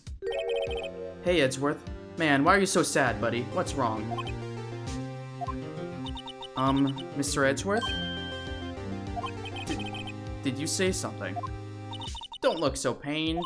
I mean, it looks like you're probably going to get off the hook. You could try to smile just a little. Relax. Ugh. I'm sorry. But I fear it's not over for me yet. What do you mean? Are you hiding something from us, Edgeworth? I swear to God. Right. There's something that's been troubling me for a long time now. And I don't know whether or not to tell you. Oh my god, Edgeworth, tell me. Mike, I am your defense attorney, please. No, there's so little time left. I want to tell you, to get it off my chest, but... I can't make up my mind. Look me in the eyes and tell me it. God damn it. What is this about, Edgeworth? It's a nightmare I've had. The defense in the BF, tell him. It's a nightmare. It's a nightmare I've had. It's both of us in bed, and I'm kissing you gently as we beautifully make passionate love. A memory of a crime that I committed. Was it a crime of love, Edgeworth? Was it a crime of love? Crime you committed? Oh god, we're getting distracted. A memory of a murder. Alright. To be continued. Oh, they oh my god. So many twists and turns. Man, this is a long one. I haven't taken any breaks in this trial, and we've been going for 4 hours straight. That's rare. The good thing about me doing this earlier in the morning, though, means that once we're done with this, I can grab lunch. Assuming it doesn't go on for, I don't know, another 2 hours.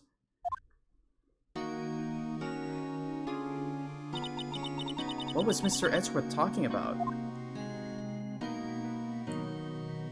A memory of a crime that I committed.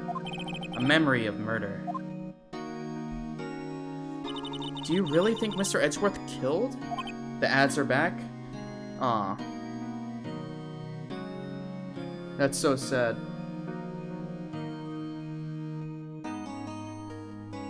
It's so sad seeing the ads. I don't believe it. Not Edgeworth. Some painful memory has been troubling him recently. But he never takes someone's life. Never. Nick? Yo! How's everyone doing? What do you think about performance today? Okay, what is DL6? I feel like I keep on reading you, but I don't know what DL6 is.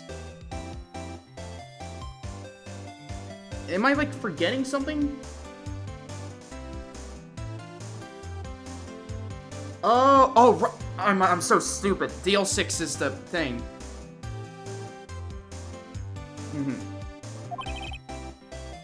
Also, don't lie to the man. We're not talking about that. Swooning? Me? Oh, yes. I do remember feeling faint. Right on. Tell me the truth. It was love at first sight, right? Right, Nick? Huh? Me? Well, maybe my heart skipped a beat or two.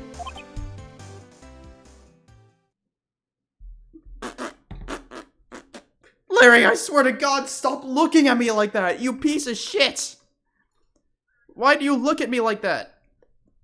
Why does he do that? Who told him to do that? Stop! I think you could do better than that. I swear to God, never lock it again, Larry. Come on, I saved Edgeworth in there, dude. Edgy. You guys should be bowing before me. Yeah, bow before your hero. Literally nothing happened before butts yapping on a storm. Larry, you really helped out in the trial today. You did. If you weren't there, Larry, I'm sure Mr. Edgeworth would have been found guilty. But seriously, Nick? That boat shop caretaker guy is pretty suspicious. But Edgy ain't off the hook yet. Way to spoil the mood, Larry. Hey, I'm just a guy sitting in the audience, you know? But from where I was sitting, Edgy seemed pretty... Edgy? Ah! I can't believe it! He said the thing! Edgeworth? Edgy? Oh. Guys, I'm lightheaded. I think I might pass out at this point. I cannot deal with talking to fucking Larry for more than like a minute straight.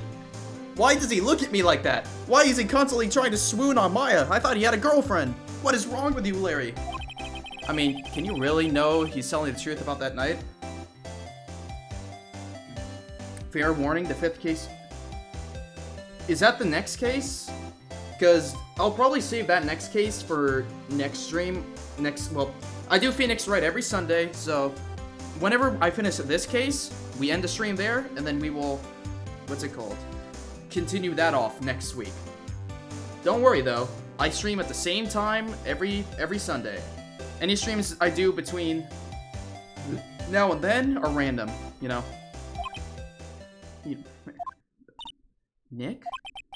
I don't know, but what I do know is I'm going to believe in you two until the end. Us two? Edgeworth and who else? You mean me, right? Well, I thought he was saying Larry and Maya. Nah, he meant me, right? He means me, right, Nick? Yeah, you, Larry. Not me? But why you, Larry? Huh? Actually, yeah, why me, Nick? Enough with the silent treatment. Okay. Nick, why do you trust Mr. Edgeworth so much? I mean, he's changed recently, true. But when we first met him, he was kind of a jerk, don't you think? You didn't know him back then? You didn't you didn't know him back then. Back when he wanted to become a defense attorney. Wait. Was that when you two were classmates? Yes, in grade school. This is new music. They saved me, Miles. And Larry. They saved me and I'll never forget it. That's why I became a defense attorney, you know? What? Hey, Larry, what's he talking about? Huh? Sorry, I kind of forgot. Phoenix, you're the only one who remembers this. Edgeworth doesn't remember, Larry doesn't. I think you have a idealized version of events. Okay, Nick, out with it. I'm going to hear this story today, and that's final. Okay. It's kind of a long story, so hang in there. It was the very end of 3rd grade. I was on trial. A class trial. Class trial? You remember, Larry? Spring, end of 3rd grade? A kid in our class got his lunch money stolen. Lunch money? Our school was really small. Every month, kids would bring in an envelope with the money for lunch from home. Huh, I see. Anyways, this kid's envelope disappeared, with $38 still inside. Oh. Yeah, now that you mention it, I do remember that. I could see why you'd forget, though. You were out of school that day. Anyway, the envelope had been stolen during PE class. I was coming down with a cold, so I skipped PE that day. I was the only one not in class. So, they thought you did it? Yeah. The kids in class said I should be put on trial. Wait. Phoenix is a massive loser who gets obsessed. What's it called? Phoenix is a massive loser who gets obsessively attached. That's why he still remembers random shit. Yeah, seems like it. Yeah, the kids in class said I should be put on trial. Trial? So the next day we held a classroom trial with me as a defendant. I didn't do it. Guilty! He did it! Guilty! It was you! Thief! Give the money back! You're such a meanie. No one played with him. Just admit you did it. You can't hide the truth. Tell us the truth. We're not gonna play with you anymore. Yeah, no borrowing my eraser. You shouldn't be allowed in a relay race or on the library commission. Give me back my 50 cents I loaded you. Hey, did you rob the bank the other day? Now, Phoenix, you know you shouldn't steal people's money. It's not right. In the end, even the teacher thought I'd done it. Go over and apologize, Phoenix. I didn't know what was happening. I was so sad, I couldn't stop crying. Everyone was staring at me like I'd done it. I tried to apologize. I went to where the boy whose money had been stolen was sitting.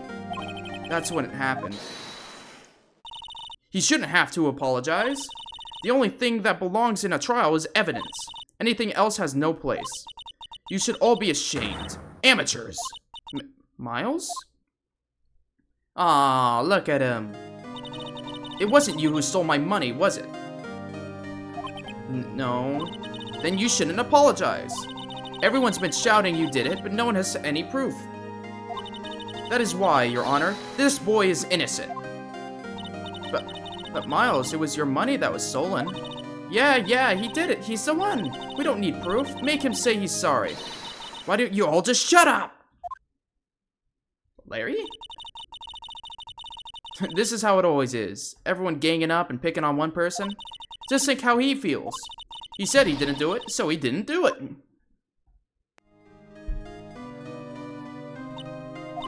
Very well. I will replace the money myself. This class trial is over. That's how it happened. After that, the three of us were the best of friends. Wow, I had no idea. Yeah, I had no idea either. I mean, I forgot.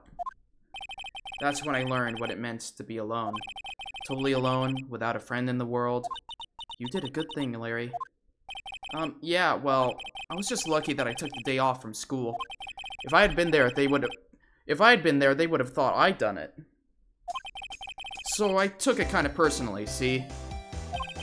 When something smells, it's usually the butts. Anyway, Edgeworth and I talked after that class trial. That's when I heard his father was a defense attorney. I remember his eyes would shine when he talked about his father. I'm going to become a defense attorney, just like my father. A famous defense attorney.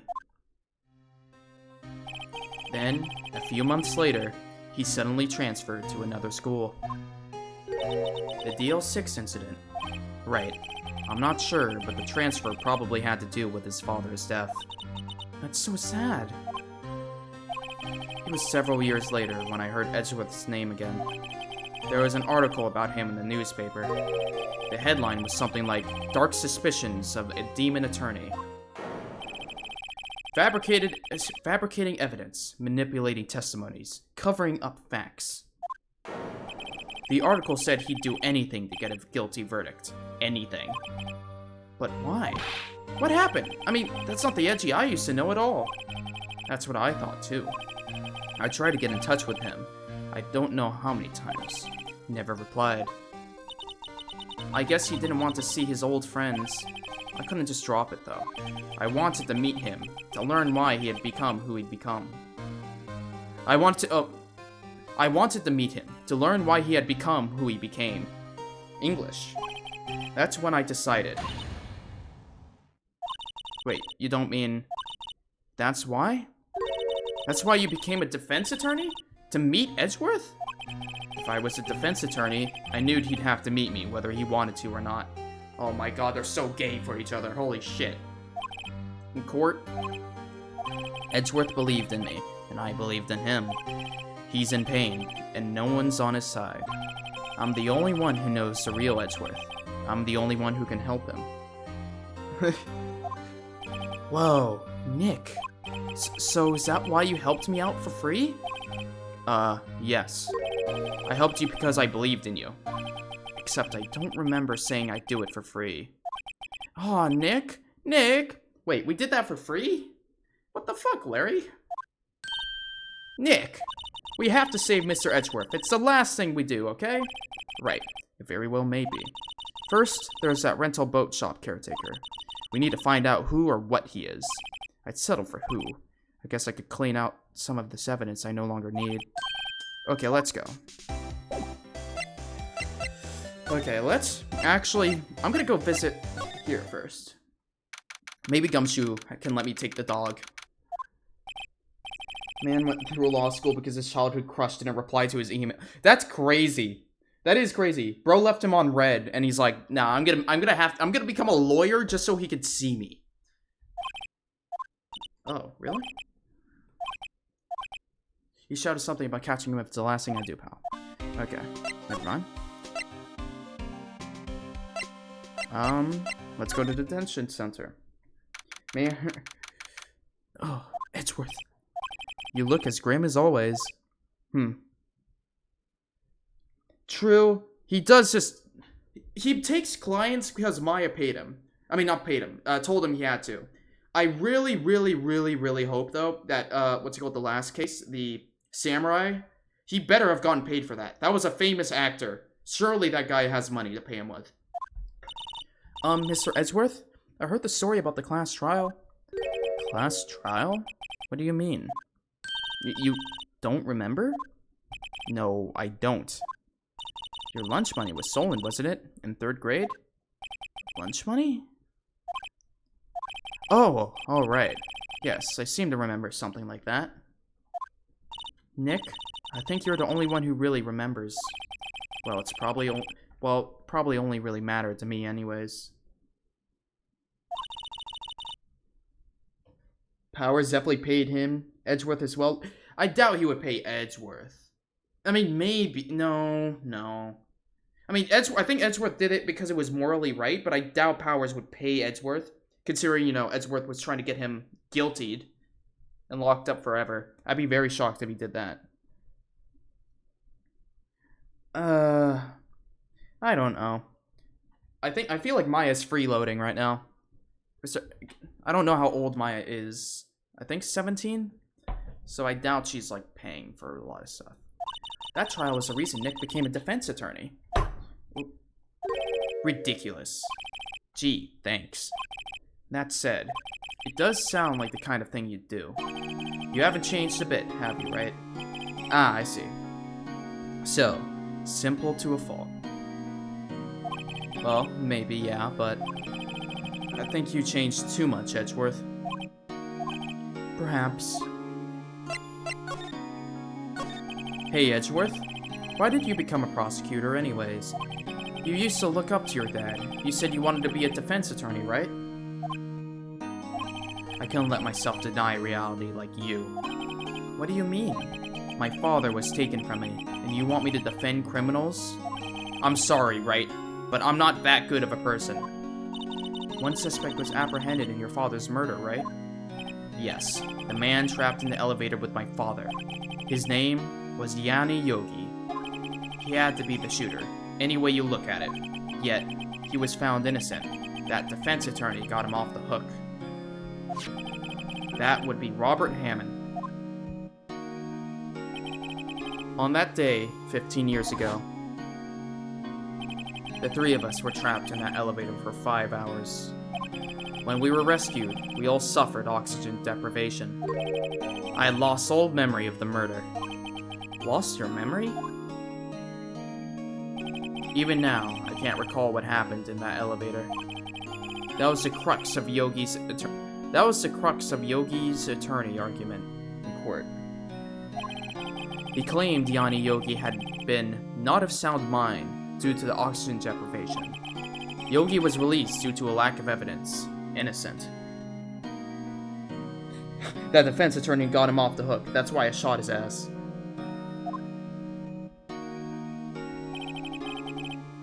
That's why I changed my mind. I started to hate defense attorneys. What's your relationship with Von Karma? He's my teacher, and a man who deserves respect. I learned everything I know of courtroom techniques from him. So he's like my sister was to you, Nick. He is a perfectionist in all things. In court, in his personal life, he is obsessed with doing everything perfectly. Perfectly, huh? In all the cases he has taken on, none were left unsolved. And not one suspect was declared innocent, ever. But that's... I know. It's possible some of the suspects were indeed innocent. However, it is impossible for us to accurately determine that in every case. All Von Karma does is his job, to find a suspect guilty perfectly. In any case, it is nigh well impossible to find a weakness in him. Should a weakness appear, he would do everything in his power to make it go away. Edgeworth? If what you're saying is true, you're headed for a guilty sentence tomorrow. He's right. Now's not the time to praise the enemy, Mr. Edgeworth. It's a strange situation in which I find myself, I'll admit. Fun fact, in the anime, Von Karma adopted Miles. No, but yeah, I'm gonna be honest. That was what I was confused about. 'Cause in the games, like... Well... Not in the games. I thought Von Karma was his dad. I don't know, this is just outside Ace Attorney before I played the games. I always thought Von Karma was his dad, and that he was like a killer or something. But I guess I completely had no idea. So, this is all brand new information for me. That would be interesting, though. No kidding. Though, if he did actually adopt Miles, this would be a very weird situation where he's essentially persecuting his stepson. I don't have anything else to... Nick, no! That's a photo of his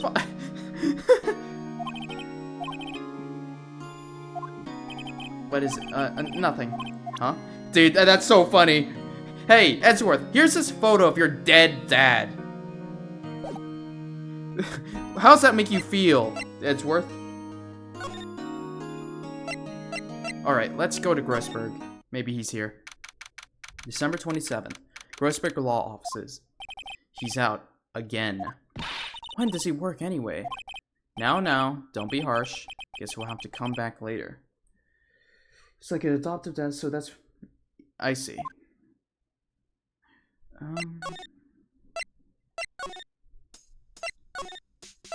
Okay. Hey, pal! Long time no see. Oh, it's Detective Gumshoe. Close one today, eh? I got so worked up, I snapped my tie in half. Sorry about that. No problem, pal. Thanks to you, we now know who really did it. You mean the boat shop caretaker? Look, I'll make you a promise. I'll have that scoundrel in my custody by trial time tomorrow. Come what may. It is my duty to you as a police officer. Now it's off to catch me a criminal.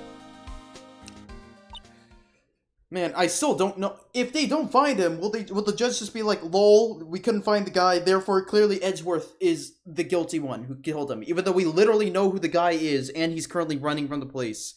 But no, Edgeworth did it. In fact, death sentence, lol. Detective Gumshoe sure is active today. Oh, one other thing. Eek! No one can go into the woods today. The woods? Where Lotta was camping?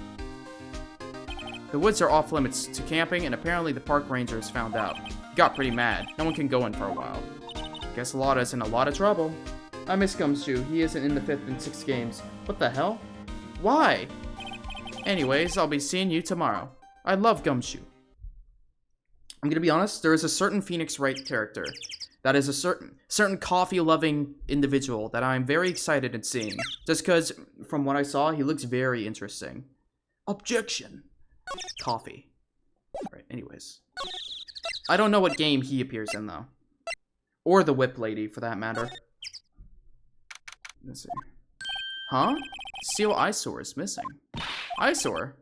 The hot dog stand is closed.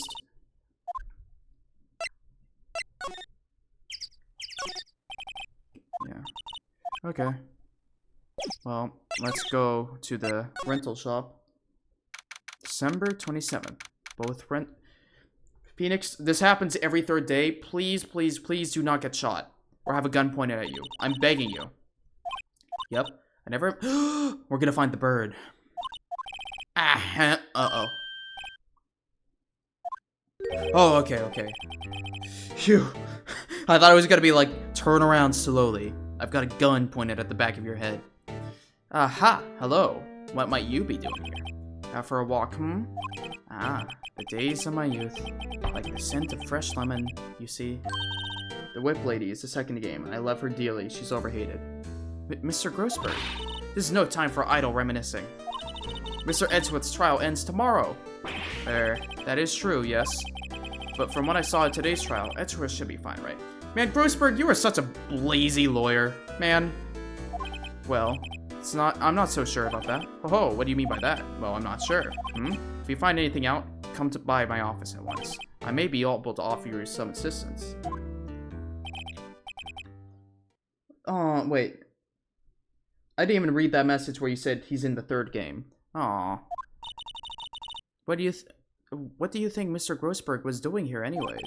Who knows?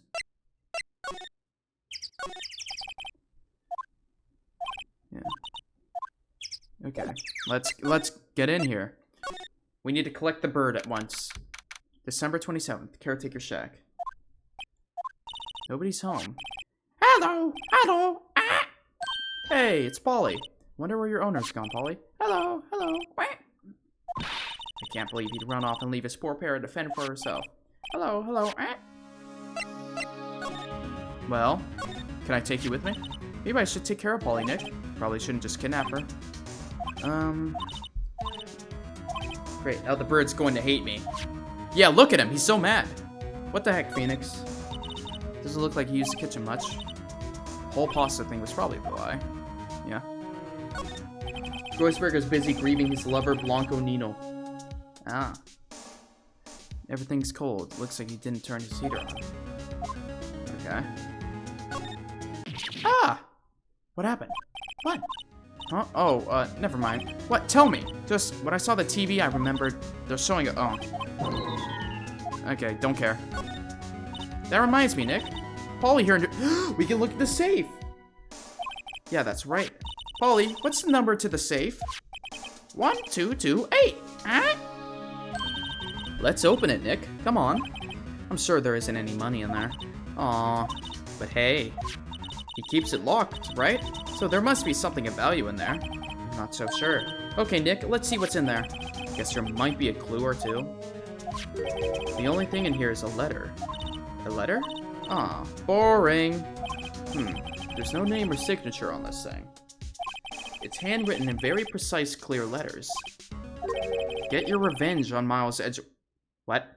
Get your revenge on Miles Edgeworth? Edgeworth? It's a manifesto, isn't it? Nick, why would Mr. Edgeworth's name be on here?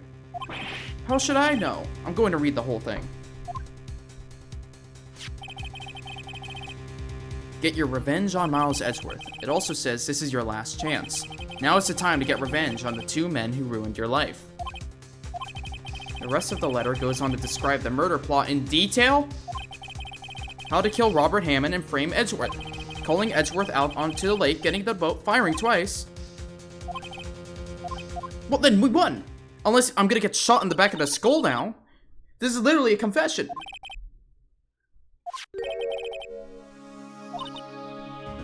Wait. Who could have written that letter? What does it mean to get revenge on Miles Edgeworth? Look, I don't know, okay? But one thing's for certain. This letter is an amazing clue. This is literally a confession.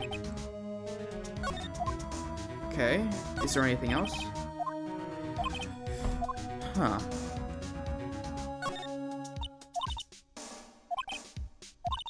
Okay. Bird, do you have anything else? The bird wrote it.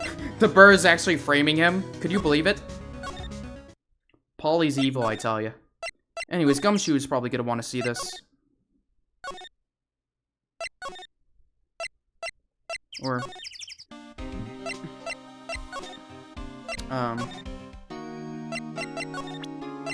Take a look at this. Edgeworth. See this letter? This came out of the safe at the shack where the boat rental caretaker lives. I see. Ooh? Revenge on me?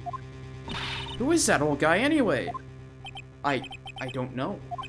Could he be an innocent defendant you got declared guilty or something? Nice, right? But I don't remember that old man. Well, dang it. Wait, what did he say? Let me look at this. I'm waiting for the stream to catch up so I can see it. Not at all. Oh, he just said not at all. Okay. So he's following this letter then. Which means there is someone else behind it. Now is the time to get revenge on the two men who ruined your life. Two men. Meaning myself and Robert Hammond? It also says this is your last... Okay, so he wanted to kill both of them. Apollo's nickname is Polly. Ah.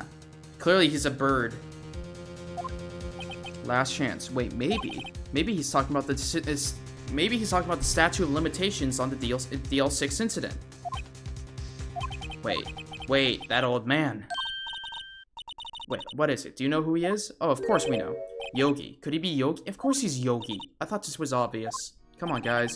The suspect in DL6 incident 1 who was found innocent. It's... Well, yeah, it's him.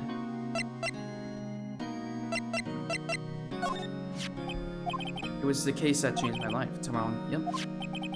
Okay. Alright. Can I talk to him about that now? Yami Yogi was a court bailiff at the time. We just happened to be in the elevator together 15 years ago. I'm gonna assume his life got ruined because even though he was innocent, everyone still thinks it's him. The quake was incredibly strong. Before I knew it, everything was dark. We were in there for so long, it felt like forever. The air thinned and the darkness closed in on us in that little box. We became unsettled. Help! I can't breathe! Quit! Quiet! I said quiet! You're not making this any easier! I want to get out! Help! Get us out! Don't shout! You'll just use up more oxygen! That's all I remember. When I came to, I was in a hospital bed, staring up at the ceiling. So who shot the gun? In court, Yanni Yoki's mental condition was called into question. They claimed the oxygen deprivation and stress had caused temporary insanity. In the end, the claim passed to court, and Yoki was found innocent. But isn't that strange? This letter tells him to get revenge on Edgeworth. Why would he want to take revenge on you? Right. Yeah? There's something that's been troubling me these last few days. I didn't know whether or not I should tell you. You mean the nightmare? Did we really need the flashback to this? Fun fact, you get to play as Gregory during Investigation 2. Okay. I think the time has come to tell all. Alright, come on, lore time. For the last 15 years, I've had the same dream nearly every night, almost every night. I wake up in a fearful sweat every time. What kind of dream? It's a dream about my father's killing in the dark. Help! I can't breathe! Quiet. I said quiet. You're not making this any easier. Okay, don't shout. You'll just use some more oxygen. And then?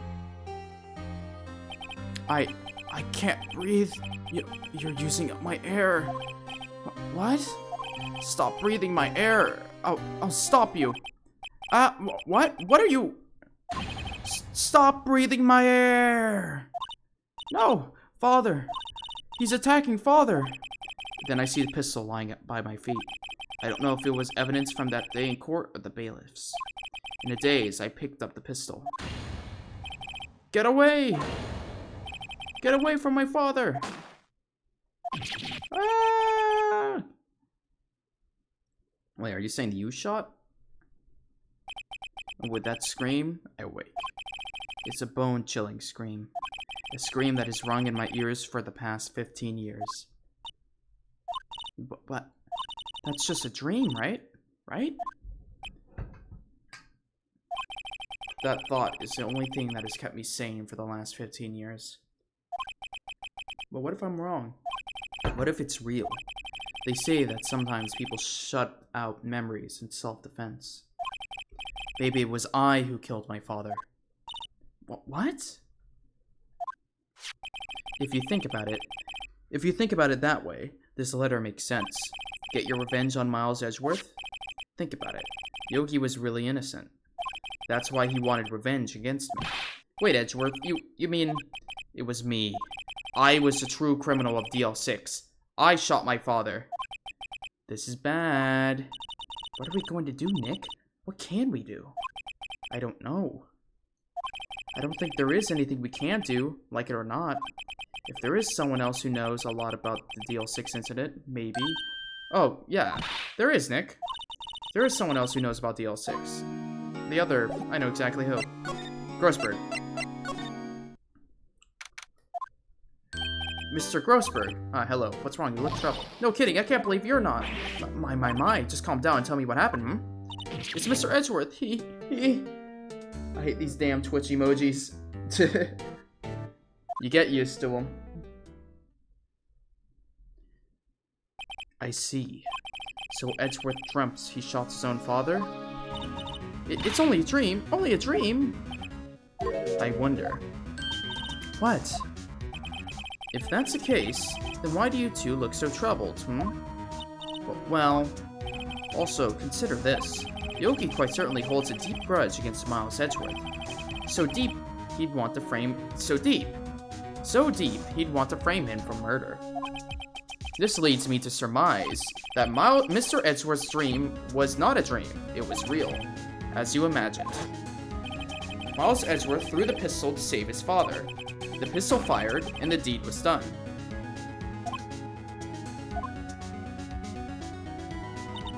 No, I don't believe it. Yogi was suspected of murder, and his career as a bailiff was irrevocably wrecked. Thus, he sought revenge on Miles Edgeworth. Aw, man. This was his last chance, of course, with the statute of limitations so close. I guess it's okay, so you can kill him, and then once the statute runs out, they can't investigate it further.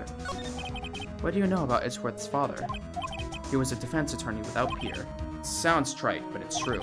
Well, he may have had one peer now that I think about it. Your mentor, Mia Fey. My sister? Gregory Edgeworth is very disapproving of Mr. Von Karma's techniques. That's no surprise. Von Karma is an extreme man. Forged testimonies and evidence are nothing to him. Yeah, goddamn. Grossberg really went... Yeah, I think the kid killed his dad. Well, I mean, yeah.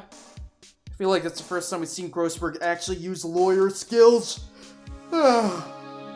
Grossberg just seems to kind of yap about how he's not going to do anything, so, you know.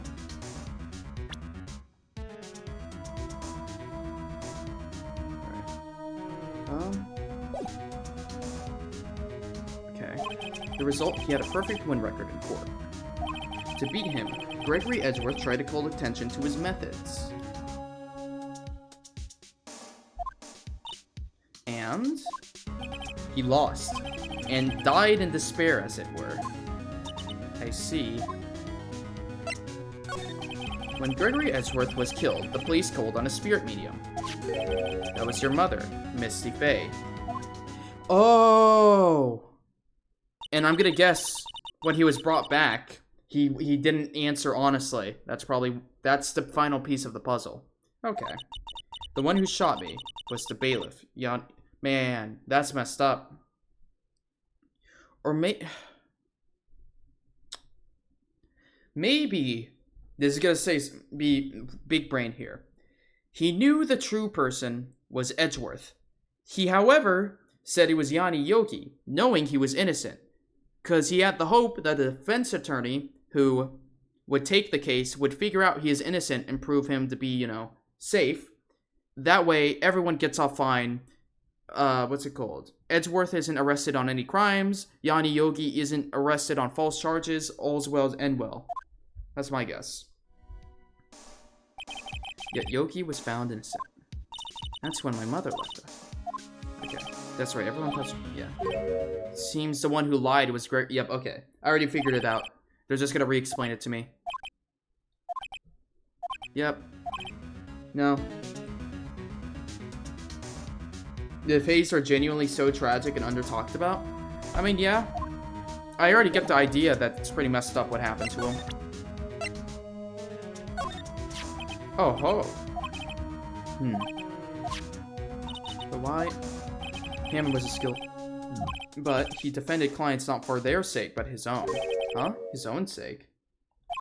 He never trusted his clients, that one. The only thing he trusted was his own ability. So he didn't have faith in his clients? But he got his client found innocent, so why should it matter?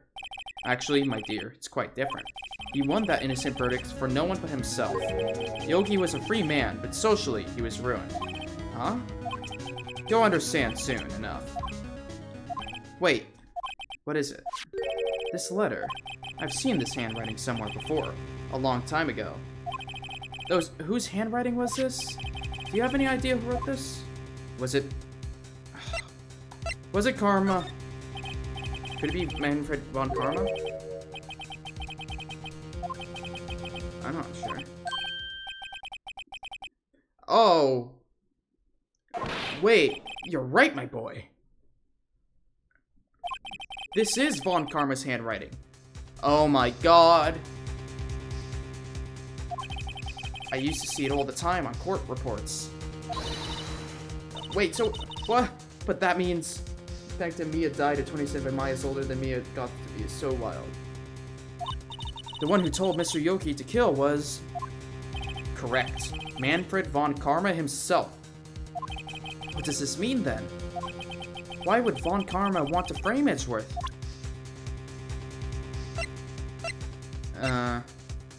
Why would he want to frame Edgeworth?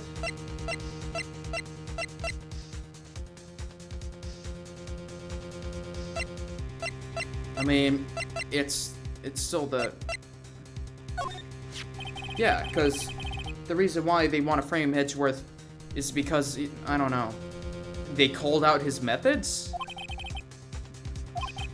Huh. However, I'm afraid the damage deal okay.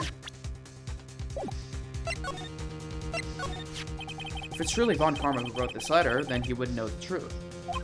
He would know that Miles Edgeworth had accidentally killed his own father. He'll say as much tomorrow in court, I should think.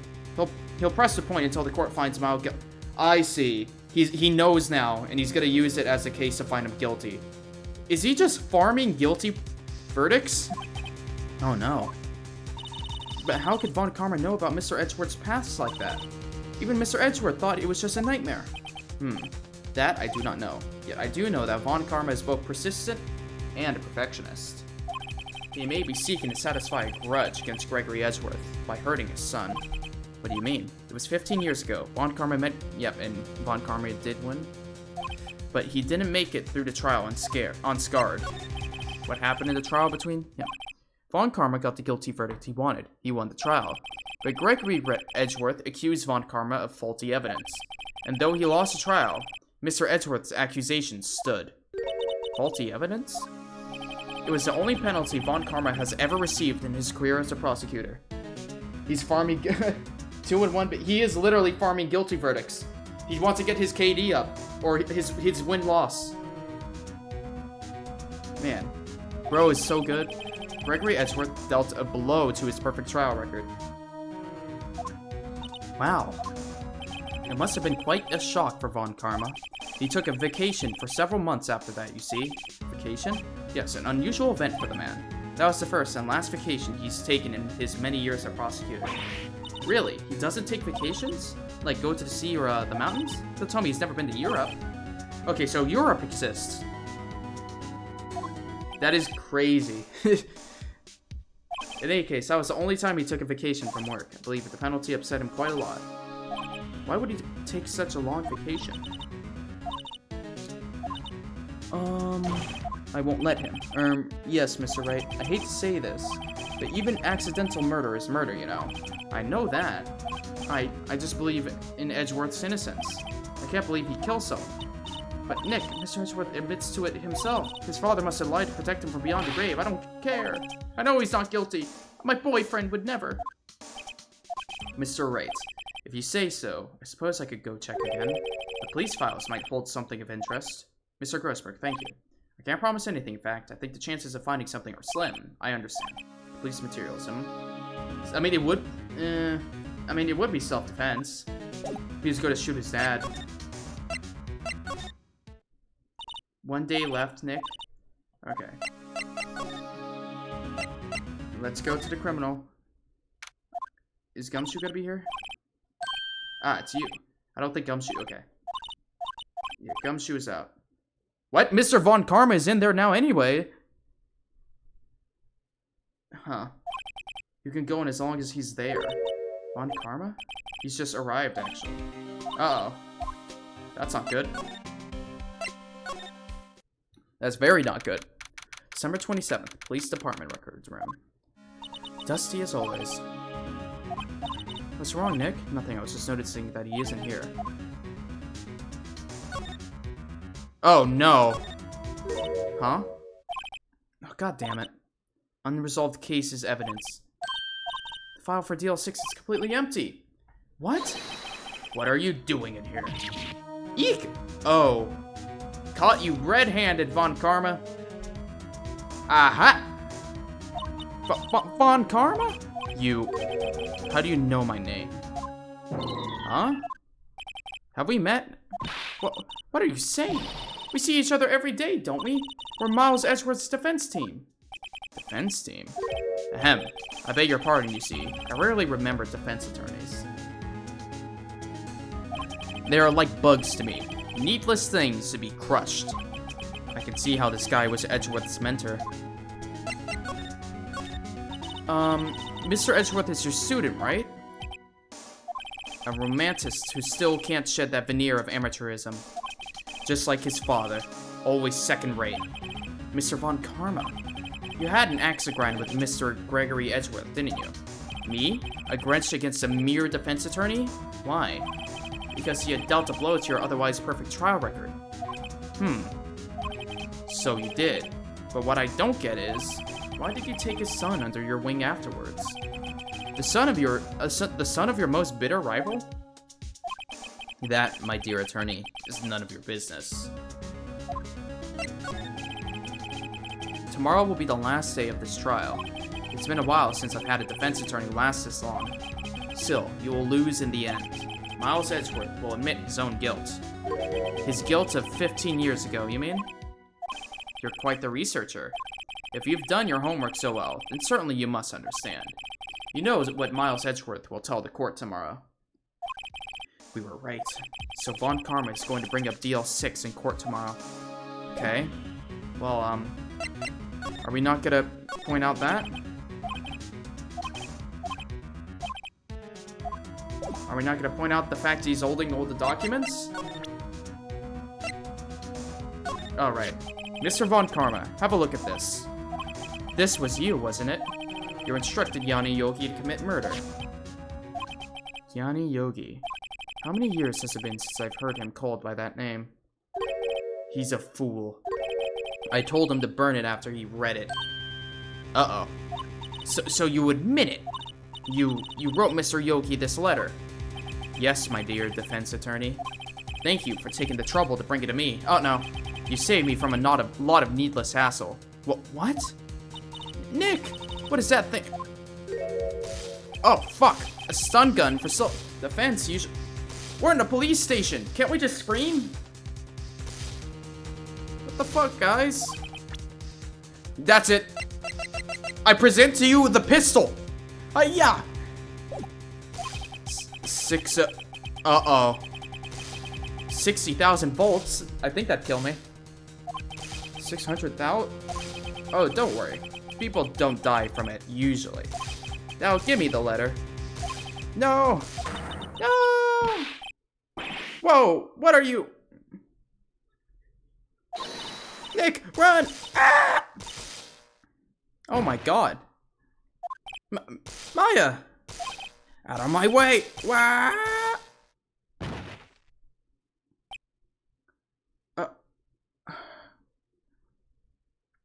Phoenix? What the fuck? Are there seriously no...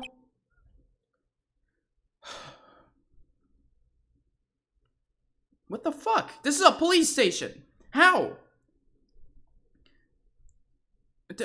This should be, 1, caught on camera. There's no way they don't have a camera in the evidence room. 2, if someone checks the room, they would see us collapse on the ground. 3, Phoenix, why didn't you run? Like, it's an old man, Phoenix. And I watched a clip of the anime. I know you bike to work every day. You must have some stamina. Man.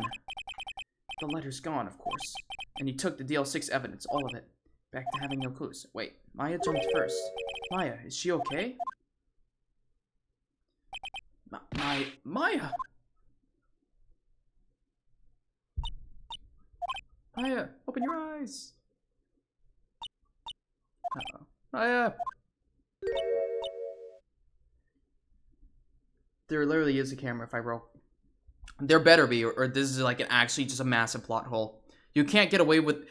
Maybe if we were like out in the open, like with the samurai case, that'd be different. But this, we are literally in the police station. Come on, guys. The letter, did he take it? Oh yeah, are you okay? I couldn't stop him. I jumped as fast as I could, but one shot from that thing knocked me out cold. I'm useless. I'm no good as a lawyer or a medium. I can't even call my sister. Not even now, when we need her the most. I wish I hadn't woken up at all. Maya! There has to be some way I can help her. I better do something about her self-confidence first. Maya? She's holding something. What is that? A bullet? DL6 incidents. Evidence number 7. Taken from the heart of Gregory Edgeworth. I remember. Von Karma was holding this when Maya jumped him. Okay. I'll prove it to you, Maya. You're most definitely not useless. I'll prove it to you in the court tomorrow. To be continued. Man, this trial is long. It's good though. At least I'm not bored throughout this whole thing, like the samurai stuff. Man, I cannot tell you how much I hate that samurai thing. The old lady. At least like Penny was nice. She was cute. She was nice, and there was like what's it called? The gun has the same ballistic case. I mean, I noticed that, but there was also what's it called? Yeah, I have a feeling that's not a coincidence. If anything, it might be the same gun. This is it, Judgment Day. Today, things are going to get settled at last. A lot of things. It is a massive plot hole. In their defense, my knowledge of the camera is from the 5th case, which was made a few years after the game first released as DLC. Yeah, like, this is like actually the most bullshit. I mean, I can't even call this a nitpick. This isn't a nitpick. This is like actually the biggest plot hole to ever plot hole. You cannot get up that him. I'm gonna say it. Him tasing him would be no different from shooting Phoenix Wright. I feel like if Phoenix just said, "I got tased" in there, there's so many ways. What? What's the big idea? Sorry, Nick. I only touched your shoulder. I guess the shock hasn't worn off from my run-in with the stun gun yesterday. Anyhow, today's the last day of the trial. Good luck, Nick. Yeah, thanks, Maya. Edgeworth is looking glum as always. Hope Von Karma doesn't push him too hard. Whoa! What are you doing? I'm sorry. I just thought I'd cheer you up with a pat on the back. Maya, maybe you should go outside and discharge. Right, good idea. Try not to electrocute anyone on your way out. Whoa, yeah, pal. Larry, is it Larry? Oh, it's Gumshoe. What's gone into that girl? Gumshoe, please tell me you know. My god. Detective Gumshoe. Morning, Mr. Edgeworth. Good morning. How did it go, Detective? Have no fear. As promised, I've captured our runaway caretaker. He gets whipped until the point of passing out in front of a judge in the second game. That's funny. Phoenix Wright abuse. I just brought him in. I just brought him in. Took all night, pal. Thanks, Detective Gumshoe. You must be tired. Actually, after that shock I got on the way in, I feel pretty good. Yoki says he's forgotten his own name, but that has to be a lie. Why would he want revenge on Edgeworth if he couldn't remember his past? He does remember, and I'm gonna prove it.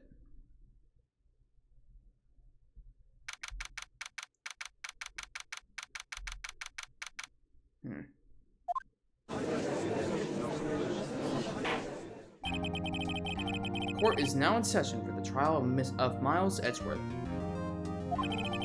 Defense is ready, Your Honor. The prosecution is ready. Right. Very well. We have reached the final day of our proceedings in this trial. I ask that the prosecution submits decisive evidence. Understood.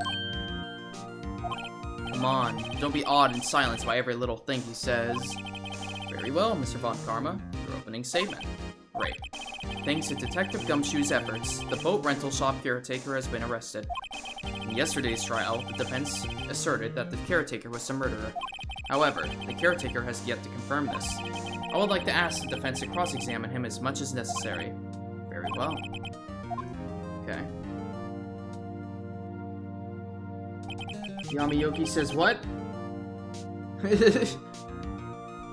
Ladies and gentlemen of the court, I believe you all remember our witness. He lives in the boat rental shop in the lake from where he witnessed the incident. In addition, he has currently lost memory of his name and identity. Witness, why did you run away yesterday? The witness was not running away, as he will now testify. I see. Very well. Please begin your testimony.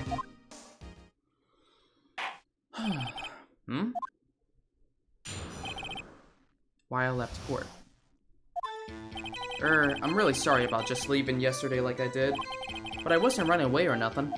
I, just went to buy some food for Polly, see? I figure it got nothing to do with the incident anyhow. I need one of those motive things, right? And I don't got one. Oh my god. Shut up. I don't even need to break this down.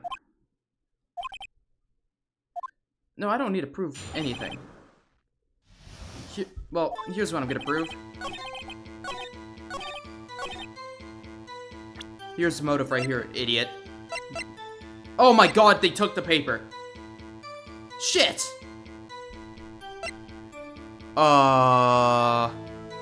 Maybe Phoenix is why you don't confront people.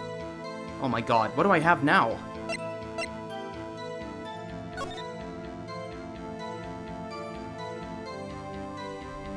Nuh-uh.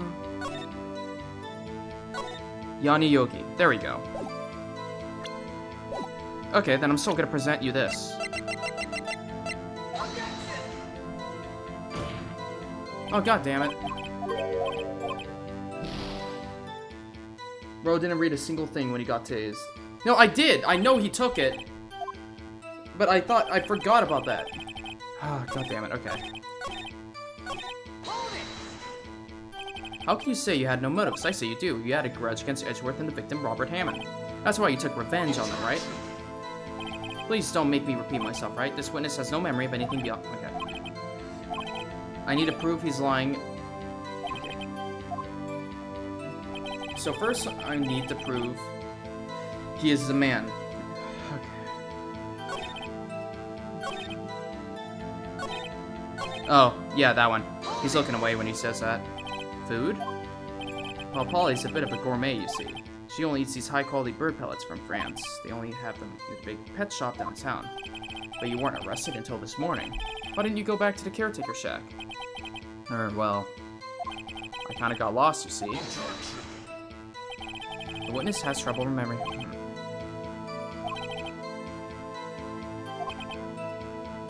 Oh, come on.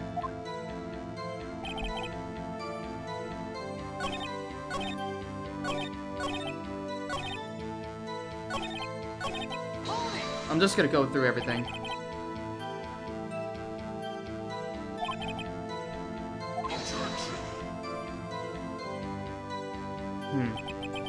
No need to rush to conclusions. Okay. I'm not talking as much here, but I'm trying to like really focus. It seems a bit odd.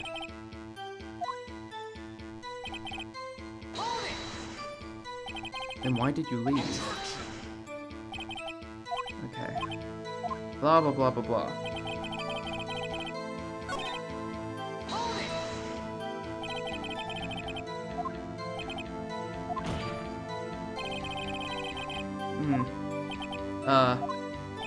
Or...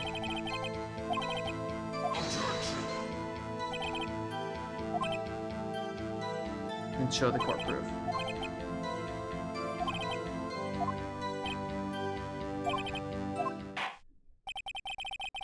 Might I say something, Mr. Wright?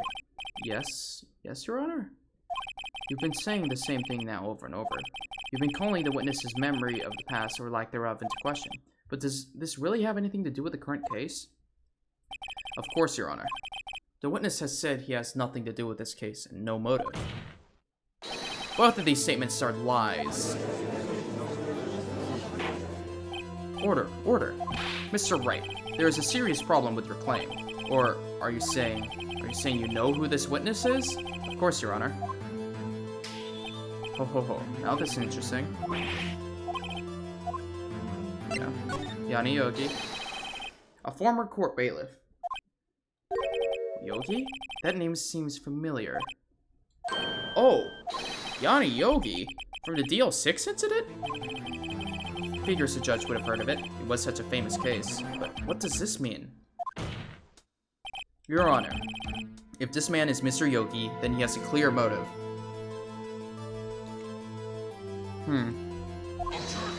Objection. Tisk, tisk, tisk. Jump to conclusions again, Mr. Wright. This man, this witness, is Yanni Yogi? Fascinating. However, how do you propose to prove this to the court? This is a court of law. Yep. This is it. I have to do this now. I think it's a... Here. Yeah, I think I know. Please take this man's fingerprints. It might... is it like Yogi Bear? I don't get it. I don't know. I see. That makes sense. Tisk, tisk, tisk. Huh? I'm so very, very sorry, Mr. Wright. Why? The witness has no finger... What do you mean? No fingerprints. Why? You see, before I worked as a caretaker, I worked at a chemical plant. Whoa. Dang it, that just makes him easy. That makes it even easier for him to kill people.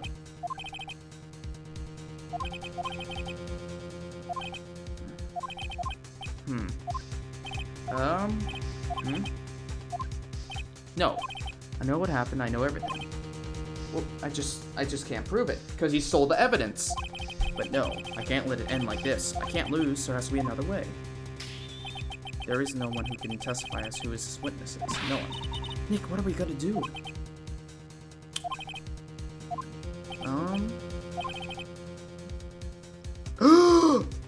Yes! Yes! You fool! Wait a second. Come on, Phoenix! Come on, Phoenix! You know what you need to do! Do it! Call the bird to the stand, Phoenix! No, you're not going to.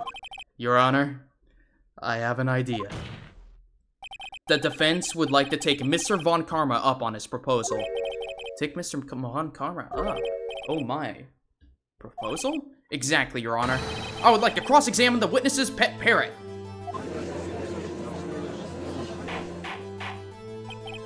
Order! Well, what do you think, Mr. Von Karma? Need you even ask? This is a farce. I object. Wait a second. Wait a flippin' second here. You're the one who suggested I cross-examine the parrot, Von Karma. I have a right to do as you suggested. Well, if you're so desperate, then please, be my guest.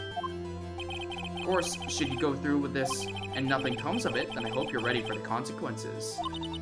Nick, this is crazy. Well, yes, I'm doing it. Let the parrot take the stand. I'll cross-examine her, Your Honor. It's time for the real villain to show her true feathers. This is the most ridiculous thing I have ever heard. Von Karma's rigged every person's testimony, every piece of evidence, except the parrot. She's my last chance. At least, I think so.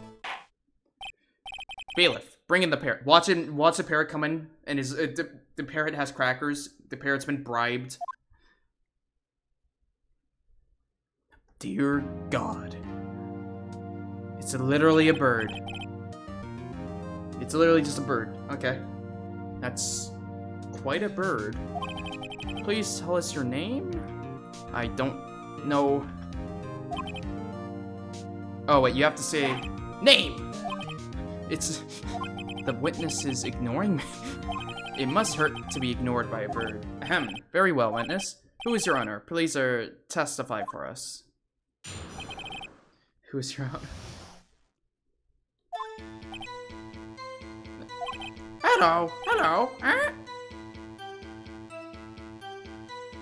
Oh. Dang.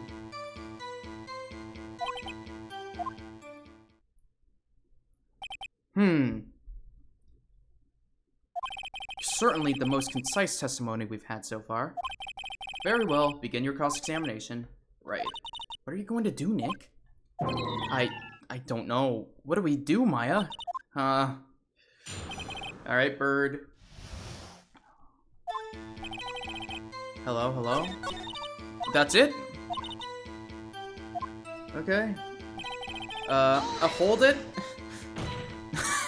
Witness! You can't just say hello and expect us to get anywhere. I want you to testify. Maya, you talk to her.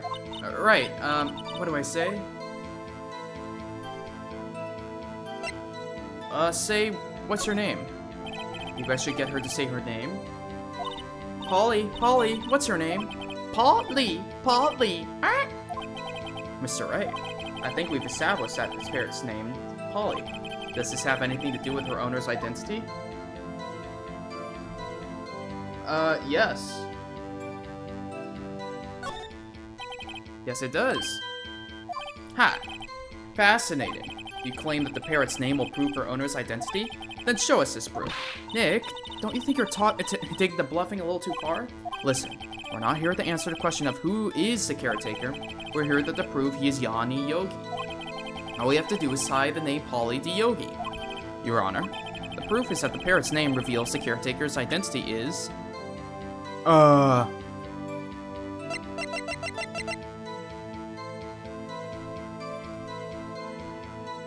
yeah. He only responds to Mr. Wright. What?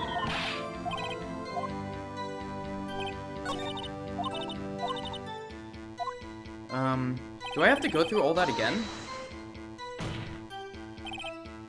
Okay, never mind. I have to go through all that again.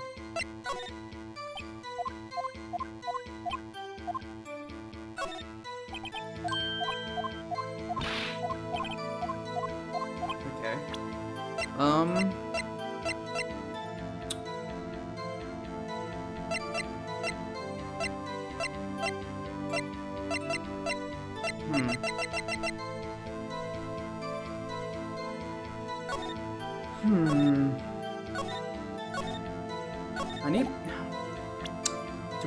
I might just be missing something right now. Yeah, I'll present this, but I don't think it's it. The DL6 case file? That's quite a large file you have there. Alright, which page is the proof on then? Show us or subway. Okay.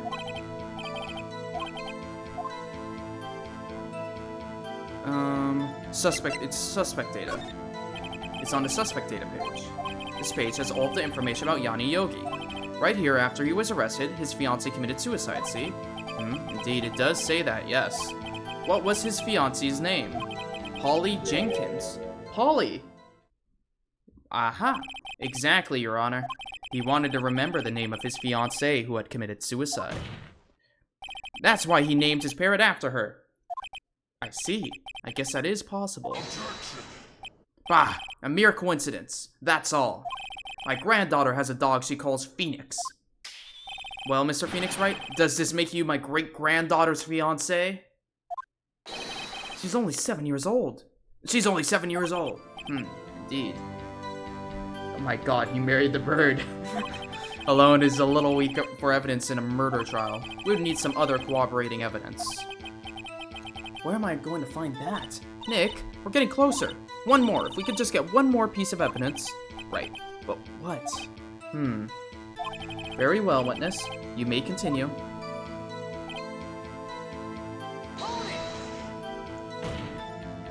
Witness, you're here to speak. You must speak to me. Frankly, I can't believe that you're speaking to the parrot. Well, I guess we should... Okay. I guess we could go the other path now.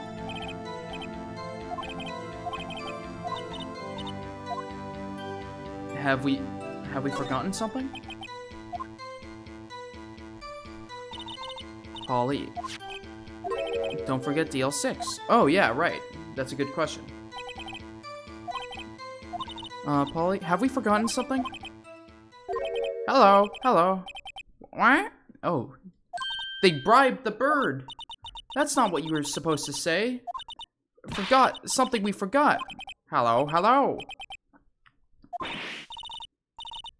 Yeah, I have a feeling I know who that kid is. Maybe? Uh-oh, it's not working, Nick. She won't say it. This is ridiculous. Why won't she say it? Tisk, tisk. Something the matter? Holy shit, he bribed the bird. Wait. Don't tell me Von Karma expected this. He couldn't have retrained the parrot, could he? Did he train her not to respond when we asked if we... Dear God, he truly is the greatest prosecutor. He even took the bird into account. Okay. Okay. That's a safe number. Polly, what was the number to the safe in the shack? 1228. 1228. My, what a reckless parrot. Well, Mr. Wright, you aren't claiming that this number has something to do with the caretaker. Yeah, it does. Actually, it does. That's why I had her say it. Ha! Ridiculous. How can the number to a safe tell us who the caretaker is? Show us your proof. What could possibly link this number to the caretaker's true identity? 1228. 1228. 1228. Holy shit, it's the date! Oh my god, I'm a genius. The DL6 case file? Yes. The case summary. It's on the case summary page. The case summary? Holy shit, I'm big brain. Specifically the date on which the DL6 incident occurred.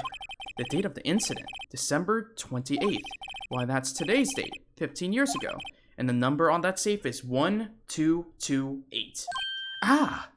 He used the date of the DL6 incident as a number for his safe, Your Honor. That's how important that date was to him. I see. It certainly is an interesting coincidence. People often do set their secret numbers to dates. Bah! This is not tangible proof. I set my ATM's card number to 0001 because I'm number one. Anyways, this has nothing to do with the date. Nothing. I'm gonna use your ATM. Larry's already out in the the lobby right now, emptying his bank account. I think we've reached a conclusion here. This is a mere coincidence. That is all. True, that is a possibility. However, two coincidences at the same time seem more like a pattern to me. What are you saying? Summon the caretaker of the boat shop immediately. Witness, tell us your name. Wait, this witness, he doesn't remember. No, it's okay. Holy moly. I've accomplished what I wanted to do. I'm done. Nick, he looks totally different. This is a real Yogi, I think. Finally. He's been acting feeble to hide his true feeling. Oh, he's been acting feeble to hide his true identity. Acting for 15 years. Well, let me ask you again. Please state your name for the court. My name is Yanni Yogi. Fun fact, there's official merch of a watch that has don't forget DL behind the 6 on it. Oh, cool. 15 years ago, I served as a bailiff in this very court. Order! Yanni Yogi. So what was it? Was it you who killed Robert Hammond and tried to frame Miles Edgeworth for his death? Yes, it was me. I did it. They put me on the witness stand 15 years ago. Robert Hammond. He said I was mentally unsound. He told me it would make me innocent. Get me off the hook. So, I pretended to have brain damage. I was innocent, really, but he didn't believe me. We won the trial, but I lost everything. I lost my job, my fiancé, my social standing. Then, this year, 15 years later, a package arrived. It was a letter and a pistol. The plan was written out in careful detail. It was a plan for me to take revenge on the people who ruined my life. I didn't care who had sent it. I thought this was my chance after 15 years. This was it. Finally, a chance to have my revenge on Robert Hammond and Miles Edgeworth. I have no regrets. Well, wait a moment. Revenge against Miles Edgeworth? What do you mean? I'm not at liberty to speak on that matter. Why don't you ask Mr. Edgeworth yourself? Anyways, I admit it. I was the one who killed Robert Hammond. Well, there you go. And we end the trial here. Von Karma, where is Mr. Yogi? Under arrest, Your Honor. I saw no room for error in his confession. Then, the defendant, Miles Edgeworth, is innocent. In this case, at least. Very well. Will the defendant please take the stand? And this is the part where Edgeworth is going to testify and make this complicated. There are a few mysteries left unsolved. Still, you are cleared of suspicion for this particular case. So I would like to pass judgment on the murder of Mr. Robert Hammond. Any objections? I don't believe it.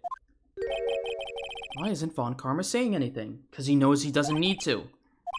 This court finds the defendant, Mr. Miles Edgeworth, not guilty. Yay! Hooray! We did it! That is all. This court is adjourned. Son of a bitch! Did someone just say objection? It wasn't Von Karma. Wait, but that means... No. Edgeworth? Your Honor, I object to your judgment. What do you mean? I'm not innocent at all. As we have heard, Yanni Yogi killed Robert Hammond in revenge. But revenge for what? Nick? Edgeworth is trying to confess. He's going to say he's guilty. He's going to tell them he was the murderer in the DL6 incident. He's going to tell them he killed his own dad. Uh-oh. What do I do? Objection! The judgment has already been passed. I object to Edgeworth's outburst. Didn't something like this happen yesterday too? I believe a certain witness raised an objection after a guilty verdict was passed. That would be Larry. We must hear this new statement. We must hear Miles Edgeworth. He's right. We have a duty to hear Mr. Edgeworth out. Guilty of the crime of love and passion. For 15 years, I have had a reoccurring dream. A nightmare. It's only a nightmare. That's what I told myself. But now I know it wasn't a dream. Yanni Yogi wasn't the killer. You mean, in the incident where your father died? From the distance of the shot, it wasn't suicide either. Everything was as clear as day. The murderer. The criminal in the DL6 incident. It was me! Your Honor, I confess my guilt. I am guilty for DL6, the statute of limitations of which ends today. The culprit is me! What the fuck, Edgeworth? Order! Order! This is certainly unexpected. The defendant, declared innocent, is confessing to a different crime. A crime for which the statute of limitations runs out today. I'm not really sure how I should deal with this. Bah. It's obvious. We hold a trial. Right here, right now. We try this man for his crime of 15 years ago. I think I would like to take a 5-minute recess. During this time, I will consider the appropriate course of action to take. Court is adjourned. God damn it, Edgeworth. All chaos is breaking loose now. Why are you saying you're guilty of D6 while pointing at the defense? I'm sorry, Wright. I've just wasted all of your effort. Even Gumshoe's like, what the heck, man? Mr. Edgeworth, I just don't believe it, sir. I mean, you kill your dad? I didn't want to believe it myself, detective, but it's the truth. I deserve to be punished.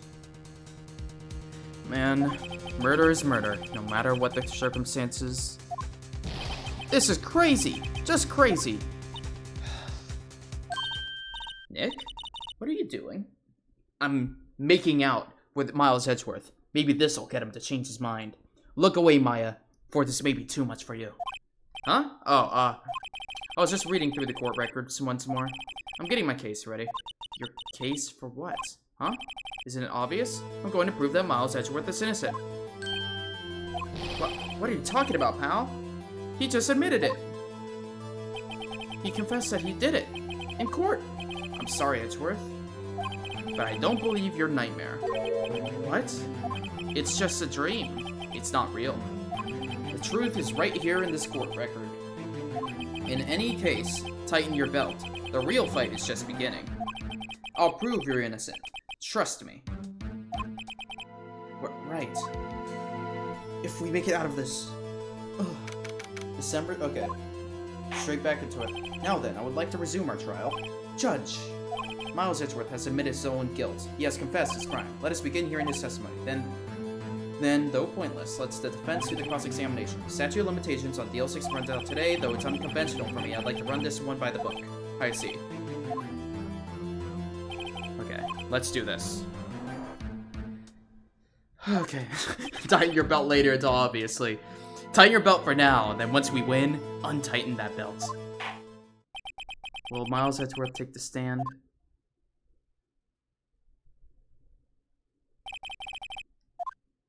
Miles Edgeworth, I am prosecuting attorney. Mr. Edgeworth, 15 years ago, you mistakenly killed your father, Gregory Edgeworth.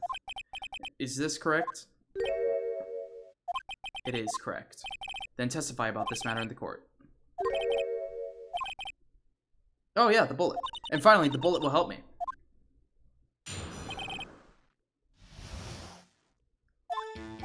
That day, I had gone to the courtroom to observe one of my father's trials. As we went to leave, an earthquake struck, trapping us in the elevator. My father and Mr. Yogi lost their composure and began to argue. Just then, something heavy fell at my feet. I picked it up and threw it up at Mr. Yogi. I wanted them to stop fighting. A moment later, there was a single gunshot, then a scream. It was a terrible scream. I remember it to this day. That's all. Easy. You fool. You buffoon. Ah. Very well. Alright, easy. Edgeworth, stop bullshitting me. I know exactly what it's gonna be. Get over here.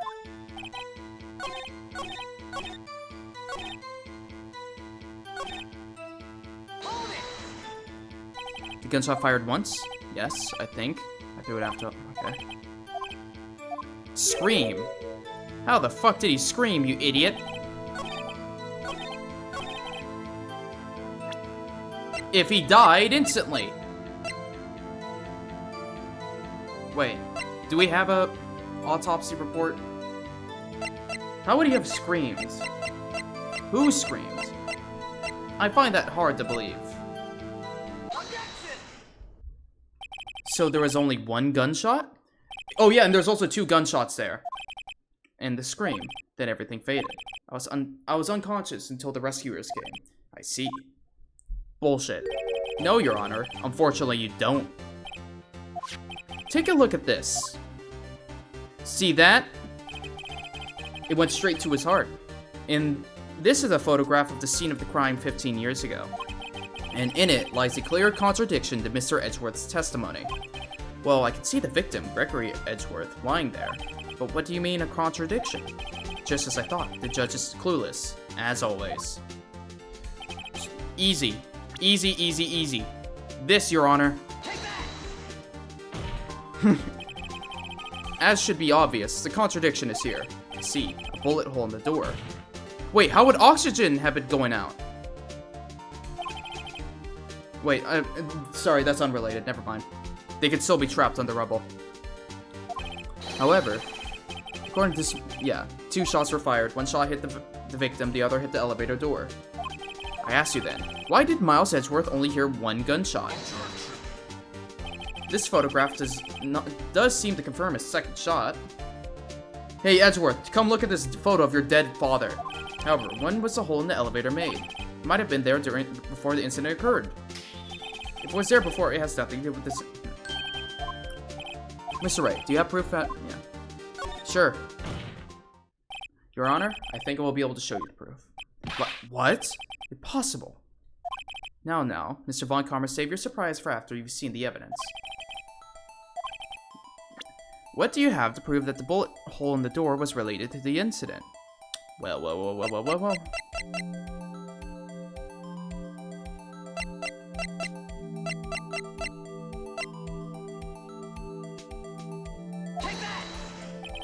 Okay. Never mind.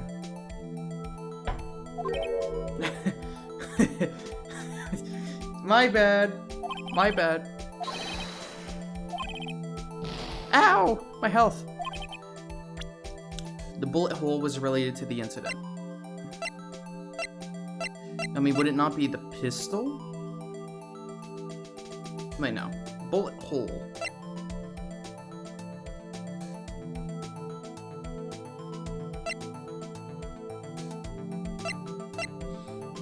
Oh. My guess is either it's the pistol. Let me see.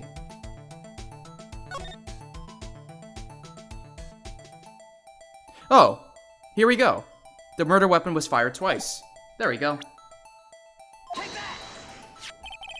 Yeah. Your Honor, the answer is in this file. You do enjoy dragging out that file, don't you? Oh my god, shut up, Karma.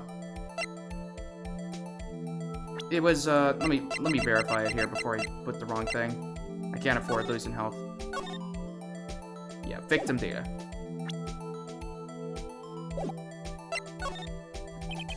Look at the victim data in this file. It says it quite plainly, the murder weapon was fired twice. Miles Edgeworth only heard one gunshot, yet the murder weapon was fired twice. Order! Order! Mr. Wright, what are you driving at? It's simple, Your Honor. At the time of the incident, 2 shots were fired. One went into Gregory Edgeworth's heart. The other hit the elevator door. Remember that the defendant lost consciousness after the shot he fired rang out. In conclusion, we must agree that the second shot was fired by someone else. Mr. Wright, but who could that someone else be? The murderer, of course. I knew I should have stepped in before your wild fantasies got out of hand. Mr. Wright, look once more at the DL6 incident case file. Look closely. Try the case summary page. The case summary? That's on page 1. Look what is written there. Not a single clue is found on the scene. Bullshit! Idiot! Buffoon! Dipshit! Guess what I have, you dumb buffoon? You idiot! You think you're missing something? Huh? Don't play with me. Uh-huh. Why? Oh, really? Oh, you dumb idiot. You idiot, you buffoon. You think updated autopsy report is bad? Wait till I hit you with this one. Wait, no, blah, blah, blah, blah, blah. Come on, guys. Let me just present it. No, shut up, Holy shit. Can I just object and say, shut the fuck up, Karma? Look at this. Phoenix, please. You have it in your back pocket. What are you doing? What are you doing, Nick? I don't know, Maya. Why isn't he doing that? Oh my fucking god, Nick. Every single time, every trial, you do this, man. Holy fuck, just look at your pocket, please. Oh my god. If the second bullet wasn't there, then all my conjecture... I swear to god, I am going to punch your face in, Phoenix. Yes, of course I saw it. It's just when I saw the photograph, I thought 2 shots had been fired. I was so certain. Oh my... Nick, I swear to god. If Mia shows up and has to tell Phoenix this, I'm gonna be mad. Oh my... Guys! Oh my god, guys! Phoenix! I swear to god!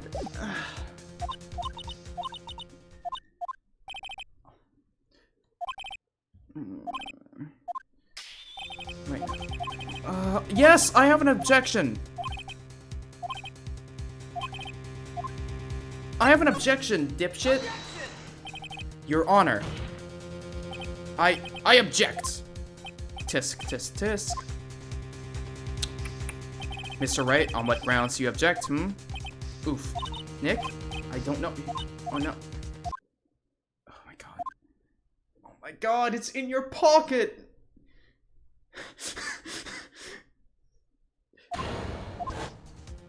What?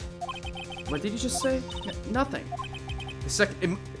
Sorry, it's my schizophrenia appearing. It's not even a ghost this time. But where? Someone took it. Oh my god, Phoenix, I'm going to choke you out, Phoenix. I am going to rip out your throat! Oh my god. Wait, Your Honor. The second bullet, it existed. I swear to god, look at your pocket! But who? The murder. Oh my god. But why? How would they have found it? It's not so easy to find. Was there some pressing need for the murderer to search? Yeah, the hat, you had to find it.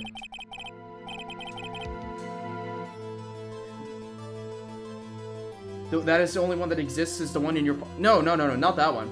The one in your pocket was something he was carrying on him. So, unless that is the one, but I'm pretty sure that thing I have in my pocket, we stole it from, what's Mr. You-know-who. I'm pretty sure the court is, like, confused right now.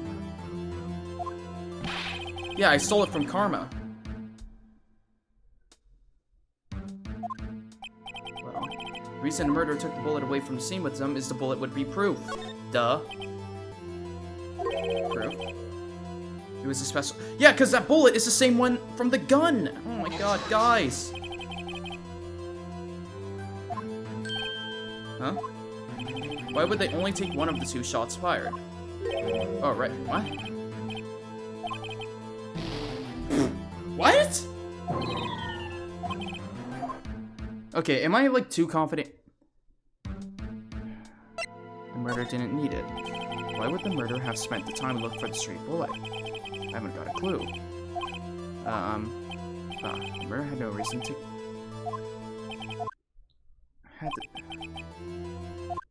You're thinking too normal. Think crazy. Don't think why the bullet was taken. Think why the bullet had to be taken. Yes, I have no idea what... Oh my god, Phoenix! I have no idea what I'm doing? Why are you so... Oh my god. Had to take the bullet. Oh well, for instance. Maybe the bullet, hit the murderer? The bullet hit the murderer? Just saying, for instance. I mean, if it hit you, would you have to take it with you? Wait, I mean, if it hit you, you would have to take it with you, wouldn't you? It's not like you could perform surgery right there. You know. Phoenix. Wait a second. I was just talking... okay, I was just talking off the top of my head, but what if that's really what happened? Let me get this straight. So at the time of the murder, the murderer themselves was shot, and they left with the second bullet still inside them, thus leaving only 1 bullet at the scene of the crime? Okay, then there actually was a second bullet that's on... yes, I guess that's how it would work, yes. But there's a problem with that. The other 2 people rescued from that elevator, Miles Edgeworth and Yanni Boogie, were both unharmed. So that would mean the murderer came from outside, yes. Wow, you just bullshit your way to victory, Phoenix. I don't know if you're just stupid or genius, I don't know anymore. Trying to stop them, the boy picks up a pistol at his feet and throws it.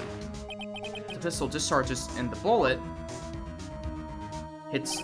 The bullet goes through the elevator door and hits the murderer outside. The boy loses consciousness, and then the murderer shoots.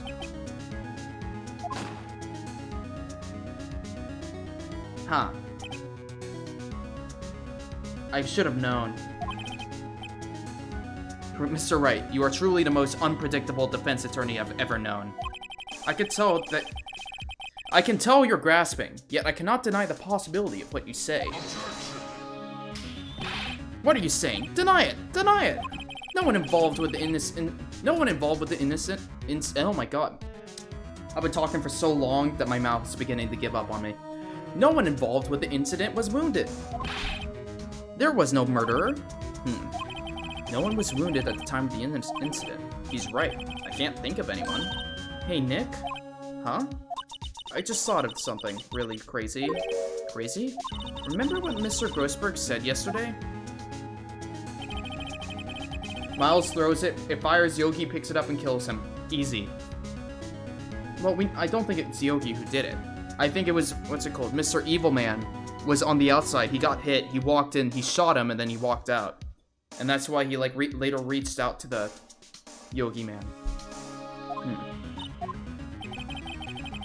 Okay. Interesting. He took it because he was injured. Ah. Which would mean, it could only mean one thing. He was a murderer in the DL6 incident. Holy shit.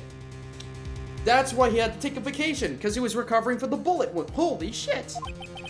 He's the man who shot Gregory Edgeworth. It was Von Karma. Oh man. Something wrong, Mr. Wright? You seem dazed. No, Your Honor. Well, you have indicated the possibility that the murderer came from outside. Can you give us the name of your suspect? Uh-oh. Should I come out and say it now? Yeah. Your Honor, there is a suspect. One lone suspect. Well, this is certainly interesting news. Very well, Mr. Wright. Who is your suspect? Oh, my hands are shaking. V what? Von Karma! Yeah, Von Karma? What?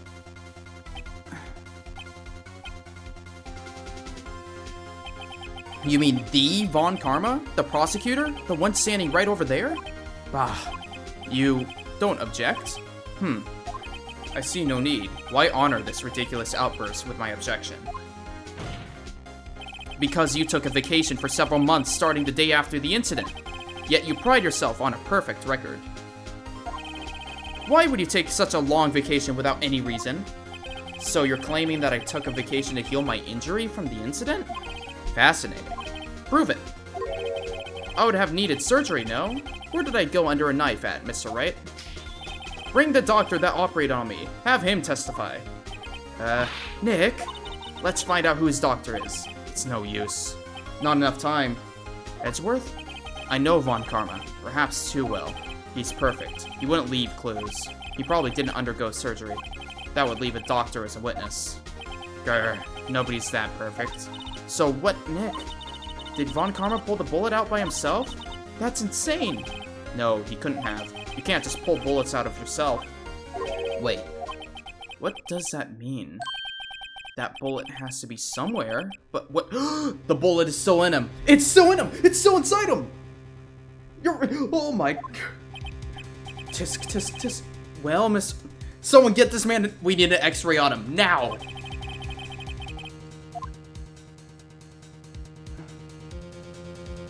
I mean, I wouldn't have anything to prove it, right? Yeah, no. It's impossible to prove because it's still in you. It would be impossible to find a doctor operating on Von Karma now, even if Von Karma did undergo surgery. It's in you. No? The court records. There must be something... Okay. Alright, Von Karma. I'll prove it. And I'll even use evidence. I know how much you like it so much. But what? The evidence that proves that Von Karma was sharp was the court records?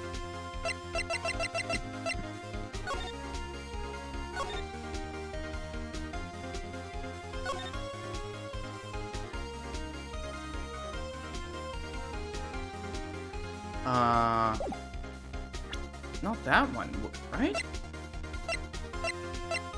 Unless it has to be this one. Bullshitting. What exactly is that? What? Oh boy. Okay, don't worry. I know what to do. In cases like this, I'll save.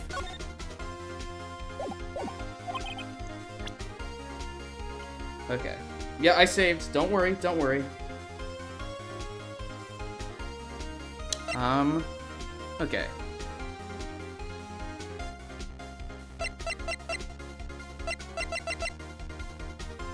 How do we...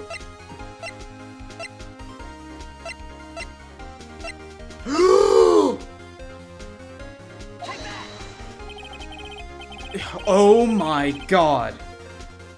So then I ask, where is that bullet now? I think it is unlikely that Von Karma performed surgery on himself. You don't mean... I have a metal detector, bitch! There is the possibility that the bullet is still inside Von Karma. Oh my god. Is that even possible? For all these years? Well, there's one way to find out. Oh my god, we could use this metal detector. Well, Von Karma, I'm going to run this over you and see what we find. Oh, I refuse. You refuse? But refusing this means you acknowledge that the bullet is still inside you? We got you, bitch. Order! Order! Order! Your Honor, the defense requests that we be allowed to use the metal detector. Judge, I call for a suspension of this trial. This is an invasion of private policy. Also, thank you for the follow. Up. The statute of limitations runs out on this case today. It was you who said we had to end it right here, right now. Enough! Why is he holding his arm? It's over there? Well, it's simple. He's holding his arm because that's where the bullet is in. It's in that arm. I permit the use of the metal detector. Mr. Von Karma, you will submit yourself to testing. Nick, what does this mean? I don't know, but we have to give it a shot. Come on. Ah! It's so loud. It reached something inside his right shoulder. The bullet. Aha! Mr. Von Karma, we got you, bitch. You. It was you. Oh, I was afraid this would happen, and so I remained silent. Uh-oh. Indeed, there is a bullet in my shoulder. However, it has nothing to do with this incident. What? I was shot in the shoulder long before the DL6 incident. I claim that the bullet in my shoulder has no relation to DL6. Oh boy.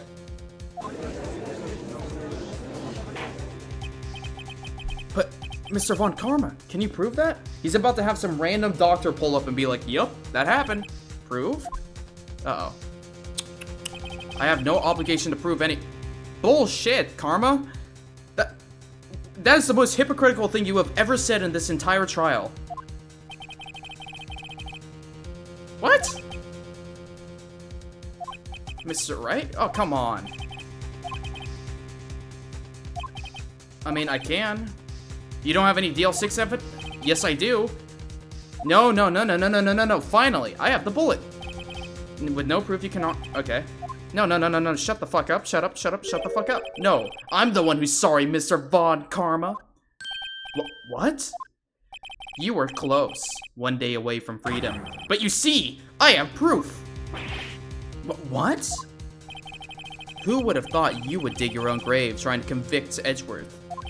I can link that bullet in your shoulder to the DL6 incident. And here's my final proof. That's a bullet? Where did you get that? This is the bullet used in the DL6 incident. This is what was taken from the heart of the victim, Mr. Gregory Edgeworth. The bullet is preserved quite nicely with all of the ballistic markings intact. Ballistic markings? You may recall the term. It came up in the first trial 2 days ago. Ballistic markings are the fingerprints of a weapon. All bullets fired from a gun are marked with the weapon's unique pattern. By examining the markings, you can tell which weapon fired the bullet. It's quite accurate. We have 2 bullets in our possession. One, the bullet removed from Gregory Edgeworth's heart.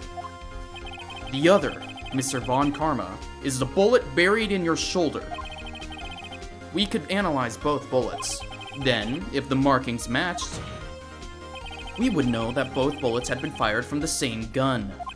The very same pistol, in other words, the murder weapon that killed Gregory Edgeworth. Mr. Von Karma, you will let us remove the bullet from your shoulder. Then we'll compare the ballistic markings to those on this bullet. And solve this case once and for all. Well, Mr. Von Karma?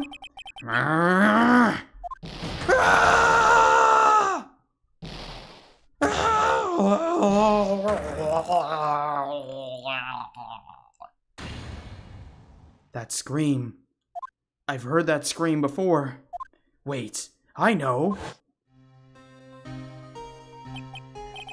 The Edgeworth bullet hit him. Help, I can't breathe. Quiet. I said quiet. You're not making this any easier. Stop breathing my air. I'll stop you. Stop breathing my air. Get away. Get away from my father. Bang. Ah, a lot of screaming. It's that scream I heard in the elevator. 15 years ago. Von Karma! It was you who screamed! Mr. Von Karma? All of you would dare defy me! So, it was you. You and your father are my curse! Your father shamed me with a penalty on my record! And you left a scar on my shoulder that would never fade! I'll bury you! I'll bury you with my bare hands! Death! Death! Holy shit! 15 years earlier. Chief Prosecutor, I am sorry. Von Karma, it's not like you to make this kind of error. I never would have thought that Edgeworth would be the one to catch you. I was careless. I'm sorry, but you will have to be penalized. I've covered for you in the past, but not this time. Edgeworth. It was a shock like none I'd ever known. Me? Penalized? It took hours for me to regain my composure. Suddenly, I found myself in the darkness. I was in the court records room. I must have wandered in there without thinking where I was going. The room was pitch black. The lights must have gone out. I went out into the hall and felt my way to the elevator. I pressed a button, but nothing happened. Then, there was a noise. I was in pain, a horrible burning pain in my shoulder. Just then, the lights came back on. The elevator door opened before my eyes. I saw 3 people inside, all lying unconscious from the oxygen deprivation.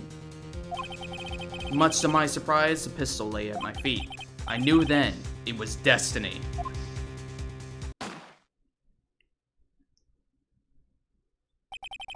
In his last moments, Gregory Edgeworth was still unconscious. He died, never knowing who had shot him. Later, he spoke through a medium, blaming Mr. Yogi. He was fooled. It was a perfect crime. Tisk, tisk, tisk. Who would have thought another man would have come to open that elevator door? Judge? What? What are you doing? Do your job. Bring an end to this miserable charade. Now, end it. Very well. Well, wow. It appears we have come a very long way to the end of this maze. 15 years later. Mr. Miles Edgeworth? Yes, Your Honor? You were innocent. You are innocent. As you said, it was all a nightmare. Yes, Your Honor. This court finds the defendant, Mr. Miles Edgeworth, not guilty. Woo! Holy shit. I'm lightheaded after all that. That is all. This court is adjourned. December 28th, 5:38 p.m. District Court, Defendant Lobby, number 2. Nick, we did it! Did you see his face? Von Karma looked even paler than usual. He's pretending to be all cool, but inside you crushed him, Nick. Crushed! I gotta say, I'm impressed. Heh, it was pretty close, though. I was sure we had it. I know, I was on the verge of the tears the whole time. But now it's all just a good memory. So, it's finally over, Edgeworth? Right, yeah? I'm not sure how to say this. Only took 3 hours to do that. Yeah, I know. Anyways, Edgeworth is about to make out with us. I'm not sure how to say this, but I love you. I know. Try thank you. I see. Thank you, Wright. You're welcome. I think you could have done better than that. Sorry, I'm not good at this sort of thing. You got a lot to learn, Edgeworth. She's got you there. Whoa! Amazing, pal. You pulled through just like I thought you would. I'll never forget this. I owe you one, pal. And tonight, let's party. Dinner's on me. Yeah, my salary went down a bit this month, but who cares? See, Mr. Edgeworth? You should take lessons from Detective Gumshoe. That's how you say thank you. I see. Ahem. Woo! I feel foolish. Don't worry, take a little at a time. You'll get used to it. It's been 15 years since I've seen Edgeworth this unguarded. Hey, y'all! Lotta! Y'all were great in there. Thank you. Yo, Edgeworth, congrats! Thank you all very much. I knew you were innocent from the start, of course. Just look at you! You wouldn't stick your hand in the cookie jar even if no one was there. You were the witness on the first day of the trial, weren't you? Well, let bygones be bygones, eh? Speaking of which, what are you gonna do now, Lot? Oh, it's Phoenix. Who, me? Aw, I went back to college. I gave up trying to be an investigative photographer pretty quick, really? Okay. Huh? Isn't that the hot dog guy from the park? Larry, it's over, Nick. My life is... Oh my god. Watch Larry come in. It's murder again. I've been arrested on charges of murder. This time on my girlfriend. Again. Why is the sad face, Larry? What's happening now? Oh, Nick. I'm not long for this world. You don't look sick. It's Kyancy. She's going to live in Paris. Paris, Nick. She's leaving me behind. Should have seen that coming. Yo, Edgy. There you are. Yes. Here I am. Congrats, Edgy. Here's a little gift from me, in celebration. Celebration? That's unusual from you. Harry Butts, you come along tonight too. My treat, pal. Huh? Thanks. Looking forward to it. Yo, Nick. That's a suit that questioned me. When he says treat, that's not police talk for prison food, right? Right? I think you'll be fine, Larry. Right. Yeah? What's up? That envelope that Larry gave me. It's got money in it. Well, yeah, that's not that strange. People give money away to celebrate sometimes. It's $38, right? Aww. Do not take his gifts, Edward. Huh, what a weird amount. I mean, it's not little, but it's not a lot either. $38 exactly? Nick! Wasn't that exactly the amount of lunch money that was stolen from Mr. Edgeworth in school? Was it Larry? $38. No. No! Larry, it was you! What are you so surprised about, right? Huh? Larry was absent that day from school, right? But that doesn't automatically rule him out as a suspect. What? Think back to that day 15 years ago. Larry took the day off, but he was bored, so he came into school anyways. Then he saw the money line there, and the rest is history. This man is such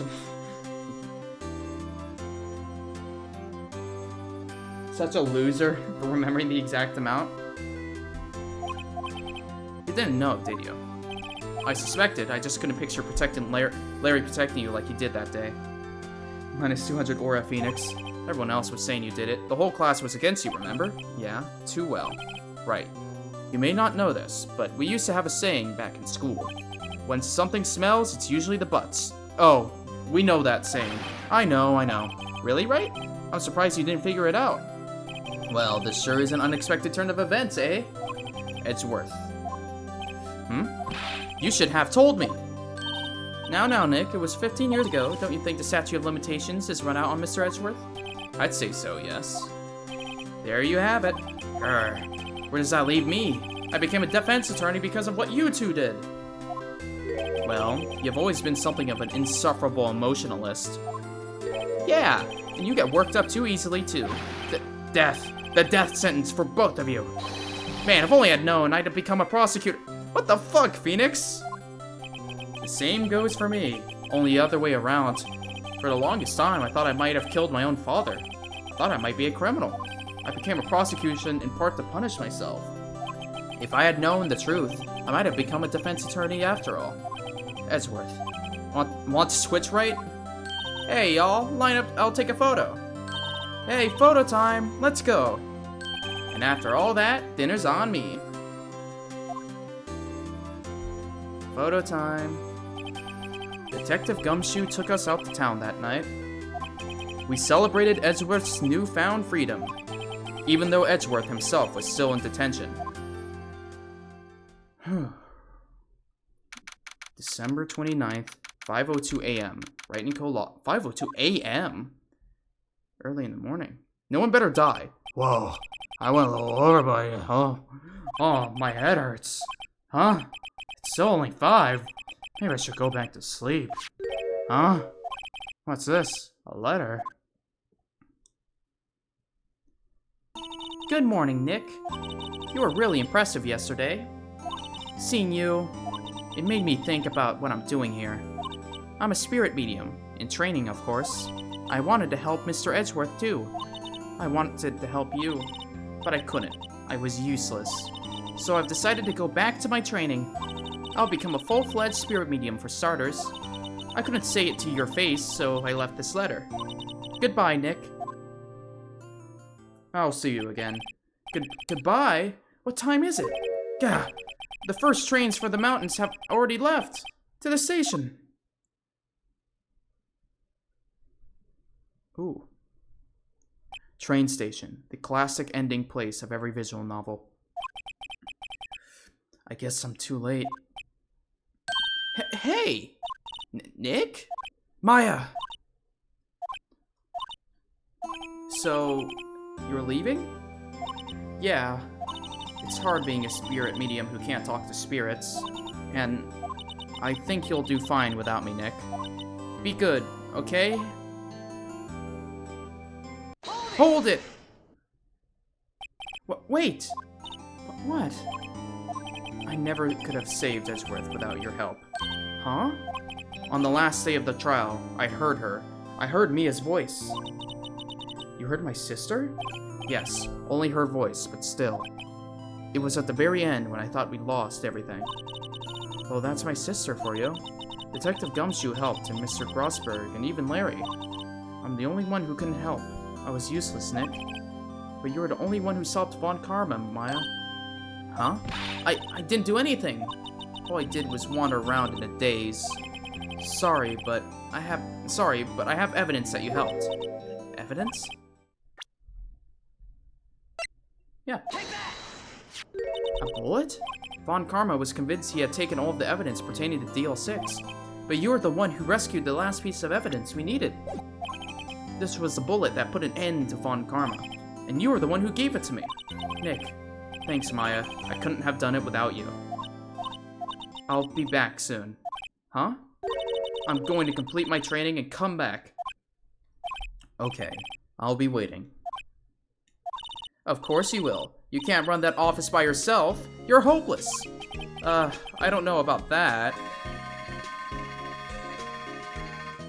So, this is it. See you soon, Maya. Bye. Aw. Thanks, Nick.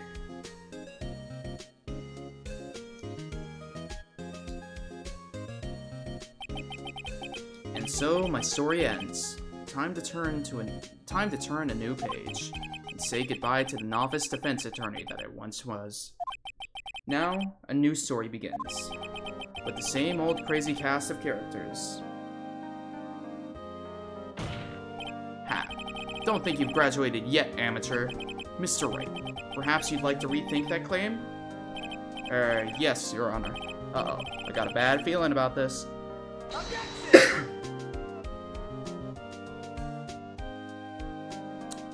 Aw, we did it. That's the first game down. I'll let the credits play out. Oh, wait, no. Hey, pal. Mr. Edgeworth came down to the precinct to wish me a happy new year. Talk about a pleasant surprise. Woo! Detective Gumshoe! Then he hung his head low and went right back outside. Kind of like he was embarrassed or something. Strange, huh?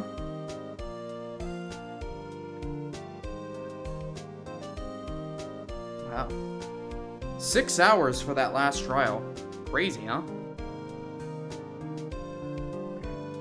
Yeah, I know. Huh? Nick? Nah, I mean, this is like the original ending of the game, no? That Missy's a nice lady, but she's not exactly what you call a cheap date. God damn it, Larry.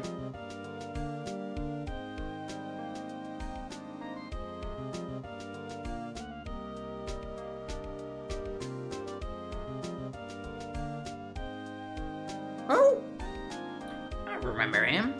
Heard he's been busy lately. You know, not to ring my own bell, but I sort of taught him everything I know. I'm sure he's grateful.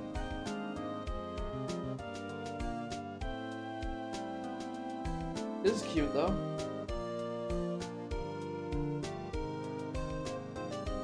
Man, I am starving, though. It's 3 p.m. and I still haven't had lunch, nor have I eaten breakfast.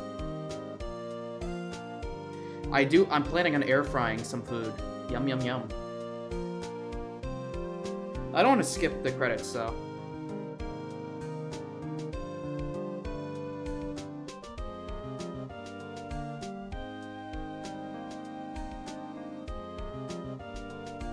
Ahem. Oh, it's you. Phoenix Wright? Ah, yes. Mia's understudy, was he not? I wonder how he's doing. Haven't seen him of late. Ah, the days of my youth. Like the fresh scent of lemon. You see? Celebration chat. Whee. Music. Like, man. Phoenix Wright? Is he an actor? Well, I'm not buying it. You can't be a star without a name like Phoenix. Did you know they're finally... Oh my god, shut up, old bag.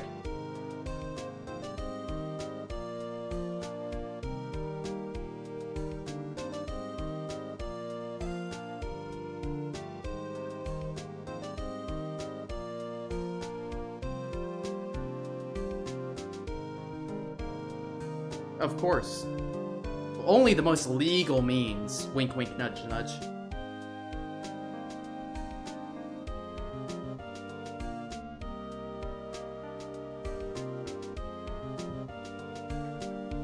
Wow.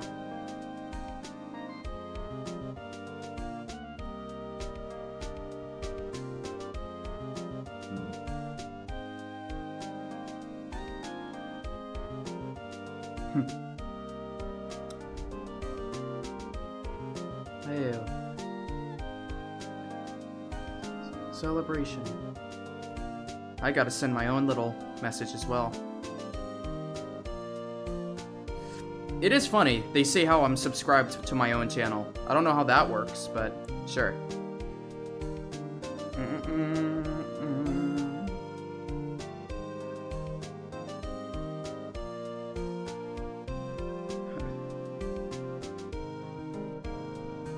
Yay.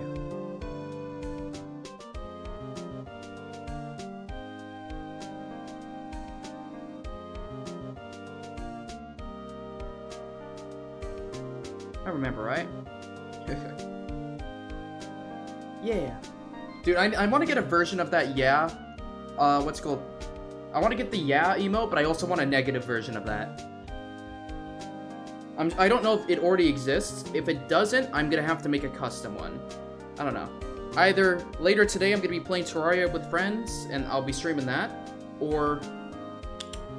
Oh, I want to screenshot that. Screenshot.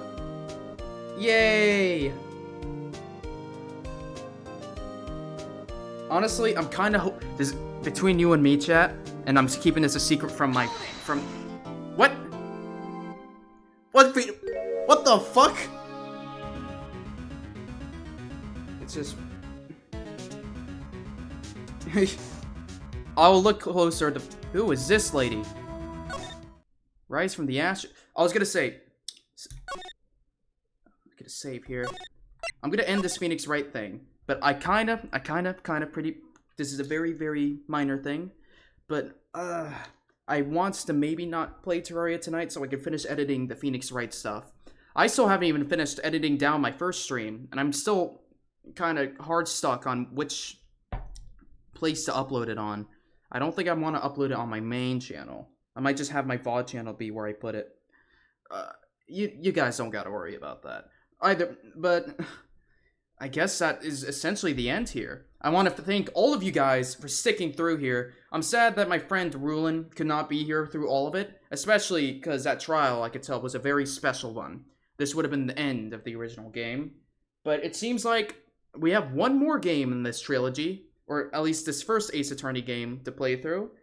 And we will be going through that not this Sunday. Next Sunday. Now, I don't know how long that trial will be. Whether it will, if it's longer than this trial, I'll be shocked. But that's essentially it. Here. Oh, I'll let the intro of this start. Actually, if I load my save, will I be able to? Whatever. I'll shut up. Whoa, what the fuck? Motion? Animation in My Phoenix Wright? What is happening?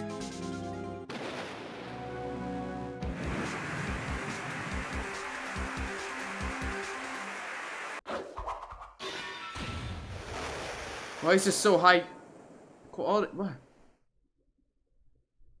Whoa. Interesting.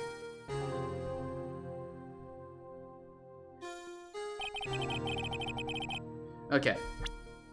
I will exit the stream here. If it's really long, I might have to break up the next stream into 2. Here's hoping that doesn't happen. But either way, I'm gonna end it off here. Thank you so much for sticking through all of this. Hopefully I'll see you again next week. And with that, I say bye-bye, everyone. Have a good rest of your day. Adios. And stream.